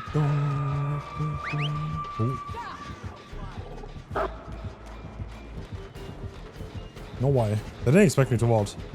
They expect me to vault now, right? Yeah. Okay, nice. We have undetectable. Probably through add-on, that hits. My teammates are on the other side of the map, so I have to play it safe. That was kind of my safe, so I should have probably played this a little bit more safe, honestly. Okay, they have the E-Red on. If they send the dog away, they get undetectable. That's good to know. Did they send the dog away again and they're on me? Yes, they are. Okay. They're making use of that on very well. Okay, I can vault this. Now they have their dog back, which means they have their power. Resi. Resi's king! Doesn't predict the vault. No, okay. I don't make that. I thought I would make the corner. Okay. The thing is, if I vault down, I get staggered. And so I kind of have to 50 that. But she didn't respect the vault at all. Like, she literally just W'd that. Lost that mic game. That's okay though. Are we getting secured? Dude, there's someone in the basement. We get saved. They get grabbed out of a locker. Now they DC. Oh my god. Oh my god. Wow. It's one of the worst plays I've ever seen in my life. Immaculate. How bad that play was. Alright, can I get healed? Okay. Alright, I forgot that we're not judging anymore. No more judging. We only watch, we don't judge. Okay, the Houndmaster wants us. That's good. Yep, they're still on us. I'm gonna drop this pallet early. That way, they can't really chase over. Oh wow. That was a good search by them though. They're really close to us. Do they want to chase this? Yeah, we'll have to play this pallet.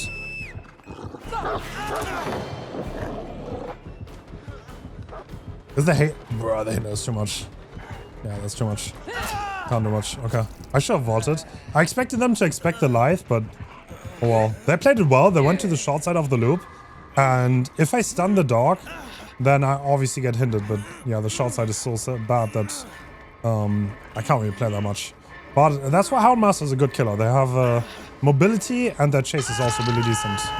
So if they play it well, then it's going to be hard. Talking about playing well, the bot is dying. Oh, they have been spotted. They get hit for free. Do they trade? What do they do? Oh, that saved the best. Look at that speed. Oh, strong. And the game is over. That's such a cooked game. What do you think about that, Rat? Any comment on the state of this game? How did the Rat get up there, though? What? Okay, how did the rat get up there though? That's what I want to know. Okay, well, that was a great play, bro. Great play by me. Nice. Okay, we just destroyed her because she wanted to do the same thing again. When she goes to the short side. But this time we greeted. And she expected us to drop it, but we got out of the way.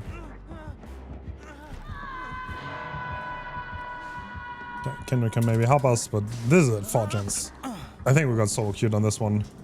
The lava going into the basement kind of sold us a little bit. Both the chase and the search command, by the way, have unique audio cues that you can listen to and know which one is being used at any time. Dude, how long is this walk around? What? Have Rosie. Have check spots on this. Okay. That's search. You hear the difference in the whistling?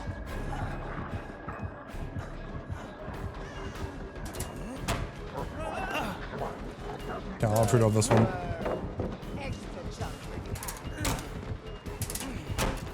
No, we double void that. Dude, she actually doesn't predict it. No way. She just doesn't. Oh, now she is, right? Okay, I'm gonna show myself slowing down. She's definitely double backing this. There's no way. Yep, she did. Now we make it all the way around. Search command being used again. We can hear that on the whistle, which means we want to path uniquely. Because that means she gets speed boost to one side. And if we path somewhere where she wouldn't predict us to path, then that's gonna help us. Okay, I'm gonna turn around here. She's probably gonna follow the search path. As long as she's undetectable, she can't use the dog. So that's a great tell for us. And I don't think I'll make this try. No, I don't. Sadly, we did not make it to the pallet. Team was kind of cooked on this, but yeah, that was Houndmaster. Alright, let's see what the killer is. Oh, it's a Kaneki, the ghoul himself. Alright. I feel like this is one of the killers that is definitely very misunderstood, so I'm glad I have the opportunity. So one thing we definitely want to do, we don't want to give the ghoul too much information on us and where we are and our whereabouts early game, because they want to start and there's a high chance they want to get as many people injured as possible, as fast as possible. So yeah, they should not commit the first chase they get. Sometimes they will, but we should be prepared that they might not be, and we shouldn't give the injuries for free. So splitting up, same in a similar way that is against Legion, but a little bit different. It's not that bad if you're two full health survivors are together, because they can split up afterwards. But yeah, you still want to deny info on whereabouts and play as split as possible, because the one downside that Kaneki definitely has is the chase is not that crazy strong. And you know what? I see them being stuck on an unsafe pallet. I think I might be able to help. Nope. They got this done. Alright, we're not helping. And now I'm gonna get tagged for it. God damn. Okay. We are kidnappable because we're not marked. We need to keep that in mind now. If they're really good, I think they could outplay this loop. To be honest, I'm gonna go here because I think this is harder for them to tentacle logic around. Figured. I think I'll make this. Actually, I can play it safe and go here. Don't have the power off cooldown, so that's a break for them. And now we run around the short side. I don't think we make the long side. That would be a little bit greedy. Okay, the way they end... Alright, the animation bugged out. I thought they ended, they didn't. Can definitely make one more loop based on the distance. Bloodlust just reset. And their power's on cooldown, so they have to normal break. And now I make it around to the other pallet again. Because of the penalty they have from breaking the pallet.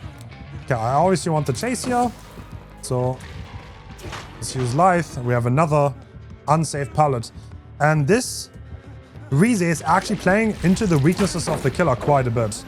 They're not leaving the chase. They're not playing the macro. They're just playing for chase. And this is exactly what we want. We want them to play into their weaknesses and not into their strength. Perfect. Got the stun on that. That would have been risky if they went around there, but works. Are they still on us? Looks like it. Okay. Yeah, they just want to break. Thing is, we're doing 3 different generators, so if they break like 3 more pallets, the game is over. So I'll just do that if they want to. This is not the map where you can just play for pallet break. Like, this is not a thing you can do. Yeah, I'll go around here. I think I'll make this, right?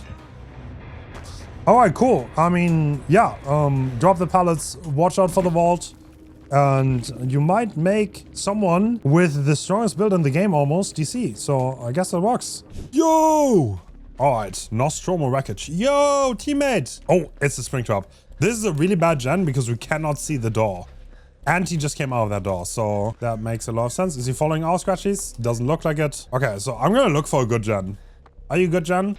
Semi-good because the door's really far. Yeah, you know what? I'm gonna take this. I'm gonna take this. In ideal gen, you will be able to see the handle of the door though. Because that way, you see if the Springtrap is coming. In this case, we can't. But because the door's so far away, I think it's fine anyway. You have enough distance to prevent to that loop. Looks like the Springtrap. No, he's committing the chase. Okay. Springtrap is a strong chaser. Chases shouldn't last that long. Do you get triggered? I don't know. I think I played too many hyper-competitive games to get like stimulated by a game that has no ranking. If I die in Tarkov with like a really good kit, that's annoying. When I lost a rank game in League, that was kind of annoying. When I lost my rank in Counter-Strike, that was annoying. But Dead by Daylight just doesn't have any of those, you know? Like you don't use the kit, you don't lose any rank. There are no repercussions. Nothing happens if you win or lose. You know what I'm saying? Nothing matters. So that's why I don't really understand why people have like the most insane crash outs ever. It's like, dude, if those people play like League, oh my god, that would murder someone. You're crashing out over nothing. I don't think he can hit that because of the arc of his axe, but now he doesn't have his axe anymore. So I think we did the game a favor. He is tunneling though, so I think in this case I will just do the gens. He died really fast. I know we did 2 gens already, but him being on hook again is pretty terrible. Especially with the other 2 now healing. He can interrupt my gen too. We're in a really bad spot here. Yeah, he interrupts my gen. Nice, I dodged though. These long range hits should almost never connect, by the way. Like Springtrap will always go for those, but you should watch out. You should always look back on the distance.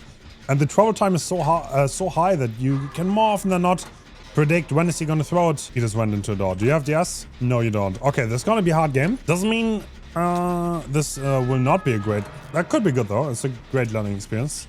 I think the harder games are better, honestly. Hens, you got to understand that if we don't get a 4K, we lose our BP rewards. I don't know. I just don't get that motivated by blood points. You know what? I'll take one. I'll not take one, I lied. Alright, looks like he wants to go for me. Oh, that was a clean shot. He actually predicted me to go to the hook for safety. Not very effective dodge. I think this game is cooked. I don't think my teammates are trying, so... It might be the best to go next here. Never is like an overstatement, but like he predicted my dodge, right? So I was going this way. I dodged to the left. He predicted it. Like obviously never's like an... I don't know. I should not say that. You're right. You're absolutely right. I should not say never.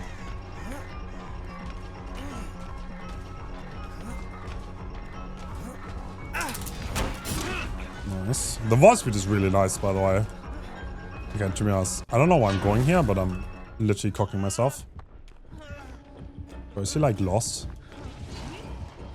Haha, bro, he's so lost. Let's go. Almost 0 hopes that the numbers are gonna be right first time around. If you know, then you know. Okay, I'm gonna leave. Alright, time to play against Krasue. And we're getting infected. This is not the best start to the match, but it's okay. We're gonna survive. Actually...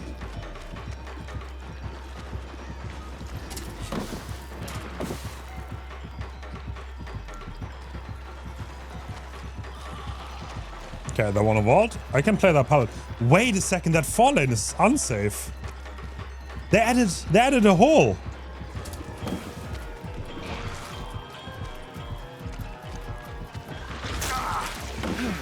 Do you have the solution?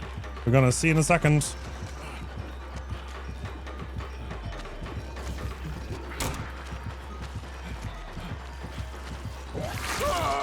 No chance. Alright, so Krasue has to infect us, and then they can hit us in the head form. So we got infected really early on. And yeah, they have the solution. Very common perk on this killer. Always watch out for that if you get injured. And in the head form, they can vault pallets. They can go really fast in the headlong flight. And yeah, like once you're infected, juking the killer is really hard. And that chase that we had right there was honestly not bad. And already above average for a Krasue chase once you're affected. The thing is, they have to infect you, so being a little bit careful with getting infected is key, and no, we didn't. I mean, we couldn't. We literally could not. So I will try to get a mushroom here, but if they would have tunneled us, we would have been in trouble for sure. Perfect. Nice one. Get the mushroom. The mushroom is the only way to get rid of the infection. We see right now, okay, now our portrait is green, which means it will take another 30 seconds for us to get unaffected, which means the head form can not injure us, and they would have to put us into the leech form again. And one thing you can do against Krasue is really efficient, is you can take hits. Unless your teammates just don't run into anything and they hold W. But taking hits is the best thing you can possibly do against this killer. That requires your teammates to kind of know what they're doing though. And yeah, that's oftentimes a problem in solo queue. Which is why Krasue is really, really good against it. But the thing is, why is hit tanking so effective? Because if I tank hits for someone that is not infected... Nice, we got the stun on that pallet. That's really good.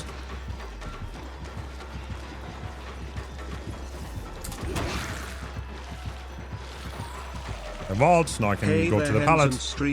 Okay, they have bamboozle too.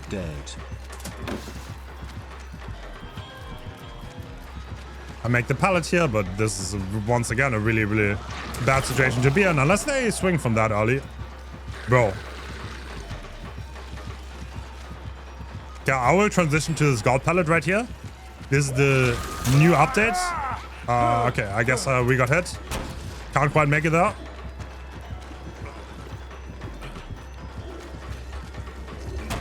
Are you gonna bam this? No. Alright, that had really strong perk against this killer for the reason that you survive for 2 more seconds. Because the attack is very telegraphed, you can death hunt it very, very easily. Has a little bit of a wind up, but keep in mind the head form is 120%. They have a movement speed power, so distance is not that significant, and exhaustion perks in general don't really do much. The way to counter this killer is to avoid the infection at all costs and stay away. Alright, I'm gonna go to my god pallet. I feel safe here. So I need to heal at a safe space. Okay, once again, let's get rid of the infection. No, we're not infected. Okay, you know what?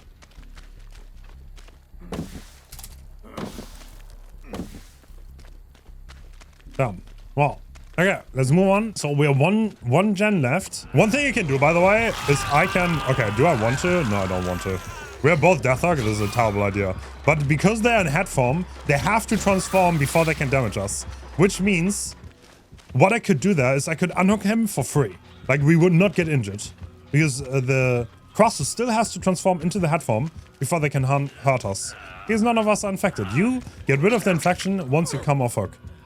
Would that have been smart? Not really, because we are both Deathhawk and we should play a little bit safer. But... Playing safe is for weirdos, so we don't do that.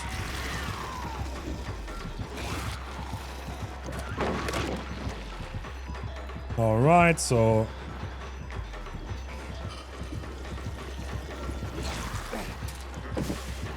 Yeah, I could have just eaten the mushroom instead.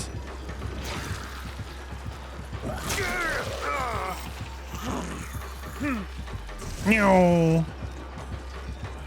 The solution... No, I didn't time it well enough. Alright, that is Krasue. They had the solution. But I hope I explained the counterplay quite well. And GG.